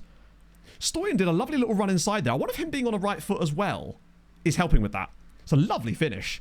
Bottom corner, bang. I can't believe I actually just did some tactical analysis. Now, I might be absolutely chatting waffle, as always, but the logic that you pointed out in that other video? The logic you pointed out in that lovely piece of MS Paint artwork does definitely ring true, I would say. Cutting, yes. Yeah, exactly. Even though he's still got a good opposite foot, he's essentially going to invert sometimes anyway, which is amazing. So we're going to kind of get the best of both worlds out of him. I wonder if this could be the making of him as a player. I don't even know what's happened there. Nevertheless, Barnetche, apparently Barnetche just had a massive chance, but he was offside, but the game's punished him for it anyway. That's a bit frustrating. It's punished him for missing a massive opportunity, even though he was offside. I suppose he still had to take the chance, didn't he? But let's see what he does now. Right, here he goes. Barnetche on the ball. Driving forward. It's a bit of a loose pass, actually. Oh, we got very lucky there. Nagalo again, though. Can he cut inside? Or we can find Barnetche, perhaps. It's 2-0. It's Herbert Bauer this time. Okay. I think Sochaux are absolutely chefing now. This is tremendous. I'm suddenly a lot less worried about the second half of the season. Also, what a horrible tackle that was. The fact that Strawberry actually passed this allowed Bauer to turn around and fire that home. I think it's a matter of time before Barnetche gets involved in this. We look really, really good. Imhotep is doing bits. 2-0 lead against a good side, like a good top half side. Stoyan's even picking passes out here. Now, Bauer. Yeah, okay, that's the thing that's happened.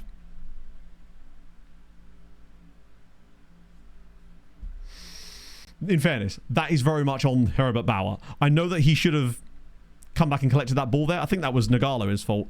But that pass was absolutely woeful from Bauer. So badly underhit, and it's literally just cost us a goal. I wonder whether he'll get punished for that or Nagalo will. Because it's definitely Bauer's fault. That's a mistake leading to goal if ever I've seen one. And it's punished neither of them. Disappointing, but we still lead, crucially. And I think a win here would start to push us a little bit further clear. So Briasco and Bauer are now on the left-hand side. The space is in the middle if he pulls this across, which he potentially could. Oh, goes for the back heel. Bit unnecessary. Stoyan in the air as well. Right. Deji now bringing it forward. Oh, what a pass. Nagalo! He is just the man. He's off again. It's 3-1 in the first half. He's scored 8 goals in his last 4 league games. The patience on Deji here to just wait for the moment. Nagalo just bides his time, makes the run off the fullback. He is just him. We have got to try to find a way to sign him in the summer. If he's as cheap as that, we could get one of the bargains of the save. Because he's clearly now capable of playing really, really well at this level. Imagine if he gets 3 hat-tricks in 4 games. That's superb. Barnetche's not horrendous. He's not like hemorrhaging rating, if nothing else. And it feels like Nagalo could put him anywhere. I'm hoping that he himself will fire us up the table to the point where we can fire him. Because hire him. Because right now, we would potentially be 5 points above the playoff spot. And 6 points clear of Montpellier too. Because a lot of the teams down towards the bottom are doing exactly what we hoped they would do. It feels like we're just better defensively as well lately. We're controlling possession more now. It feels like we're getting more possession in games. Bonucci's losing a little bit there, but I want to keep him on for match fitness more than anything else. We'll get Mwamba off the bench too. Stoyan hasn't done brilliantly, but actually screw it, we'll get Macari on. But no more change. Don't overdo it with the changes when we're winning, right? How's Velasquez doing? Okay. We've created really high quality chances in this game. I think all 3 of our goals have been like 0.3 or 0.4 XG chances. So we've sort of bided our time a little bit today and then picked our moments to strike. Oh god, a conceded goal here could be a little bit concerning. I thought I said Brereton Diaz for a second. Oh wait. I thought we were going to nip in. Oh, we are! The Strawberry leading from the front and he's found Nagalo. Here come the runners. Come on, a moment for Tristan here would be superb. Just the icing on the cake goal or something. Oh, slide him in. Nagalo's round the side again. Oh, he couldn't quite beat the goalkeeper to it. I think he would have been offside anyway. Signing a guy for a pound. We absolutely did. But that guy has not realised any potential yet. Like, if that guy turns out to be a goat, then obviously he'd be one of the bargains. But look at the build-up. Oh, slide him in. Slide him through. Heribert, please. No. Oh, that's it. No, it's not. It's the wrong player and he's missed anyway. I actually feel a bit for Tristan there. He made the right run and Heribert actually just didn't find him. He's so used to looking for Nagalo in those positions that he didn't even think to pass the ball through. Lorient have won a game, but it does just kind of mud Strasbourg further. We're going to get the dub. It's another deserved win, up to 25 points now. No hat-trick, sadly, for Mr. Nagalo, but tremendous. Even if the keeper gets... Oh, really? You just don't see that highlight very often. It's weird that their goalkeeper has been given a 6.0. Like, I don't feel like he was particularly responsible for our goals. They were just good finishing. Sada Berahino, maybe. I have so much hopes on the guy. I think if I could just get him to stay fit for a little bit. Bear in mind, not Herbert, Heribert. There's an I in the middle. 8 goals in his last 4 for Nagalo. It's pretty good going, really. Yes, Borg. Tan lines? Yeah, I mean, mine are pretty marked, look.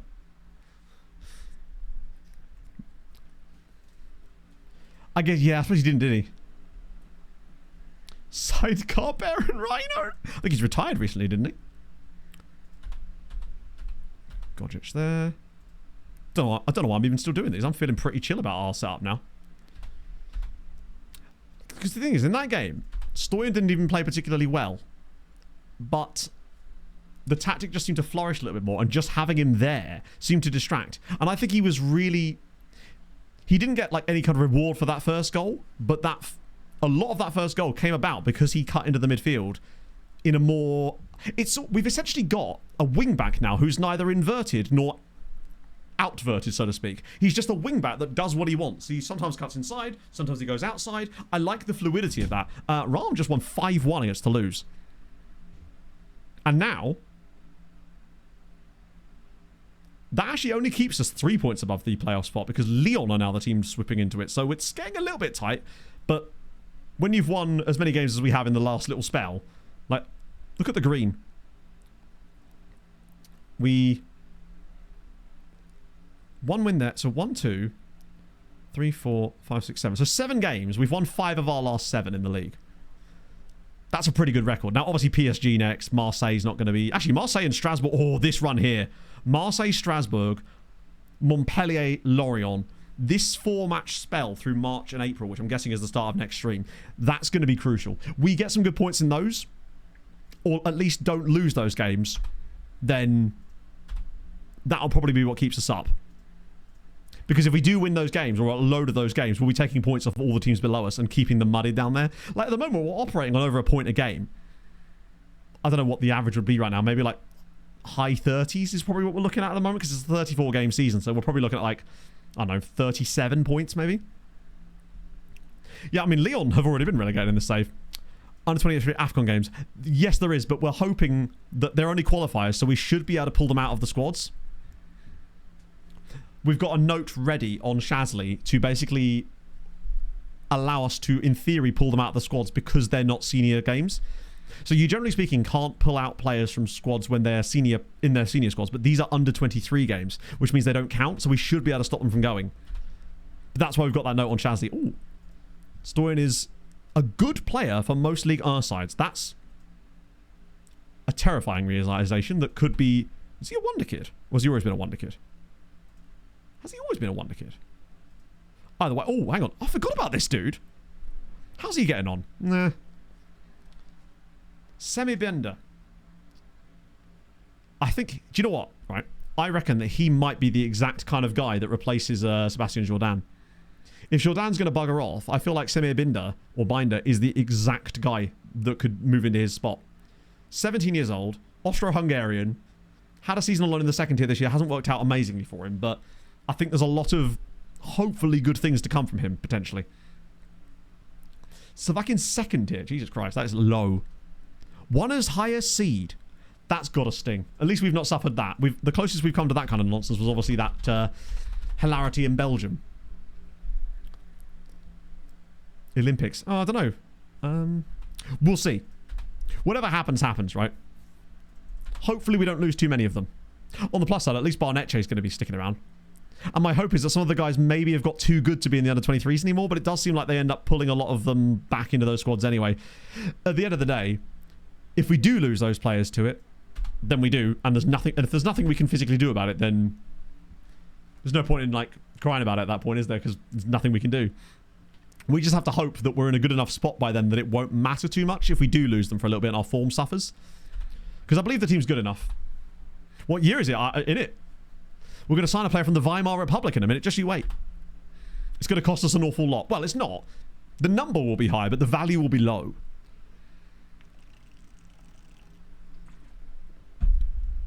Oh. Cost promotion. What? The seeding thing costs you promotion? Really? Wait, that's a league game. I thought that was a cup thing. Or was this like a playoffs or something? Either way, that's ridiculous. Okay. So the Patreon guys continue. There'll be another Patreon recap at the end of this season, so I think at that point I'll maybe offer some contracts before the start of it. Although there's some wanted symbols appearing again now. Adam Cooper's wanted by Tutto. Do you think they might be in Italy? Watch them be Finnish. Edward Anderson is wanted by Fermana. And Top Os. I guess now that we've got Serie D on, it makes sense that some of those clubs would be hunting for these players. It's weird that they're even aware of them, given that they're Serie D clubs. Why would they suddenly be aware of random dudes on trial at a French club? But there you go. I bet they should be dropped by Malta. No. Not the man that scored on his debut and has done nothing since. I can't believe you even consider this. Takeda, who are you? I think he was one of the guys we signed when we first got here, wasn't he? Cisse Institute. Oh, it's Abjan. Right, okay. We're going to get humped by PSG, aren't we? We're away from home as well, and it's still mad to me that they're not top of the league. Like, we're coming up to March now, and PSG are still not top. Also, with us coming up to March, it means we should have some movement on the European front as far as teams getting knocked out. Tucci's been passing information back. Don't blame him. They've turned me to a playable league. Good point. Hadn't considered that. How is the Champions League looking? So Fulham are out. Fulham are knocked out of the Champions League. The dream has died. Fulham will not win all three European trophies back to back. Leipzig are through. Real Madrid, Inter, Benfica, Ajax, Monaco, and Man United. Wow, PAOK got through. That's pretty sick. There'll be a load more teams getting through to the next round, of course, though. Conference League, round of 16. Any really Hamilton Academical into the round of 16 of the Conference League against Dinamo Zagreb. Amazing. That's definitely the most surprising one of the bunch. What about Europa League? Liège, Tenerife. The fact that Juve, City, Sevilla, PSV are all, and Lazio are all in the Europa League knockouts here. Europa League is taking on a new... So like, Barca weren't even there. Robilo guy. This guy here at Vittorio de Guimaraes. He's fine. The guy they bought off of... he's just kind of chefed in the Europa League. Like 6 assists and 2 goals is pretty damn solid for him. The deep stages in the Europa League, in this area especially, it's just always seem to be so stacked with talent. Mostly because teams like City are just constantly there. Like, City seem to be in the Europa League more often than not these days. They just seem to be missing out. PSG went on the Champions League. Yeah. No, they probably got in the top 8, so they weren't visible on that screen because they were already through to the next round, because that was the knockout playoff round bit. They still had like another leg on some of the games, I think, or something. Or they hadn't drawn that round yet. PSG almost certainly were a top 8 side, whilst being second place in France. I think that's what happened anyway. Easy enough to find out. Yeah, PSG got top 8 with Bayern, Newcastle, Napoli, obviously, Chelsea, Spurs, Liverpool, and then Girona, just randomly in there as well. How is the Premier League looking these days? Spurs are back to the top. Arsenal are 11th. Plus 8 goal difference, but they are 11th in the league. Millwall have done better than I thought they were going to, honestly. Forest still could be on... Wow, they're actually doing like a real-life Forest here. Yeah, it's not looking good for Millwall, but at one point they had... like, I think they had 0 points after their first, like... Just check. That was their start to the season. They didn't get their first win until November and then proceeded to lose 4 more after that. 1, 2, 3, 4, 5, 6, 7, 8, 9. They lost their first 9 league games, then won 1, then proceeded to lose 4 more. So 13 defeats in their first 14. I'm amazed they've got as many points as they have, honestly. Forest actually had, when we last looked at them, Clinton Hill's managing them. They had the top 2 scorers in the league, and they had the top 2 assisters as well. That's obviously, they've fallen away a little bit now, but yeah. Belgium, I think, have been suffering quite a lot on the European rankings, sadly. Wolves and Middlesbrough. Yeah, the Premier League's... You don't see that many exciting promotions. Wow, that's tight at the top of League 1, though, with Leyton Orient and Mansfield. Sheffield Wednesday heading to League 2. Tranmere are practically in League 2 already at this stage. Sean Di Chiocchio, who naturally is Irish-English. And then League 2, Blackburn up there with Shrewsbury and Cambridge. Altrincham doing bits. Wealdstone, they're cooked. Huddersfield, ooh, just about top of the National League. Bury up there as well. Morecambe heading down along with Harrogate, potentially. How are Preston getting on? I mean, they're not getting relegated from the 6th tier, but they are very unlikely to be qualifying for the playoffs in the 6th tier either. Buxton are having a time. Wickham are no longer top. They might actually bottle it. Oofy. No, I've never once heard any evidence of anyone ever having a nice time wearing a Brentford shirt, and I will not hear of it.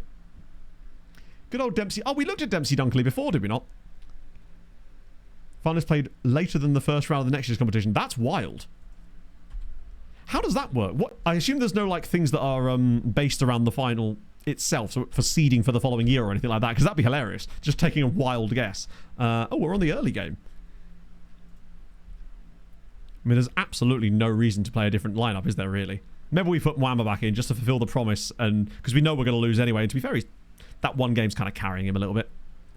Scouting video. Well, I finished recording it. I'm editing it currently, but not at this exact moment. If I'd finished it, you'd have seen it, right? Presumably. But yeah, it's going to be done tomorrow, hopefully. But it won't be out on like main YouTube for a little while, because obviously it goes to patrons first. Bryce Hadji is back, but he's not going to get in the actual starting 11. Honestly, yeah, we'll get some Bali out. Why are you hoarding videos? Yeah. God damn it. Basically, when a video is done, you'll see it, because that means, like, the evidence of it being done will be that it is live, I suppose, right?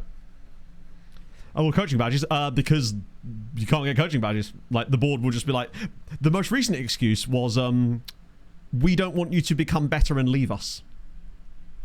That was the excuse from earlier on stream when we asked the board for more coaching badges. They said they didn't want us to be poached by another club if we did too much for our education. Meanwhile, they were threatening to sack me less than a month ago. This guy here, John McKenzie, he is the most expensive signing in the entire save. £230 million, even more than Napoli have spent on players. He's a little bit alright. So, watch. Why can he play left back? I love that. Let's go. Brasco's form. Yeah, I mean, he has obviously fallen. His arse has fallen out. So that's definitely something to look at. But if we're winning games, it's like a... I don't think it's that worrying. For me, it feels like a relatively easy fix. If we're playing well at the moment, he might now be the new sacrificial lamb in this tactical style. Nah, Maltese is nowhere near playing minutes. He's not even getting minutes from Malta anymore, unfortunately. Like, if that role is now going to perform poorly, but we're now winning games, then I think that means that we're better overall, and then we can work out how to make that role better in the summer. I still kind of don't mind the idea of moving him inside to have an extra body in the middle. That would obviously mean... And with Briasco potentially on the move anyway, like having him move in here, move the... that would then allow to move the CM across a little bit more to offset them and have like a pairing in the middle there. Maybe. But I worry that by doing that, it could offset the advantage we're getting by having the overload in this channel. Or we could just invert the winger and just have him move out the way, perhaps. And then all of those players that we didn't sign on that position because they're on their wrong foot would suddenly become very useful for us. That is a lovely goal.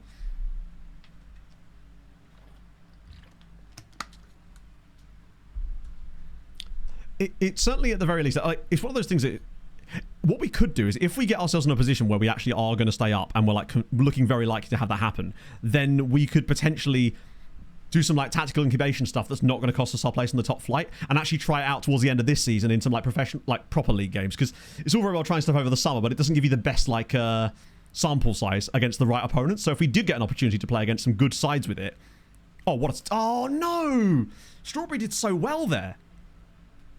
No, it wasn't Strawberry, was it? Inverted winger with left foot. Actually, I see what you mean. I think Stoyan is like, oh, look, go on, Tristan. Here we go. Driving forward.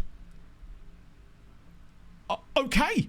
It's 1-1. We're level at the Parc de France. And once again, Herbert Bauer. It seems to have woken him up to what an assist from Barnetche.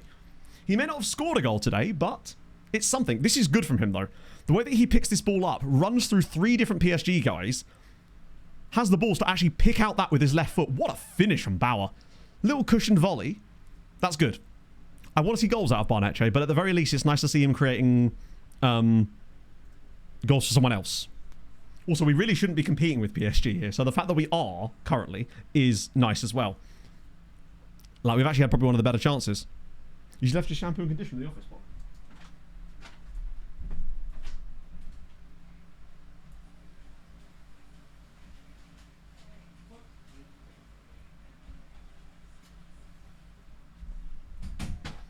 Sorry, Paul left the shampoo and conditioner that she'd bought in the office. We made a tiny little tweak to the tactic, Anarith. Just to try to get a bit more out of Stoyan. And so far, it's kind of chefed.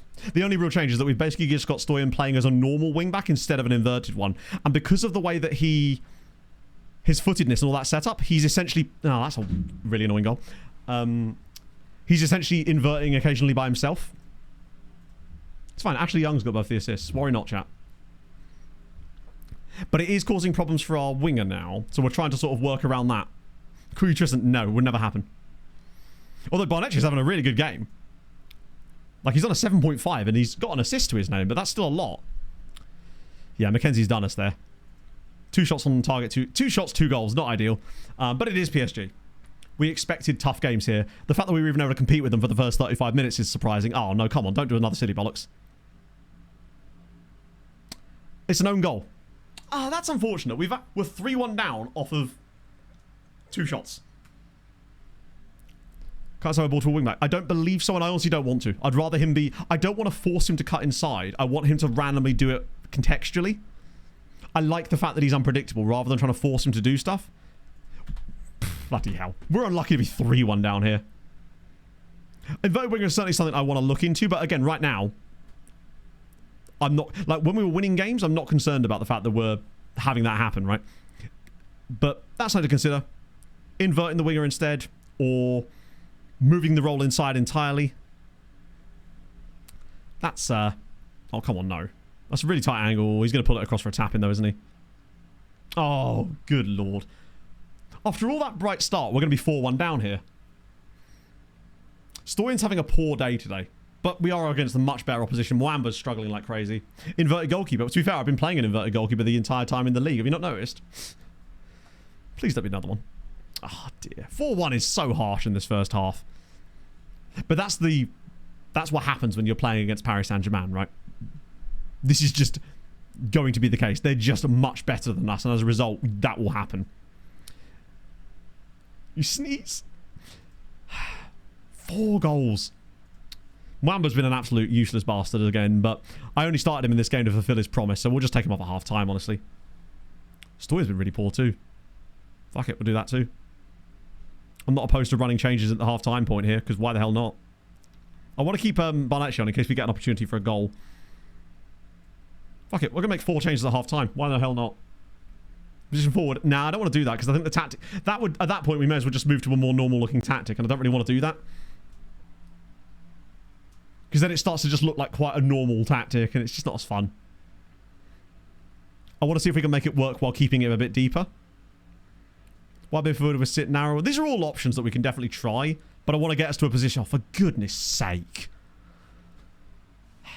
Welcome to playing Paris Saint-Germain, where the game doesn't bother to make them play well, it just makes you play like shit. That's unfortunate. Who was that? That's going to get absolutely rinsed for whatever he did there. It was Barnetche, in fairness. That being said, Elak Chowie probably should be doing a bit better with that. He is the favourite for that. The ball is literally rolling towards him. I think this is unfortunately just one of these games where the team are actually just playing really badly as well. Right, come on. Ah, so close. We can't expect... It's going to be a long time before we're able to compete with PSG, right? We saw how we played against Nice as well. Like, they're just much, much better than us. Those teams are not really... They're not our enemy right now. If this was F1 or whatever, we would just be letting them overtake. We'd probably be getting blue flags. That's how far behind we'd be. So, that's fine. All right, here we go. Come on. Let's get a little breakaway going or something. There we go. Better. Okay, that's love. Oh, no. Actually, the build-up's still going. It's Bauer. Of course he is. He's through on goal. Can he get another one? No. Oh, my God. That was actually a big chance for Barnetche, I think. Don't improve in the B team. I don't know. Honestly. It might be that the B team training is different. Of course, we get a set piece goal there too. Basically, I mean, it depends on what sort of training. Players will get more of a boost out on loan because they're playing more regularly as well. But there's also the AI boost. Although that doesn't tend to happen when they're on loan. I think that's more when they're permanent signings. But you need to make sure that your B team training is good. Because if they're not using the same training that you are, that's possibly That's possibly a part of the reason. Yeah, 6 goals conceded off of 7 shots on target is not ideal. Frustrating performance, but that's life playing That's life playing Paris Saint-Germain. God, I got my hopes up when we got that equaliser. I thought, oh, okay, we're going to compete with them a little bit. I mean, they still have... Like, it's crazy that Warren Zaire-Emery is still knocking about here. Don't concede a 7th goal, though. I don't want the morale to completely tank. Luckily, we've got so many wins lately that it shouldn't matter too much. Oh, slide him in. Here it is, Bauer again. And he scored another one. Heribert Bauer. This has certainly unleashed him.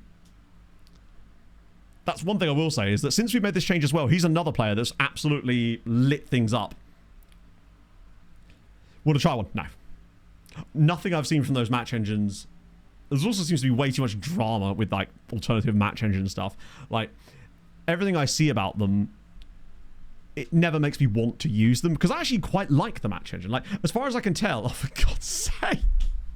As far as I can tell, those match engines don't change any of the things that I would want to be changed. They just make the games really high scoring from what I can tell. So, yeah, that was a silly one. We just got back into it. Come on, Kalaza. Bail yourself out now, bud. You can do it.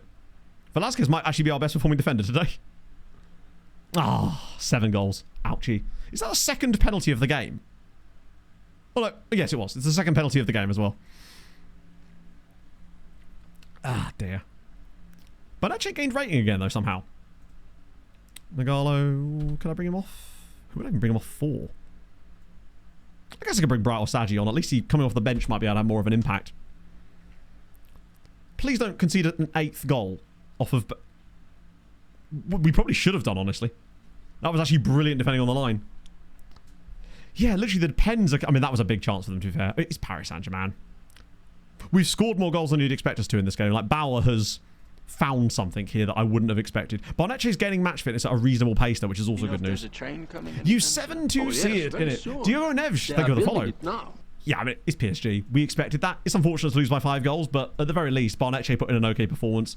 Bauer continues to be brilliant, but it's not great for the morale of our defenders. They did kind of struggle a little bit there, but PSG is not our battle. Our battle is everybody beneath them. Which means we get a youth take next stream. Youth take? Youth intake. Words have failed me today, but at least we're scoring goals, we're getting wins. We are scoring a lot. I think Nice is the only game we failed to score in today, right?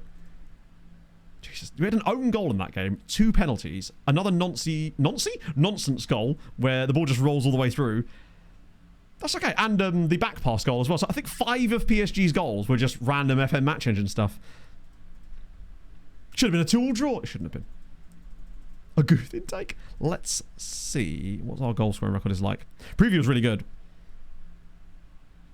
Yeah, so literally, since we moved to that, 4 goals, random 1, and then 3 goals and 2 goals.